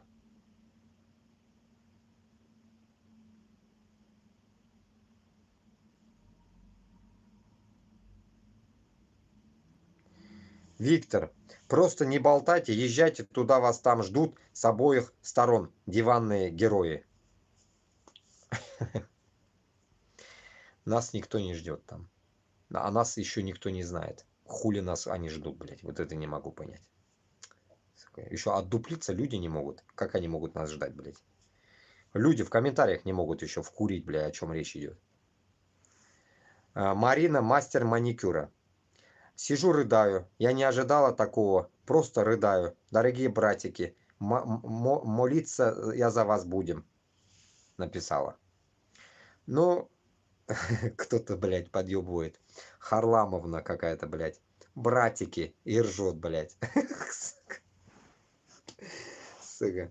Ну, человек, блядь, от души написал, вот украинка написала то, что помощь им реально же нужна.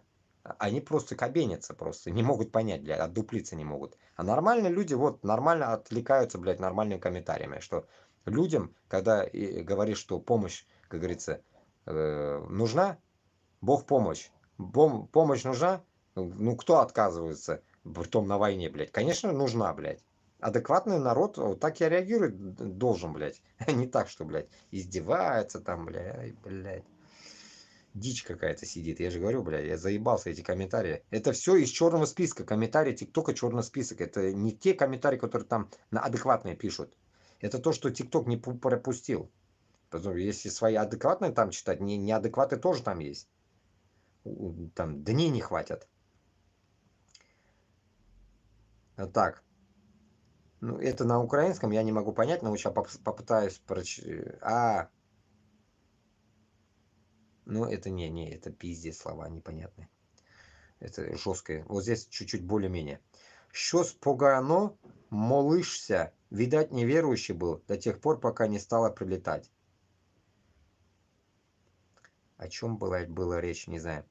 Так. Казахстан нам пишет. Правильно, только так хватит быть рабами. Хватит быть рабами. Казахстан поддерживаем. Рахмат. Людмила пишет. Дай Боже, щоб все стали свободны, ведь це недолугой раши.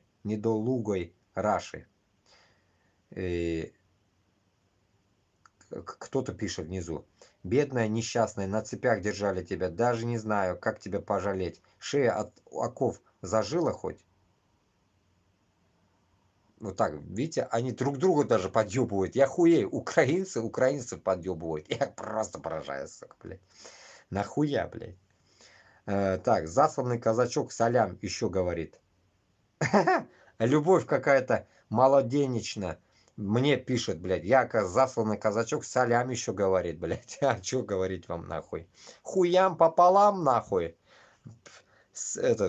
Привет нашим хуями машем, блядь. Так что ли вам обращаться теперь, блядь? Или как, блядь? Сука.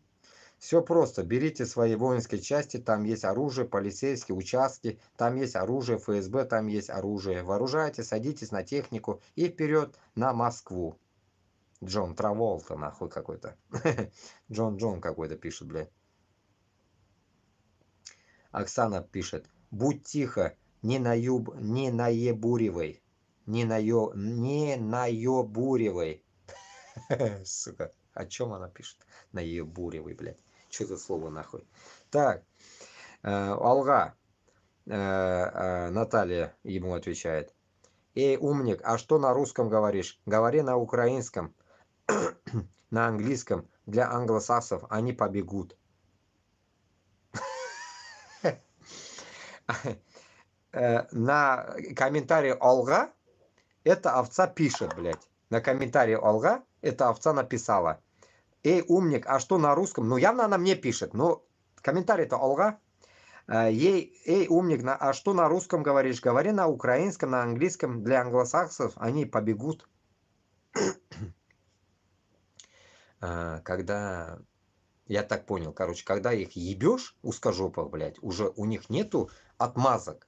И они доходят до этого маразма. Почему говоришь на русском? Сука. Ну, а почему вы, ублюдки, нахуй, нам в школах научили русский? Это вы виноваты, ублюдки. Во всем виновата Москва, блядь. Дебилы, блядь, тупорылые. Вы же тупорылые дебилы. Вы научили. Вы отняли наши языки. Башкир, татар, казах, хамма тилларны отняли. Ублюдки, блядь. Qanaqa tilda yana gapiraylik, jallablar? Kallenga кутагымнар. Так. Опять это нахуй, Наталья, блядь. Пока оно и было у вас такое, и продали вас с потрохами, а вы русских вините. Ой, это Наталья узкая, значит, блядь, нахуй. Типа, оказывается, все продали в Украине и вините русских, понимаешь ли. А кого винить? Ублюдки, нахуй, ебаные, блядь, финно-угры сраные, нахуй. Ладно, не русских, финно-угров виним, блядь, нахуй. Какая хуй разница? Копыта, нахуй, ваше такой же, с этим, лаптях же, блядь. Ваше копыта в лаптях не выходило по жизни, блядь. Лапти ваши с дырявыми, вонючими портянками, нахуй. И этот гандон какой-то, Юрий мне пишет. Ноздрю поправь, независимый. И 3, смайлика это смеется, типа. Юрий, нахуй. Гагарин, нахуй. Ебаный, блядь, нахуй. Мы и Гагарина выебем, и тебя вместе, нахуй. И все космодромы твои, нахуй, в жопу тебе засунем. Дебил, блядь.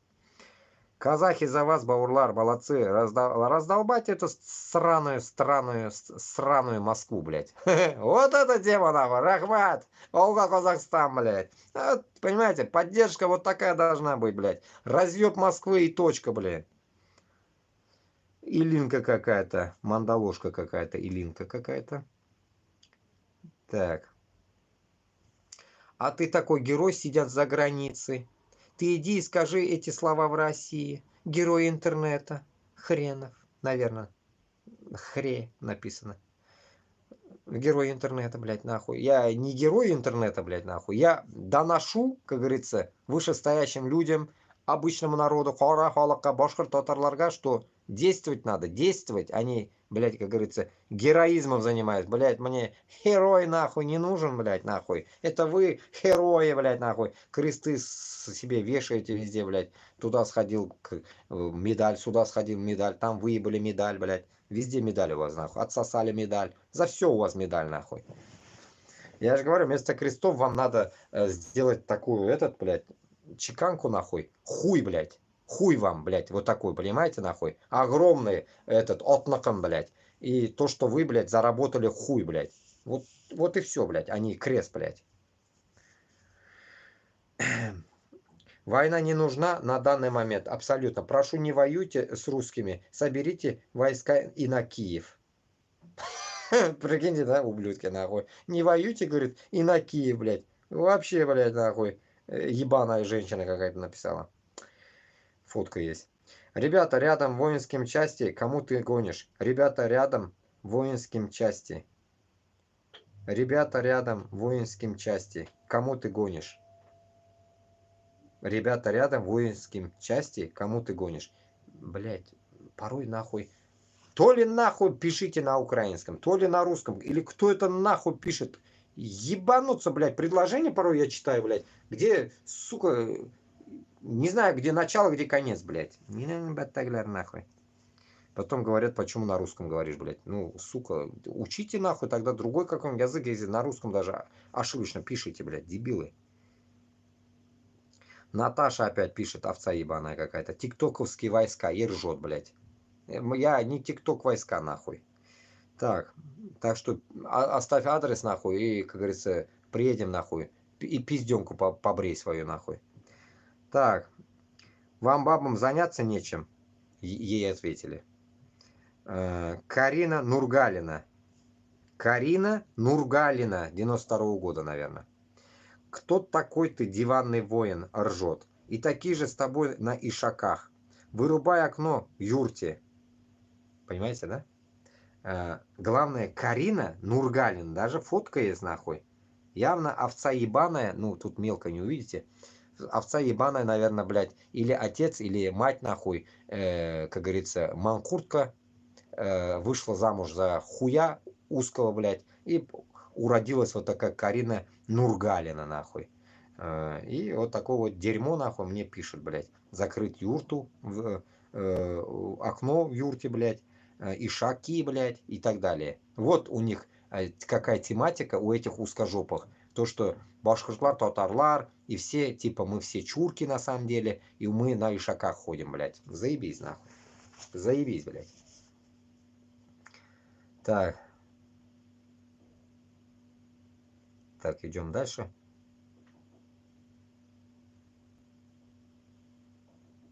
Евро какой-то пишет. Бурят, Чечня нахуй не нужны, написали.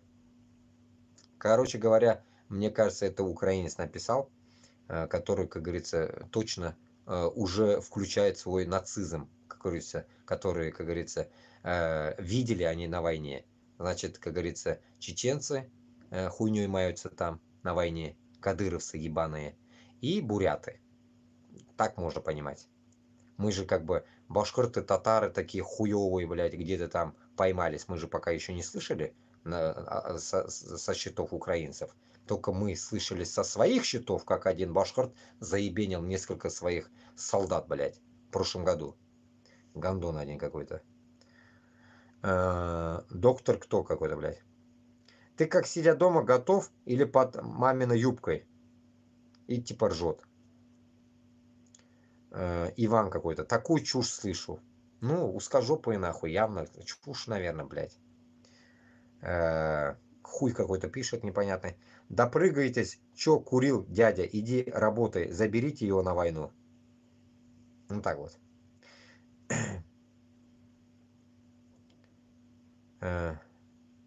Кто-то пишет.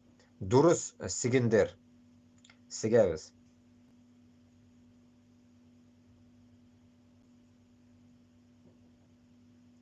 Башкұрт татарлар алға Казахстан сендер белән бергә.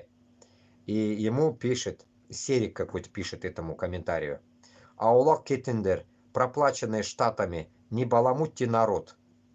Понимаете, вот внутри Казахстана вот такой манкурты тоже, как говорится, на своих казахов еще что-то огрызаются. Я просто поражаюсь, нахуй. Просто хуею, блядь. Блядь, нахуй. Коммуняги ебаные, наверное, какие-то опять, блядь. В Азии так там, можно сказать, коммуняги. А здесь у нас реальные манкурты, потому что коммунизм у нас уже явно, блядь, нахуй, уже не котируется, блядь. А в Азии котируется коммунизм. Так. Украинцы защищают свою землю, защищают нас, других стран, от российских оккупантов, зомби гнилого режима. Когда Украина победит, исчезнет диктаторский режим, главы коррупционной банды, команды в многих странах СНГ. Ну, наверное, написал какой-нибудь из Азии чувак. Это опять Наташа ебаная пишет. Ну а как? Сидит в ТТ, ополчение собирает, бред какой-то. А вы думаете иначе? Сама себе она, овца, отвечает. Ей никто даже не ответил. Тиктоковские войска вопрос задает. И сама себе отвечает. Ну а как сидит, ополчение собирает, типа, оказывается. Да, блядь, нахуй. Наташка, ебанашка, блядь. Собираем, нахуй, чтобы, блядь, нахуй, Путина и тебя, нахуй, как говорится, выебать. Ой, да ладно, все вы за своего лидера. Не надо нести пургу. Кто-то удивляется. И тиктокским войскам ответили, да, кто-то еще ответил, казак ответил, хули сидишь, пиздишь, ответили ей, овцы ебаной. Молодец, Рахмат. И вот этому опять, который Украина, которая типа разворовывает, ему отвечает. О, ИПСО подтянулась. Наталья отвечает, забоялись? Поройся там в инструкциях, что нужно вешать в таком случае. Подъебывает его этого. Никола пишет. Приезжайте, оденем, обуем, оружие дадим. Гойда. Кто-то пишет Жигит. И кто-то над ним смеется. Опять тиктокским войскам отвечают. Уйди в тишину, и увидишь, кому ты нужна.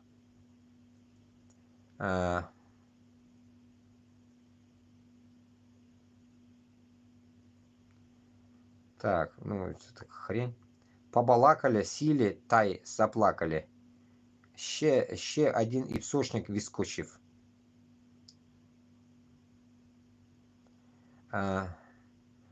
И опять как на какой-то комментарий отвечает. Не чипай нашу мову. Люди, вот тут ипсошник выскочил. Хз, блядь. Что они там творят? Юрий опять, блядь. Что ты плетешь? Украина справится сама. Привет из Харькова. Никто не подтянется. Окей. Людмила пишет. Мы не рабы. А вы, если рабы, вставайте и протестуйте. Те, кто хотели, не свистят. И геморрой Украине. Вас не касается. Вы и федерастов не обидеть и к Украине примазаться. Мы независимые. Понимаете, какие люди? Мышление людей до такой степени разные, как бы. Оказывается, мы примазаться хотим, что-то хотим или что-то хотим. Вот это я не могу понять, блядь, нахрен. Еще раз повторяюсь. Всего лишь ваша территория нам нужна. Всего лишь ваша территория. Если бы с удовольствием Казахстан, если бы был бы чуть-чуть другой, народ готов, то территория Казахстана это вся пидорация. Низ пидорации это вся территория Казахстана.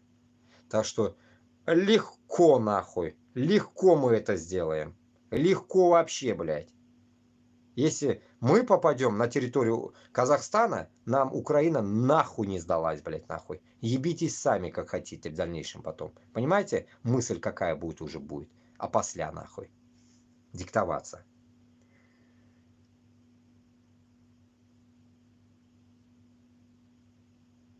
Опять это Наташа нахуй. Я бы вам посоветовал отложить интернет и телевизор, а взять и прочесть пару-тройку книг, нормальную стоящую литературу, так как у вас спутанность мысли и отсутствие смысловой нагрузки в спиче, извините. Это она мне пишет опять нахуй. Сука, или кому она пишет, я не знаю, блядь. Ну, мне, наверное, пишет, блядь. Ну, у меня, как говорится, память, так скажем, девичья, то приходит, то уходит нахуй, так что не ссыте нахуй. Вспомню, как говорится, нахуярю. Не боитесь. Так.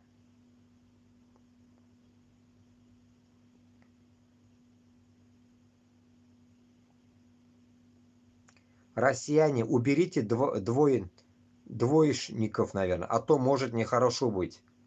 Кто-то пишет. Какой-то Алатау. О чем он имел в виду? Валентина Рогаченко. Украинский народ впервые 2 месяца голыми руками дали отпор узким. Так что все в ваших руках. Окей. Вам ответ будет такой. Неоднозначный такой. Не однотипный, блядь. Если напали бы узкожопые в Башкортостан с Татарстаном, мы тоже так же дали бы. Мы тоже так же на своей земле заебенили бы узкожопых, блядь. Нет проблем. Вы на своей земле. Вы на своей земле, и если бы вы съебались бы все, я не знаю, Путин просто пришел бы в Киев и присел бы там, и все. И оттуда диктовал бы. Но логика людей не такова, как вы думаете, блядь. Они, как говорится, способны, так скажем, дано Аллахом защищать свою территорию. И поэтому, как говорится, вот эта пурга ваша, блядь, ну не к месту нахуй. То, что вы там защищали или что-то, блядь. Я изначально, когда в 22 году мне задавали, зачем ты едешь, куда, чё, блядь, я всегда отвечал сразу, и вам еще раз отвечаю, говорю, да, что это, как говорится, не нападение на пидорасию. Это пидорасия напала на другую страну. Поэтому, блядь, это не моя война, блядь. Так что, I'm sorry.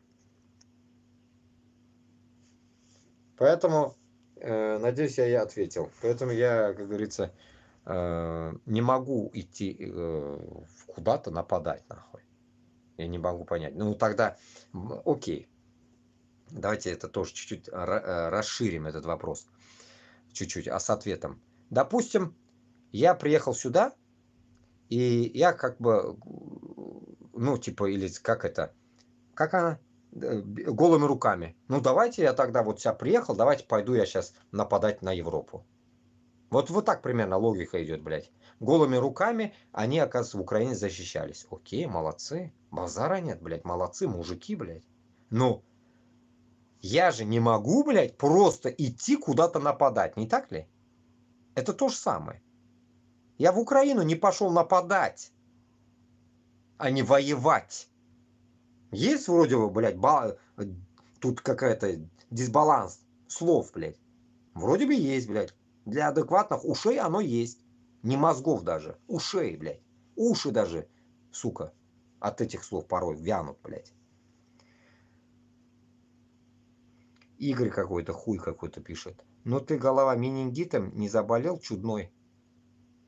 Игоречек, иди пой свой, нахуй, ебланские песни свои, блядь. Игоречек, нахуй. Вы, россияне, и мы вас больше не хотим в Украине, тоже ваша типова московская думка и менталитет наш справжних этнических украинцев не хвилює. Вы загроза национальной безопасности и целостности крайне. Вот вроде бы понял, что этот чувак или чувиха ответила манкуртам украинцам.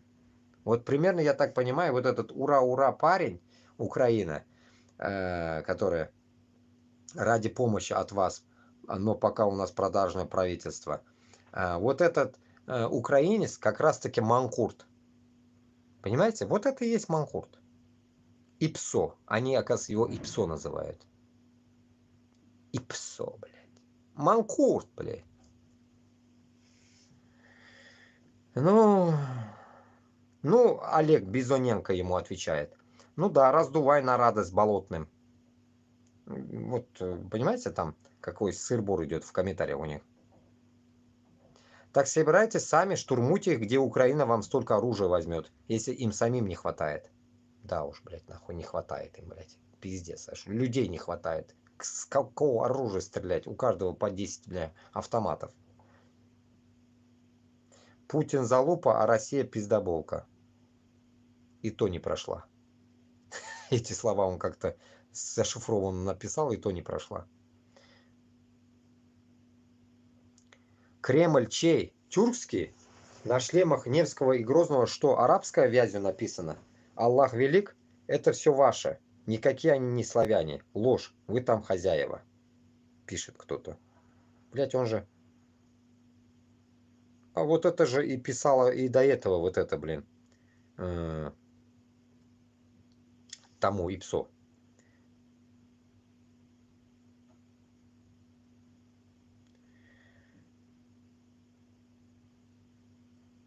План хороший, на всем объединиться, уничтожить кремлевский, госдумовский, путинский агрессор фашистов. Само собой. Так, собирайте сами и штурмуйте их, где Украина вам столько... А, это я читал, блядь. Что-то одно и то же, нахуй. Пускай москвичи, ленинградцы, если долвоявлю выходят, если жопа джим-джим. Долвоявлю. Долвоявлю. Блядь, порой я хуй вот на каком языке пишут, нахуй.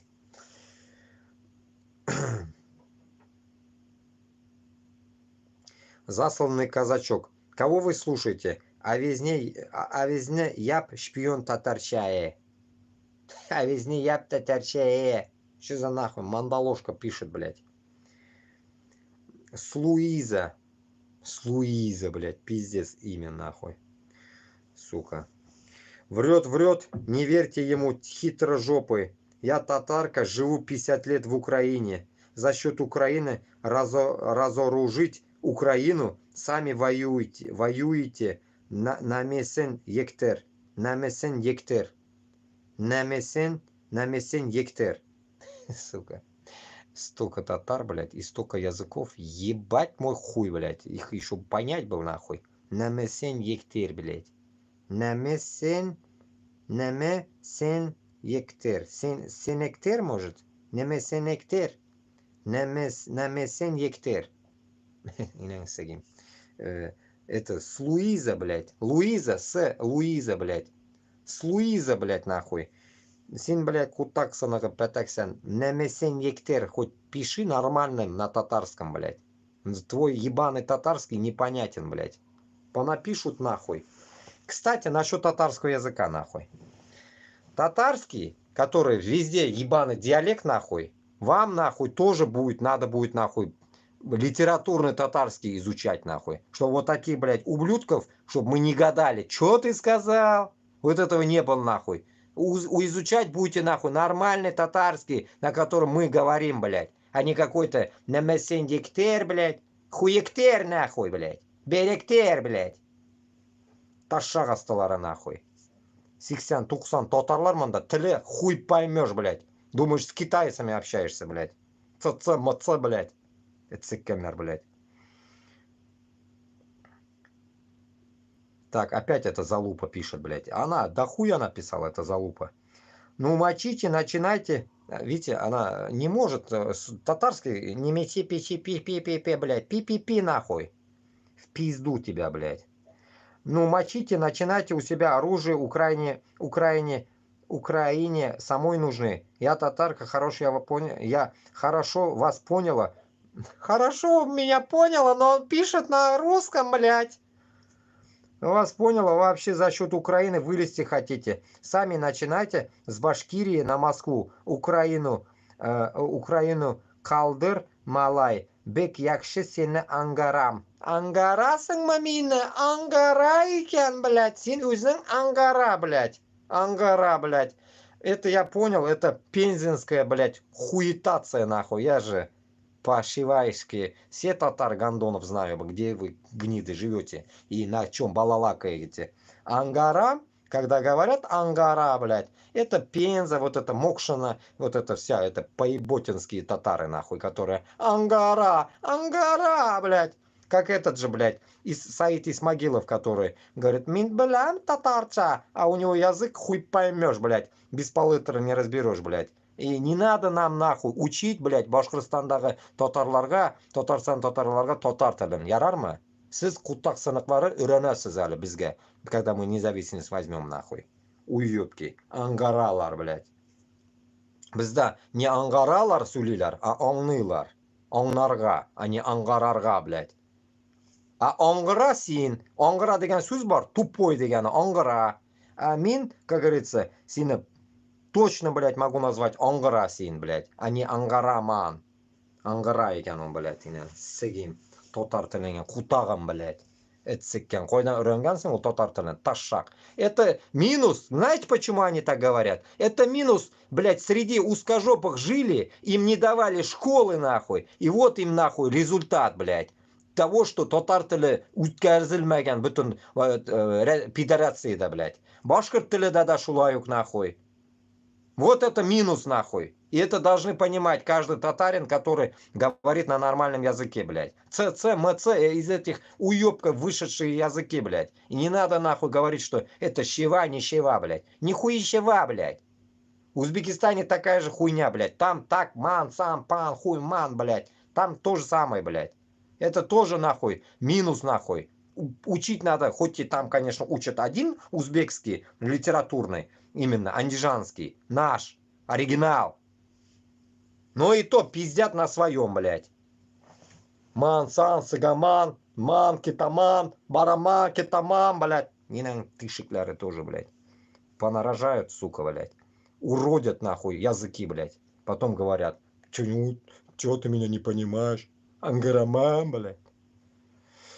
Так, дай Боже, рад, что у вас еще есть такие люди. Может, проснетесь и поможете уничтожить гниду. Видите, конкретно написано, блядь. Я с удовольствием, я проснулся, Аллаха шукр. Я долго спал, извините. Долго меня ждали, извините. Я проснулся, но где, блядь, нахуй со мной кто пойдет, блядь? Где мои, нахуй, туганлар?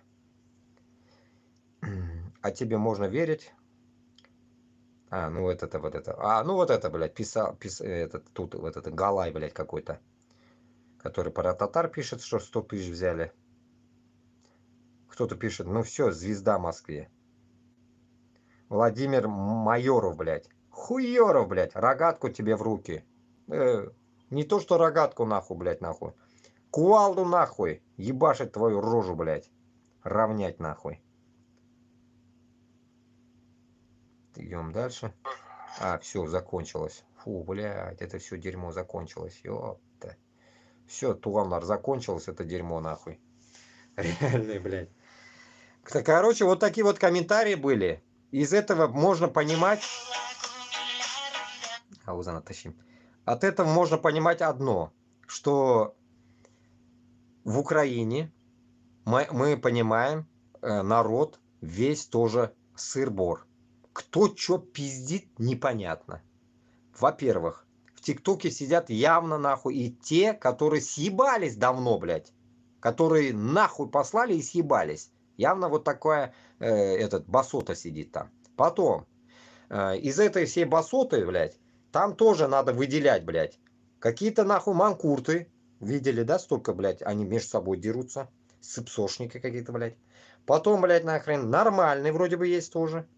Но в то же время из этих нормальных, что они говорят? Идите, говорит, сами, ебашьте сами, у нас оружия не хватает, это не хватает, презервативов мало, все нахуй становимся голубыми, европейцы ебут нас, вот что-то в этом роде. Понимаете, блядь, нахуй? Нахуя? Нахуя рожать, блядь?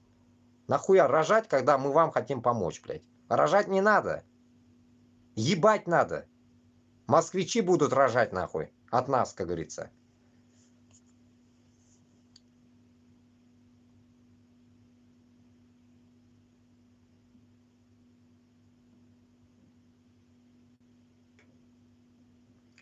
Так, вот я нарочно зашел в ТикТок, там самый второй только стрим, 146 прослушали. Ну, 10 минут нереально слушать, 10 минут нереально слушать. Я знаю в ТикТок, там они любят 1-2 минуты, вот так сказать. Капут в Москве! И все будут смотреть, там миллиард будет нахуй, будет смотреть. Там вот это только они любят нахуй. Они не любят нахуй часами что-то слушать. Они любят вот это. Все. Пизда Путину! Все, вот так крикнул нахуй, все. Блять, триллионы нахуй, лайки ставят, радуются нахуй. Вот такая хуйня там, понимаете? В ТикТоке вот такая хуйня, блядь. Там, не знаю, блядь, там... Короче, китайский ТикТок, понятно, быстрый такой он, китайский такой, понимаете? Рвется быстро, блядь. Одноразовый все нахуй там. Так что вот так. Нахуй. Идемте по новостям лучше, блядь. Наши железные новости, блядь. Так. Про хуя этого. В Харькове, когда раз обесточили город. Хуй армянин. Замечательно, потрясающе. Еще больше Петрила. надо обесточить.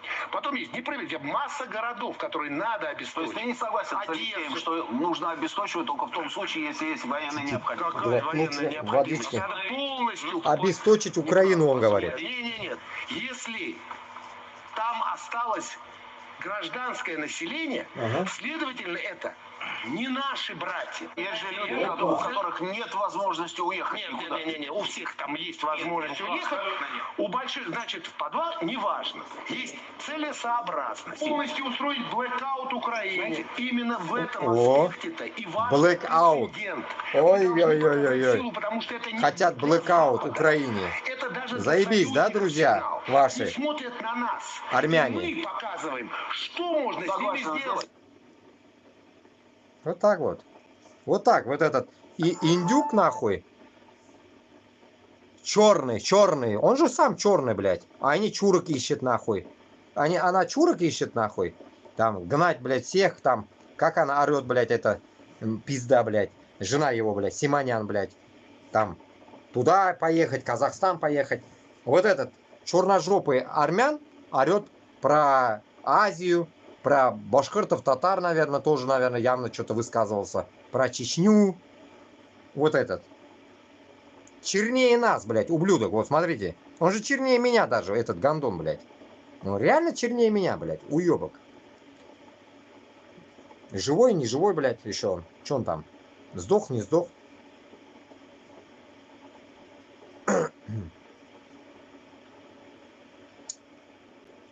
Так.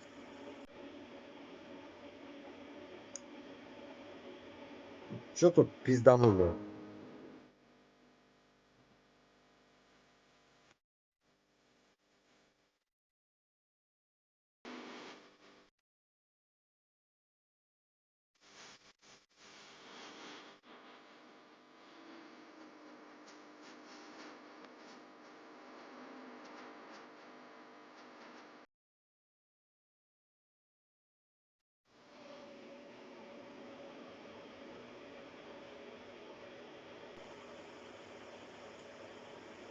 А, нихуя себе. Сидел чувак в туалете. Орк сидел в туалете. И тут, блядь, соловёный помет, блядь, подъебывает. Глядя на это видео, вспоминается речь одного великого геостратега, который намеревался мочить террористов в сортире. Ну вот, украинцы, ваша взяла. Вы ебанули одного террориста в сортире. Вот так что новость хорошая, да? И то радует, блядь. Так.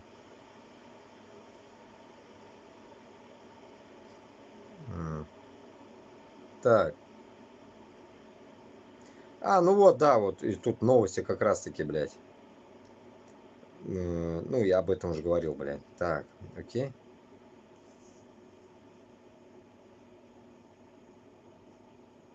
У Габасова карта. 3 и более детей от тех, у кого есть дети. Вот все красное, у кого детей до хрена, короче. А все синее 20%. Это получается один ребенок, или как может. А остальные все вот красное, это много детей. Территория пидорасии. Так что, иншаллах, нарожаем. Ну вот, как всегда.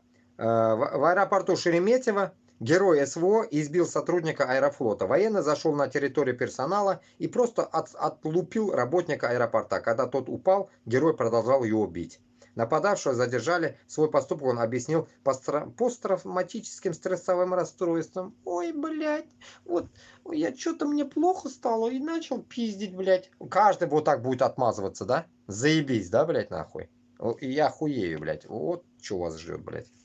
Хуяриться будут, нахуй. С этажей скидываться, нахрен. Скажут, увидел, нахуй, друга, блядь. Бросился.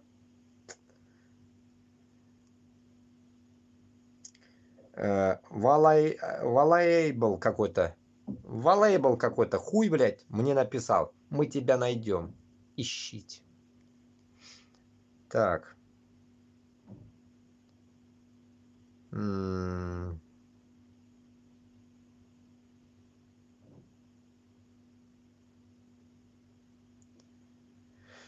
Так. Тут читали, не читали.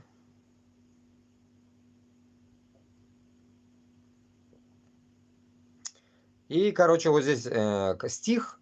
Понравится вам или нет. Прочитаю, как говорится, Татар тілінде шиғырлар. Ну, вот что-то новое приходит туда, оно мне приходит. Как бы, да, что-то, блядь, то ли я подписан там.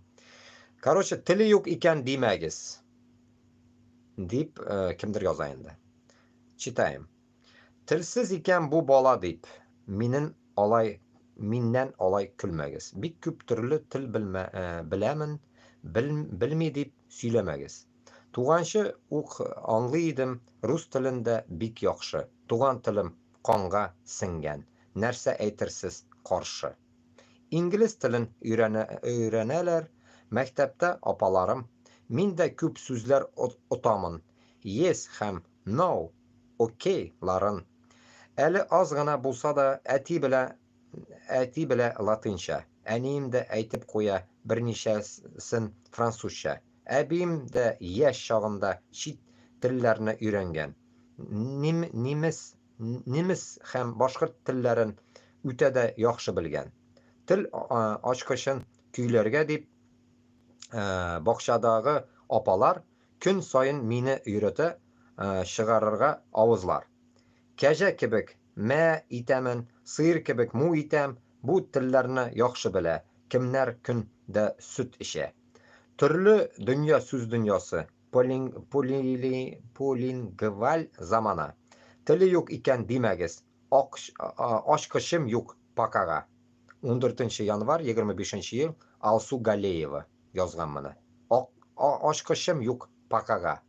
Только из-за этого я его, вот из-за последнего предложения, я его закинул себе в телегу с этой группой. Но она прилетела в группу, я отсюда себе закинул. Все как бы написано, как бы, ну так, стандартно. Но вот именно «Ачкышем юк пакага» это дает о том, что этот человек, который писал его, дает нам задуматься. Почему он «Ачкыш юк пакага»? Почему у него нет ключей на язык татарский, там, башкиртельный? Потому что есть Москва.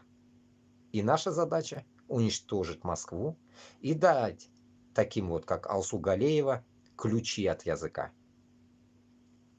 Надеюсь, дошло вам. Так, идем дальше.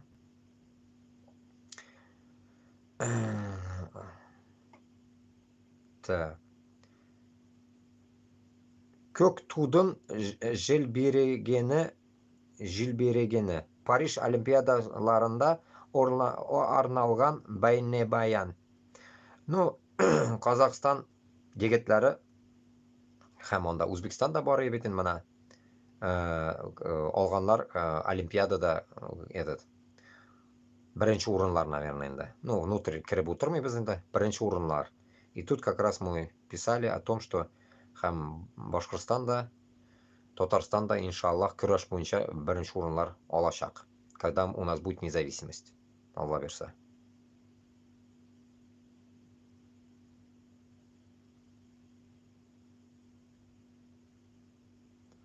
Так, кнут и пряник от империи. Это что-то я не читал, да, ведь? Идем по новостям еще дофига. Комитет башкирского национального что-то оттуда. Дело в том, что, надеюсь, это опять первое, второе. Ну-ка, постойте, сейчас с первого, наверное, надо читать. Да, первое есть. Давайте первое, второе, опять назад читаю я. Так, читал или нет, я не знаю.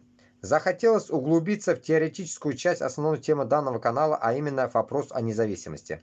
Можно начать замечать, как московский центр начинает все больше внимания обращать на национальные вопросы именно в национальных регионах. Хотя казалось бы, что может быть сейчас важнее войны, вдруг вспомнили, что может быть хорошо бы снова разрешить изучать родные языки в школах и прочее. Короче, начали предлагать пряники, спрятав на время кнут. А почему? А что случилось? Кстати, тот стихотворение как раз по теме, да, ведь это был до этого. А все дело в том, что именно интеллектуалы из национальных республик начинают все больше вовлекаться в деколонизационную повестку, и это почему-то не шутка их беспокоит.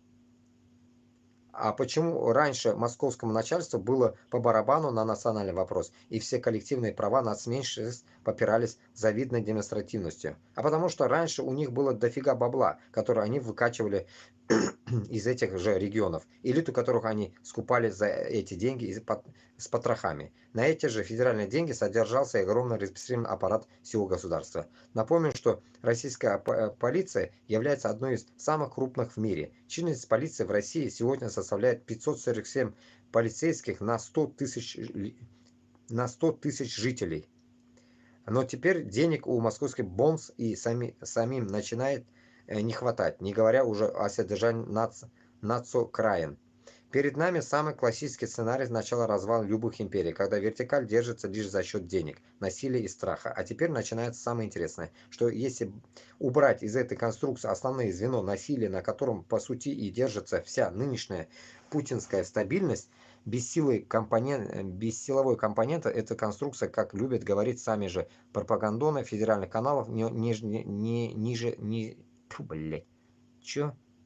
не жизнеспособна. Впрочем, весь узкий мир это одно сплошное насилие как вовне, так и внутрь, и ничего более. Есть теория, что это историческое проклятие заложено в огромных размерах теории Левиафана. Соответственно, чтобы снять проклятие, нужно поделить и таким образом уменьшить размер гниды. Почему идея независимости овладевает умами очень легко и как бы естественным образом? Аргументы имперцев против независимости на весах выгодно, невыгодно не выдерживают критики, поскольку любой здравомыслящий человек неумами проходит к выводу, что жить независимо намного выгоднее чисто прагматически финансово. Именно в этой простой идее заключается принцип разделения власти на муниципальную, которая, как известно, отделена от государства. По своей сути, муниципальная власть это и есть один из видов общественного сепаратизма. И выборы губернаторов и мэров городов это все об этом же. Если совсем упрощать дальнейшее нахождение в составе этой государственной конструкции, не только не несет никаких выгод даже жителям глубоко депрессивных регионов, но и становится ранее невыгодной перспективой в материальном плане. Здесь даже не нужно быть каким-то экономистом. Давайте представим так. Если бы было бы можно просто так без последствий взять и запретить национальные языки, разве думаете, они бы этим не воспользовались? Вот и я о том же. Потому что они эти языки просто придушивают постепенно. Вообще это фишка путинизма. Постепенное придушивание. Варка лягушкой живьем, иначе он бы не смог. Так постепенно в течение этих 30 лет нас и лишали всех атрибутов республиканизма. Само собой, когда Габасов говорит, вот, что узкожопых Башкортостана, Татарстана, надеюсь, это мигрень его нахуй мы скоро отобьем, блядь. Говорит, что узкожопым, типа, их не будет никто трогать, они там что-то будут делать, нихуя. Я еще раз это вспоминаю, вот тема выходит какая-то, я вспоминаю сразу вот такие моменты. Я говорю, бүтін башқұрт хан татарға, блядь, узкожопые не будут нигде, блядь, нахуй, в главных местах, не будут нигде нахрен без языка. Пока башкирт хам татар тили не будет, у них не будет вообще просто даже, вот просто паспортов. Понимаете? Исходя от этого, не нужно нахуй их, как говорится, жалеть, блядь. Вот это какая-то жалость Руслана Габбасова меня, блядь, бесит нахрен. Вообще жестко, блядь. Жалости не будет, блядь. Ты просто даже вспомни, на Габбасов, вспомни, что Алсынов утра. Эй, Алсынов дем. Үзің Рустигін утралясаң. Рустам братишкің или братың утралясаң. Сен шуның үшін қаст, шуның үшін месть алмайсың, что ли? А? Мен оңнамайм сені, блядь. Это месть, нахуй. У Руслана күтіне сігірге бүтінісін, нахуй. Сіз вот этого не можете понять вы, а? Вы какие-то не безжалостные, блядь, нахуй. Все жалостные какие-то, жалкие, нахуй. Если даже смотреть на это со стороны, блядь. Вот этого я не могу понять, почему вы такие. Это полная, нахуй, идиотизм, нахуй, в голове. Это надо, как говорится, уничтожать. Потому что урысны, пока без сыкмит, туктарга тугр, блядь. Башкорстанда, блядь, нахуй, когда говорят там в окно, блядь, то, что ты немытый башкир, блядь, нахуй. Как ты хочешь, блядь, нахуй? Мне просто, блядь, с тремя моими нациями объясни меня, как ты мне хочешь показать узкожопого в новом виде, блядь? Как ты мне хочешь показать? Давай мне объясни, мин тошбашка ауылдан, объясни в хорошем качестве узкожопого. Объясни мне, блядь. Вот просто объясни. Можешь томами объяснить, нахуй. Километрами я все равно нихуя не приму ничего. Ничего ты мне нового не скажешь, не докажешь. Понимаешь, узкожопый это узкожопый, блядь. И его, нахуй, возвышать нигде мы не будем. Нигде. Если ты в своем районе, вот ты где возьмешь свою власть, так скажем, можешь хоть что, блядь, хоть кланяйся туда, блядь. Но я в своих территориях нихуя, блядь, нахуй. Комчылап бүтінісін сігіп жүрітам, нахуй, урысларына, блядь, нахуй. Все будут, нахуй, лаптоебами, нахуй. Не нравится, уебывает, нахуй. Вот такая будет система, блядь. Принципиально будем давить, чтобы они сами уехали. Принципиальная система будет, нахуй. Как говорится, они орали, что мы, оказывается, узбеки давили их, блядь, в Узбекистане.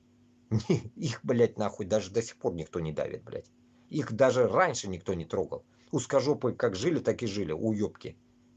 Но зато тамошние узкожопые в Узбекистане хоть как знали узбекский язык. Вот в чем прикол там.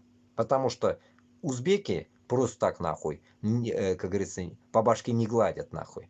А башкиртлар, татарлар распустили, блядь, всю эту систему, блядь. Что они, гандоны, не умеют говорить на наших языках, блядь. Это распущенность наших самих, блядь.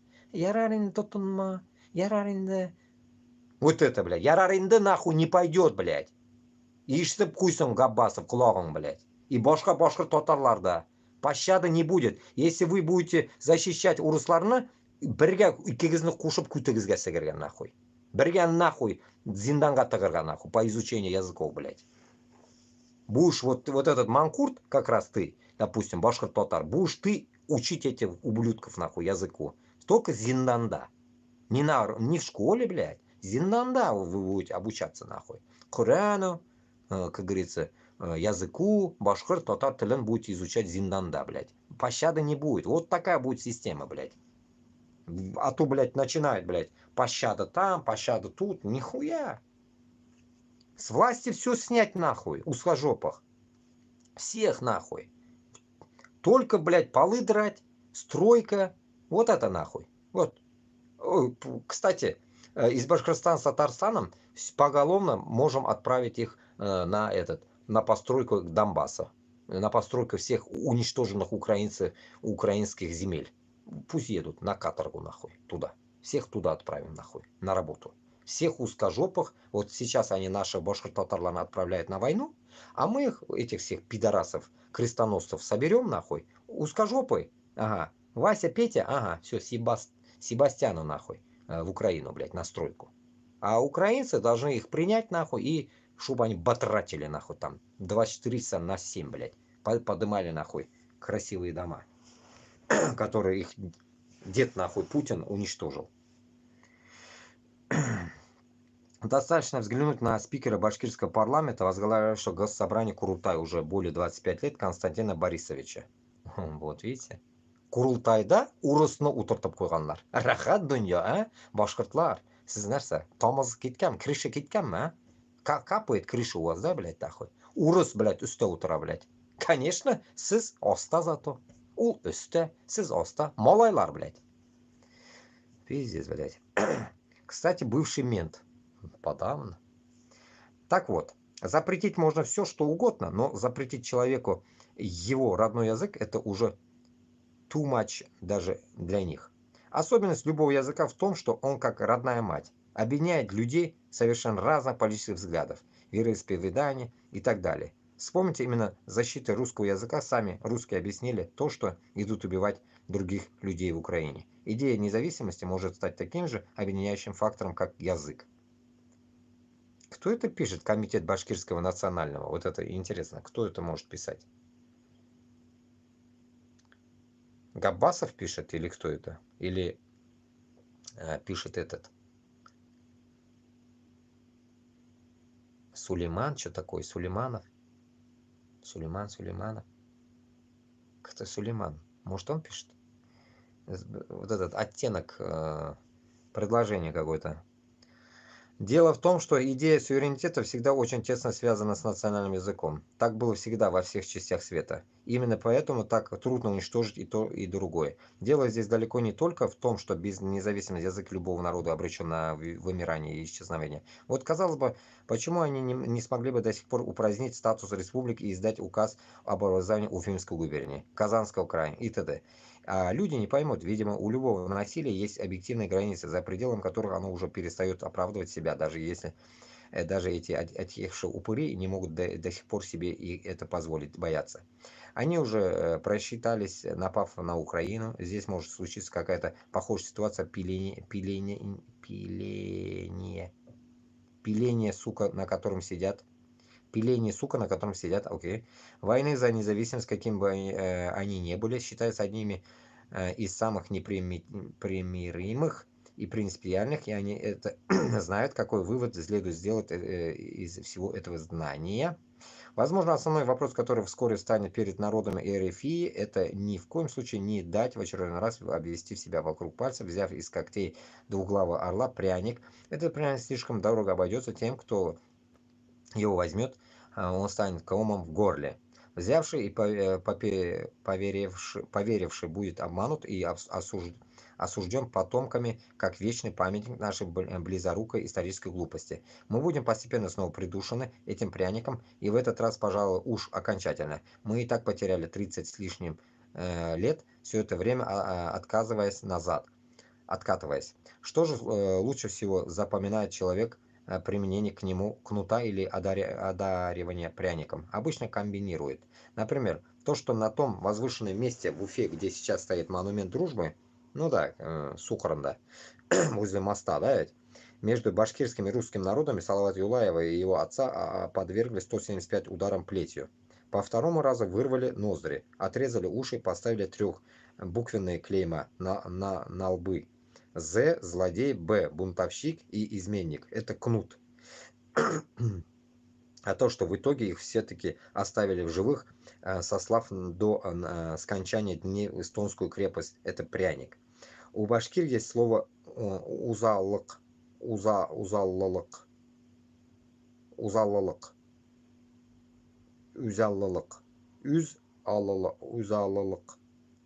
Что-то первый раз такое, что за слово? Она означает самостоятельность. Узаллылык. Первый раз такое слово слушаю, честно. Узаллылык. Уз-аллылык. Самостоятельность. Хз, короче. Может, я неправильно читаю. Не знаю, с чем еще сравнить. Возможно, например, с тем, когда увольняешься с ненавистной работы, куда ходил как на каторгу, уходишь в фриланс и открываешь свое собственное дело, где ты сам себе хозяин. Вообще, вся эта наша борьба за независимость напоминает мне очень тяжелое кино. Фильм называется «Девушка в подвале». Girl in the Basement. 2021 года. Из описания: Сара с нетерпением ждет совершеннолетия, чтобы съехать от отца тирана. Фильм основан на реальной истории австрийской девушки Элизабет Фрильц, которая 23 года и 7 месяцев провела в плену у собственного отца в подземном звуконепроницаемом бункере. В конце концов девушка смогла освободиться. Хз, какой-то триллер нахуй. Понятно, короче. Не знаю, намек к чему шел, блядь. Ну, понятно, короче говоря, что кнутый пряник, у него и фото там есть, кнутый пряник. Мы понимаем, что Башкортостан или Татарстан не должен сделать ошибки, которые наши деды, там, отцы сделали эти ошибки в 91 году, когда все выходили, и Азия вся вышла. Нет, наши нахуй, понимаешь ли? Нет, мы, говорит, не выйдем нахуй. Ебанутые. Вот так вот. Поэтому, ну, я думаю, знаете, почему не вышли? Потому что они до такой степени уже привыкли, как говорится, жить с хозяином, они подумали, наверное, что не смогут сами справиться. Вот поэтому. Поэтому у нас не ссыте, у нас нет таких мыслей. Аллаға шүкір, біз мына любой яңа жерге келсең де башлап кетеміз. Гүллейбіз, яшнейбіз, проблема жоқ. Вообще проблема жоқ. Тіл білмесек те мына яшап ятабыз бит. Башкортостан мен Татарстанда өзіміздің жерде мы не сможем что-то сделать, что ли? Легко, блядь. Как говорится, главное уничтожить Москву. Проблем нет. В новом месте, любом месте, хоть, допустим, сказали бы, что, как говорится, в Башкортостан или Татарстан перевезут на Луну, допустим. Целая Луна, это все наше будет. И там, как говорится, мы зажили бы. Вообще классно. Главное, на Луну ни в коем случае не пускать узкожопых. Понимаете? Вот какой смысл должен быть. Узкожопые — это гаденыши нахуй на земле, которые гадят нахуй везде, где они находятся. Даже вот в Европе, везде, где их лучше их не встречать нахуй. Встретил, все, вся твоя вот эта вся город весь загаженный нахуй будет. Вот примерно из этой категории. Дерьмовые люди, короче. Так.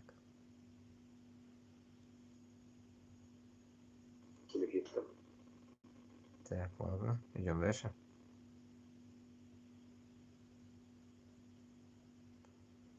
Жители многоэтажки в Донецке. Кстати, я еще вот этого путаю. Донецк где, блядь, Луганск где? Хуй его. Вот это когда говорят, я даже не могу понять сейчас, честно сказать, блядь. Мне надо постоянно карту смотреть. Донецк — это захваченная территория или нет? Луганск — это захваченная территория или нет? Хз, блядь, нахуй. Вот это когда говорят по каким-то городам, блядь. Или там вот как про курдов какую-то хуйню, какой-то город сказали, а где это не сказали. Это то же самое. Мы не знаем даже там, как их называть, блядь, чья она территория. Пидорасия или Украина еще. Хз, блядь, что взяли, что не взяли. Поэтому как бы в некоторых моментах я отдуплиться даже не могу. Где что? Донецк, короче. Жители многоэтажки Донецка, куда пришел узкий мир, теперь пробираются к себе домой, входя через крышу. Ну, примерно поняли, что в Донецке пизда нахуй, узкожопые, значит, взяли. Знаете, что говорят местные? Заранее благодарят Пушилина и Путина, которые на этих холопов плевать хотели с большой колокольни. Просто напоминаю, Донецк был самым богатым городом Украины. Вот оно как. Был. Слово был. Давайте посмотрим. То, что не делается годами, то, что никто не показывает. Мы находимся в доме на улице Куйбышева, 202. Да. На крыше этого дома на крыше, чувак. Стендап, потому что уже более 2 лет жители ходят вот в ту небольшую постройку, это вход во второй подъезд, через крышу. Для того, чтобы попасть к себе домой, жителям приходится пройти довольно сложный путь. После обстрела в подъезде были повреждены лестничные пролеты. Лифт не работает. Днем и ночью, в любую погоду, жители несут продовольствие. Это продукты питания, бутылки с водой, лекарства, все, что необходимо для жизни. Для того, чтобы попасть в свой подъезд. Блокнот какой-то. Необходимо пройти через вот этот тонкий перешейк, минуя провода под высоким напряжением, и перейти вот в ту небольшую постройку. Если здесь сильный ветер на улице, то передвигаться по крыше вдвойне опасно. Вот уже 3-й год подряд я попадаю в свою квартиру, во 2-й подъезд на 7-й этаж, через 3-й подъезд. Прохожу через крышу по конструкциям, которые сами же жители мы сделали. Пиздец. И Бабуля. опускаюсь опять по металлическим лесенкам в свою квартиру. Разъебанные все. Нету пролетов. Вот так выглядит перекрытие. Парашют нужен, короче говоря. Подъезде. Выходя из дома, жители думают только об одном. Остались живы. И это уже хорошо. Дело в том, что над ними каждый день нависают вот эти лестничные пролеты, в которых каждый день появляется новая трещина. И никто не знает, в какой момент они упадут кому-то на голову. Каждый раз она все ниже, ниже и ниже. Я уже скоро буду так рукой держать и проходить, чтобы не можно было пройти. Сейчас плита, на которой мы стоим, вот видно, что неизвестно, в каком она состоянии. Ну, пизда дому, пизда, там нельзя, в аварийные дома, нахуй. Я помню, блядь, нахуй, метро Тульское, блядь, нахуй, такие дома были, блядь, бабушкинские дома, блядь, все разъебанные, нахуй. Но они там, их тоже не выселяли, нахуй. В центре Москвы, нахуй, Монетный двор, блядь, метро Тульское, Ерван Плаза, блядь, нахуй. Этот гей-корабль, нахуй. Вот за ним, блядь. И все эти дома, пятиэтажки, были закуташенные все, блядь. Сейчас там что творится, я не знаю. Но представьте, блядь, народ там говорил, блядь, что все аварийные должны дать, никто ничего не дают. Почему? Потому что, нахуй, из центра они не хотят уезжать.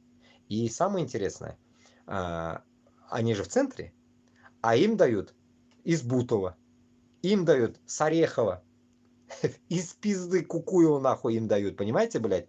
Людей, которые жили всю жизнь на Тульском, блядь, дают в ебенях, блядь. И вот и думайте, а здесь что? Это не Москва. Вот вам дисбаланс. В Москве что? А вы-то что? Вы вообще нахуй не нужны, блядь. Вы не нужны. Притом это что? Донецк. Блядь. Они скажут, хохлы же, нахуй они нам нужны. Пусть подохнут, блядь. Понимаете?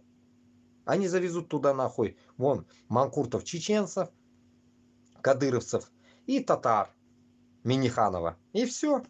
Там, блядь, нахуй, соберутся, нахуй. Найдутся люди. Нахуй им хохлы, блядь. Эй, блядь. И вот после этого вы хотите, как говорится, отдать эти земли. И после этого вы хотите просто закончить войну. Я хуй его знаю, нахуй. Удивительно просто. Удивительно. Просто удивительно. И после этого вы еще никак не можете отдуплиться, что вам нужно помощь искать в регионах, блядь. А не где-то там за кордоном где-то, блядь. Кстати, насчет помощи. Вопрос возник. Этот хуй, блядь, иранский приперся, блядь, в Москву. Вспомнил, блядь. Хуй иранский в Москву приперся. И получается... Если этот хуй иранский в Москву приперся, могут они переговорить, говорят, не знаю, правда или нет, договориться насчет солдат. А вдруг такая хуйня будет, добавок вместо корейцев еще появятся нахуй иранские шииты, блядь, как говорится, ебашатся с украинцами. Так что вот так вот. Путин ищет людей, я так понял. Так что вот так. Надо быть начеку. Как-то кучно пошли новости о новой волне мобилизации. Вчера военком Башкортостана отрицал наличие планов мобилизовать женщин. Сегодня депутат Госдумы и известный черепоходрах Журавлев предупредил россиян, чтобы готовились к мобилизации в рамках большой войны с Западом. Прогревает общественное мнение, что ли? Ну, само собой. Кормакны ташлап кояды, удочканы. Кормак ташлап коя, удочку клюет, не клюет, клюнут, не клюнут. Вот так вот, как говорится. У нас это называется на узбекском, как говорится, бармакны намлап куряпты или намсыз тык куряпты. Это у нас так называется, как говорится. Бармакны юшляп тыгып карыйлар или юшлямище да тыгып карага можно в оконцовке. Ого! Генеральный секретарь НАТО Рютте призвал Альянс готовиться к возможной большой войне. Наша будущая безопасность поставлена на карту. Россия вместе с Китаем и Ираном работают над дестабилизацией демократии и свободы. наконец-то начало доходить, на что Путин все эти годы тратил полученные за нефть и газ деньги. Поняли поздно, но лучше поздно, чем никогда. Минуточку, давайте послушаем. Security is at stake. Russia's war against Ukraine rages on. Блять, на Russian английском, сука. hostile actions against our own countries are Писанина. accelerating, with cyber attacks, assassination attempts, acts of sabotage, and more. We used to call this hybrid, but these are destabilization actions and campaigns. Russia is hard at work to try to weaken our democracies and chip away at our freedom. And it is not alone. It has China, North Korea, and Iran by its side. Meanwhile, many other dangers persist, from terrorism to nuclear proliferation. Dangerous process, блядь. Вот именно, блядь. Dangerous процесс, но у вас, когда Dangerous в жопу отымеет, нахуй, процесс уже, блядь, будет запущен, блядь. Так что спите дальше, блядь, европейки.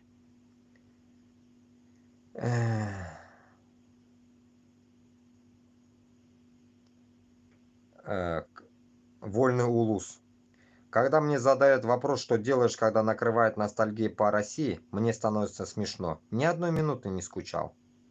И тут такой видосик, блядь, нахуй, ну страшненький такой, блядь, как вспоминаешь, блядь, улички, нахуй, блядь, пидорасии, где постоянно стояли какие-нибудь там гопстопники, наркоманы, алкаши или попрошайки, нахуй, всякие. Джон Флок и Пол Л. Ньюман представляют фильм продюсера Рика Стивенсона. Помните этого комментатора? Это же режиссера Питера Мастерсона. Это помните? В 90-х мы слушали видосы, смотрели, ужасы там. И вот этот, сука, блядь, хуй переводчик был, блядь, читал, который. Этот голос, блядь. Знаменитый голос, блядь. Блядь. Улица разбитых фонарей, блядь.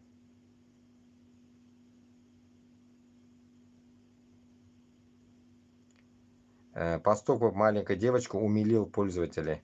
Ну-ка. Мама, говори на казахском. Мама, говори по-казахскому. На казахском говоришь? Да. А на русском ты не понимаешь уже? Да, понимаю. Понимаешь? А зачем на казахском говорить? Ну, потому что кто? Казахский говорит, кто ты говоришь?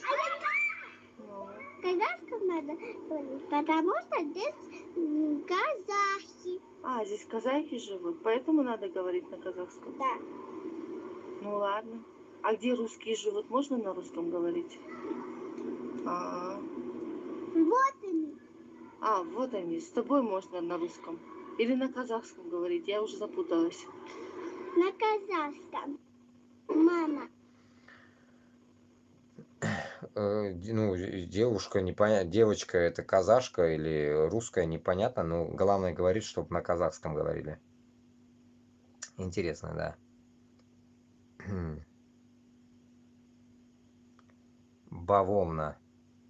Днями десятники разом із суміжніми підрозділами взяли в полон 27 росіян на Курщині.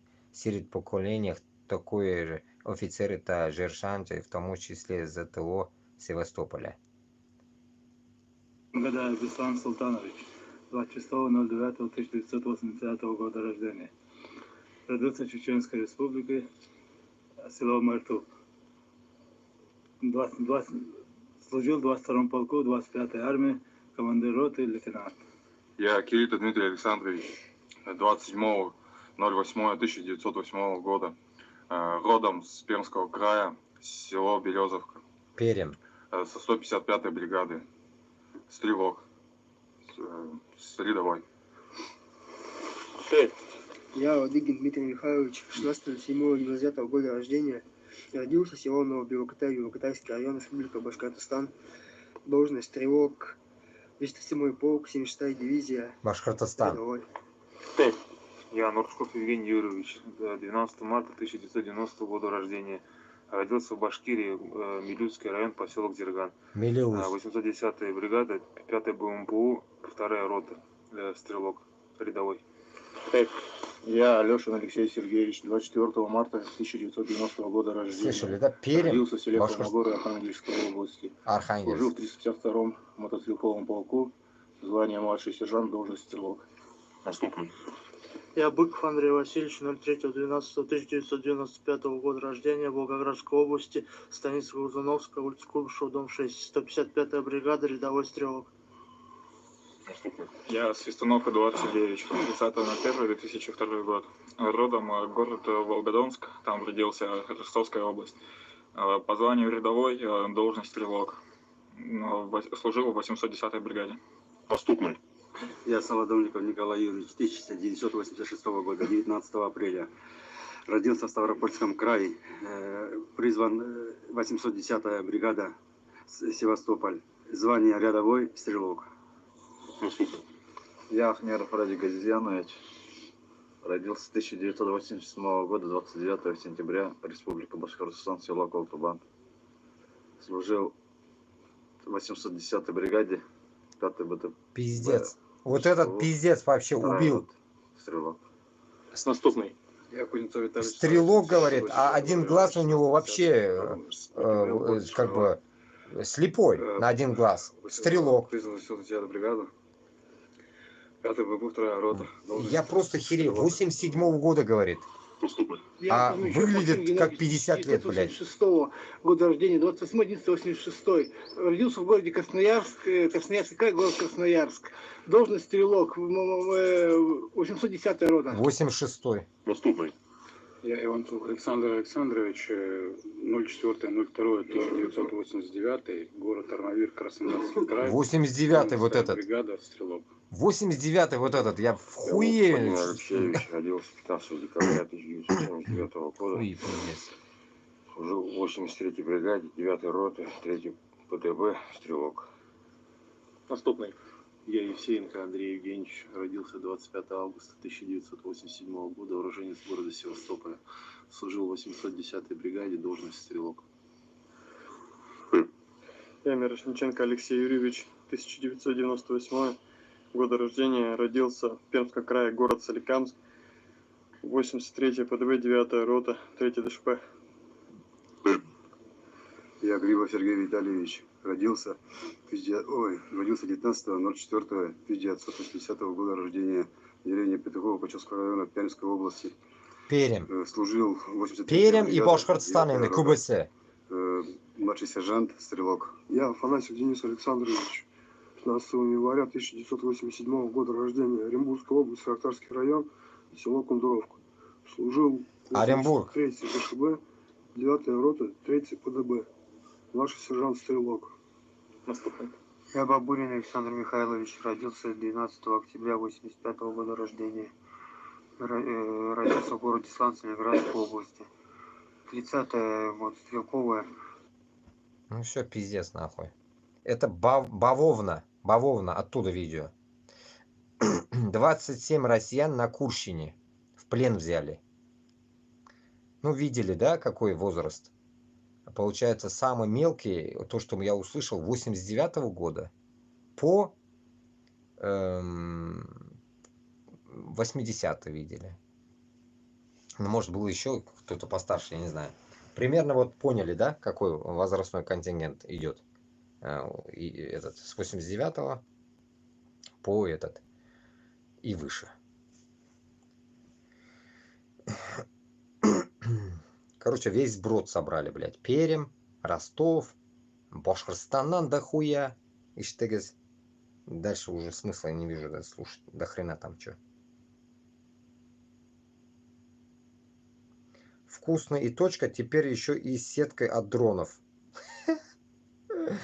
Блин, ну так и любят они этот Макдональдс, нахуй. Назвали его вкусно и точка, блядь. И теперь сейчас защищают его сеткой от дронов, блядь. Ну пиздец, люди, блядь. В торговом центре City Mall под Белгородом установили антидроновую сетку над рестораном «Вкусная точка», который стал преемником сети Макдональдс после ее ухода из России. Видео опубликовал телеграм-канал Пепел Белгород. Ранее, в конце мая прошлого года, в торговый центр City Mall, где расположен ресторан, появились бетонные блоки и мешки с песком. City Mall расположен к югу от Белгорода, попадал под обстрел несколько раз. В августе прошлого года на парковке с торгового центра при обстреле погибли люди. Сетки от дрона. Можно сказать, что это, наверное, самый защищенный пустые точка в России. Бетонные заграждения и сетка висит. Вот так. И чё это сетка? Можно сказать, что это, наверное, самый защищенный пустые точка в России. Бетонные заграждения и сетка висит. Смотрите, на бетон на сетка висит. А она же чё? Она просто обкрутила этот хрен. Бетон, блядь, еще сетка это нахуй. Можно сказать, что это, наверное, сам... Хуйня нахуй, блядь. Я предполагаю, блядь, если сетка должна висеть вот так, блядь, сука, от здания как-то дальше, да, нет, оно прям к стенке прилеплена, эта сетка. Что она поможет? Все равно удар происходит. Это тупорылые, сука. Чего они повесили, я не могу понять. Что за ударная? Или она какая-то, сука, с такими, блядь, датчиками, блядь, которые сглушат или что, блядь, хз, короче. Дерьмо какое. Так. Сперва они просто расстреливают людей в лесу, затем ссылают на Колыму и забивают там мерзлыми трупами все шахты. Позже выдавливают всяческими способами из страны. Потом смотрят на оставшихся алкашей вокруг и обвиняют во всем Америку. Ну да, вот эти пидоры, блядь, в шляпе нахуй. Всякая басота это красножопая. Ну, вот с такими дятлами, получается, нам приходится жить. На передовую малые народы, которые русские считают второсортными. Буряты стали русскими, на войне русских гибнут коренные народы. Ну, классно. Ну, о чем они говорят? Чуть-чуть послушаем. На СВО чаще всего погибают коренные народы. Татары, башкиры, чуваши, буряты, якуты. Да. Но русские нацисты считают, что воюют только они, славяне, русские. Пропагандистский ресурс «Рядовка» утверждает, что нацистская песня группы «Алиса» «Небо славян» стала строевым маршем русской армии, и эта армия воюет за русский интерес. Странно получается. Воюют за свои интересы русские, а погибают солдаты с национальных республик. Так может, если интерес русский и армия русская, то пусть сами воюют. Но нет, неонацисты зашли дальше. Теперь русская община называет военных бурят русскими бурятами. Получается, если ты воюешь, то ты русский бурят и герой. И в то же время твоих детей и дальше будут считать узкоглазыми и избивать за это. Наверное, будем заканчивать. Сидискиши утра утра. Нет. Лига свободных наций. Подпишись на канал, сделай шаг навстречу свободе народов. Брбалда, короче. Ну, тут еще есть, конечно, что-то, блин.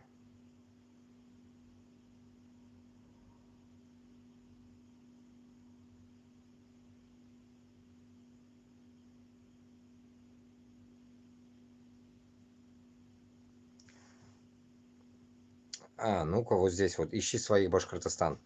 Из 4 жителей Башкортостана 3 русских и 1 башкир. Еще 1 башкир из Челябинской области.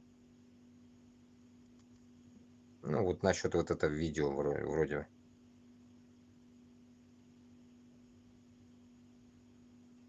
Украинские десантники взяли у полон Курщин 27 військовослужащих противника, воїни десантно-штурмових войск України разом з побратимами іншими підрозділами Сил оборони України продовжують виконувати бойові завдання із утримання відзначених районів.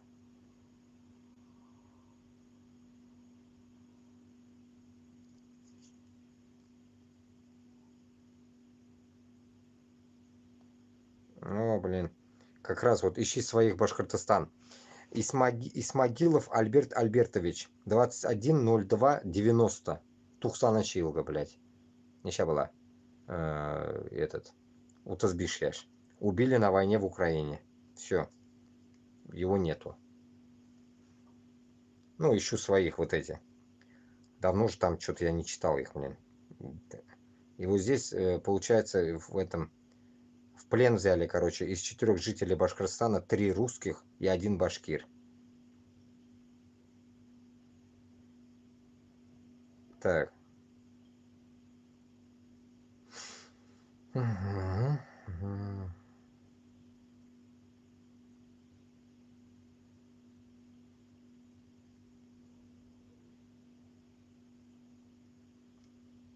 Здесь что-то у них и новостей нету, что-то, блин, старье какое-то со 2 января что-то стоит. Окей, нет у них, короче, хабара.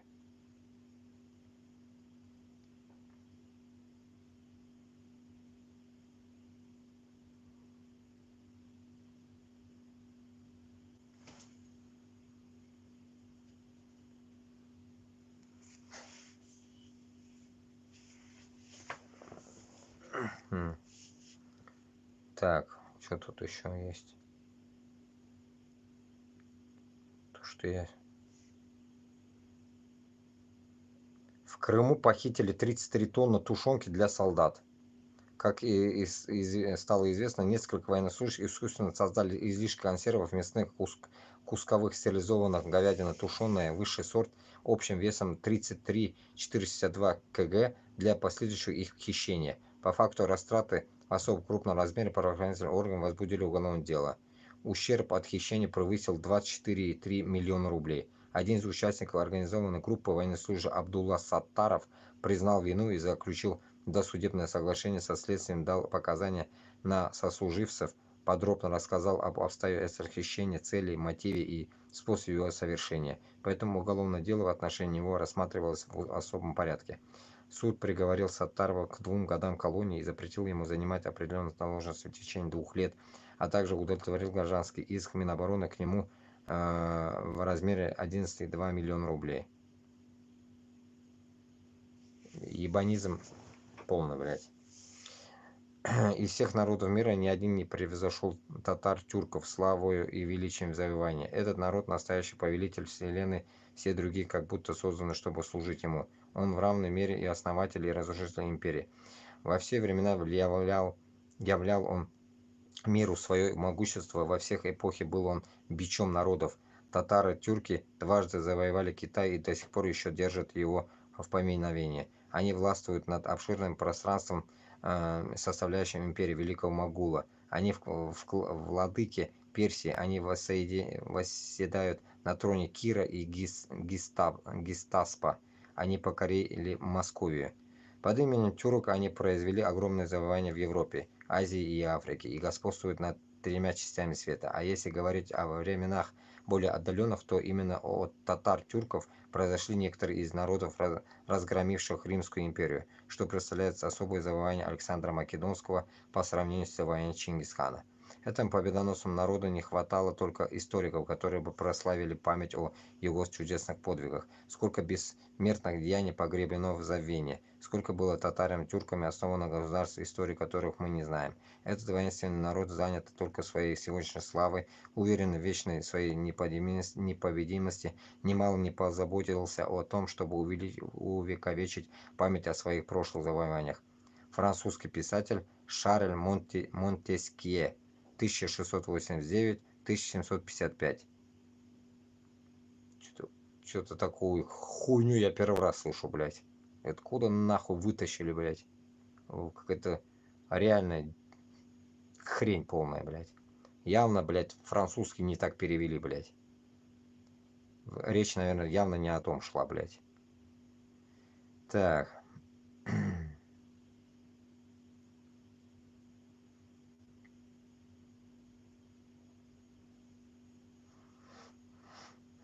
Так, уже тут 16 января мы уже были, не были здесь.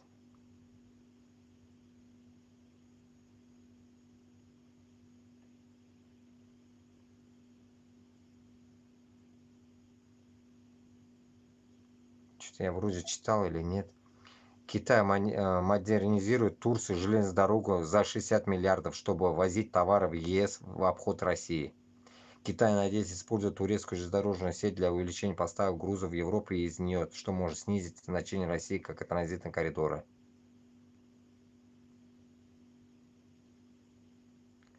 Нет, здесь я уже как бы... На Урале россиянка сдала мужа на войну, а когда тот потерял ногу, отправила его в приют для бездомных.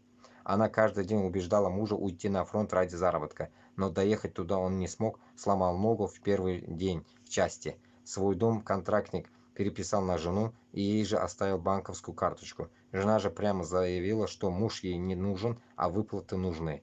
Это об этих семейных ценностях все время говорят в зомбоящике. Ну да. И еще Путин от этих долбоебов хочет детей, блядь. Сука, ебанутые нахуй.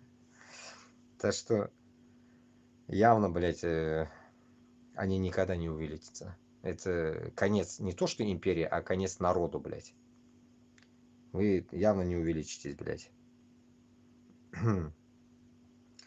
30 января Vodafone поднимает стоимость ряда своих тарифов на Vodafone. Вот тебе Vodafone, блядь. Все, Vodafone поднимает гривни, блядь, свои. Так. Что-то я точно я не считал.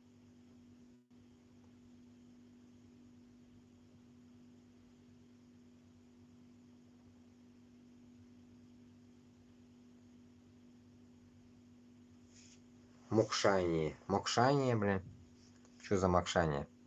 В связи с недавними объявлением карателями из ФСБ РФ Мокшанского национального комитета террористической организации «Так, а где теракт это?», нужно решительно заявить, что эти так называемые террористы не остановятся на достигнутом. Нужно подчеркнуть, что в планах борцов за суверенитет Мокшании даже в административных границах Республики Мордовия не только захват у РФ территории, принадлежащих по праву мокшанскому народу, но также и завоевание других планет. Даешь мокшанскую колонизацию Марса. Свободное Мокшане собирается вести активную космическую программу. Уж сейчас агент комитета внедряется в окружение трампистов и лично Илона Маска, чтобы заявить свое право на Луну, Солнце, Венеру и звезды. Поскольку все это светит по ночам над нашей родной землей, нет локализму и регионализму, да глобализму и космицизму.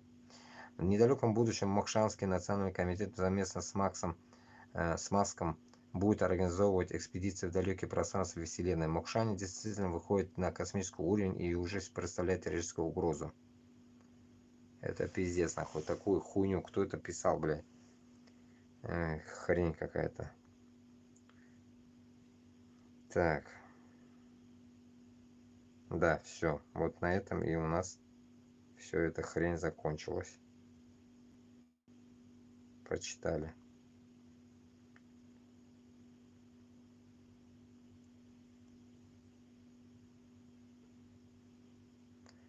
Что, блин, туганлар? Наверное, будем заканчивать. Жиды кешеге рахмат утырганларга. 3 киши мында, 7 киши мында. Короче, будем, наверное, туганлар заканчивать, потому что уже тема как раз-таки дошла. До 16 числа я добил. Сегодня какое число? 18. Все мы прочитали, то, что можно было прочитать, поговорили. Но самая главная тема обсудили, ведь, что Украина, если, как говорится, хочет реально забрать все свои территории, и Крым, и так далее, и вот это весь бардак, и, так скажем, столько людей положили и там, и тут нахрен. Если вы хотите, как говорится, просто вот так тупо нахуй это все закончить, это будет идиотизм полный. Поэтому разъеб Москвы, если вам интересен, и забрать все территории, то действуйте по регионам. Вот и все. Хотите с Чечни начинайте, хотите с Башкортостаном общение начинайте, но главное, начните вот это общение, чтобы мы подключились и начали искать в свои ряды нормальных людей, которые хотят, как говорится, пойти на Москву. Вот и все. А то, что вот это, то, что творится, и вы там кого-то там плен берете, то все, вы, как говорится, от этого, постоянно это будет, короче, не закончится это, потому что манкурты будут идти до последнего. Поймите, это наши люди. Наши люди пойдут до тех пор, пока хозяин хочет этого. Вот и все. А мы, как говорится, не имеем хозяев. И вы тоже нам не хозяева, имеется в виду украинцы. Поэтому каждый, как говорится, на своей волне. Наша задача общая только, да, это уничтожение Москвы. И на этом давайте будем прощаться. Буду ждать комментарии. на главном ТикТоке, хоть и в этом ТикТоке, хоть где, хоть в Ютубе. Пишите, в Телеграм пишите, и будем что-то делать. У меня Телеграм есть, все есть. Там, если связаться хотите, пишите в Телеграм. Будем связываться. Вот так вот. Ну, то на щеку. Давайте этот YouTube наебабас.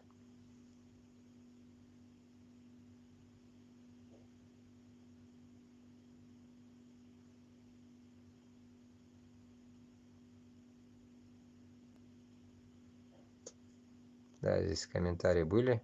Ника появилась. Ну ладно, Рахмат, будем закрывать, посмотрим.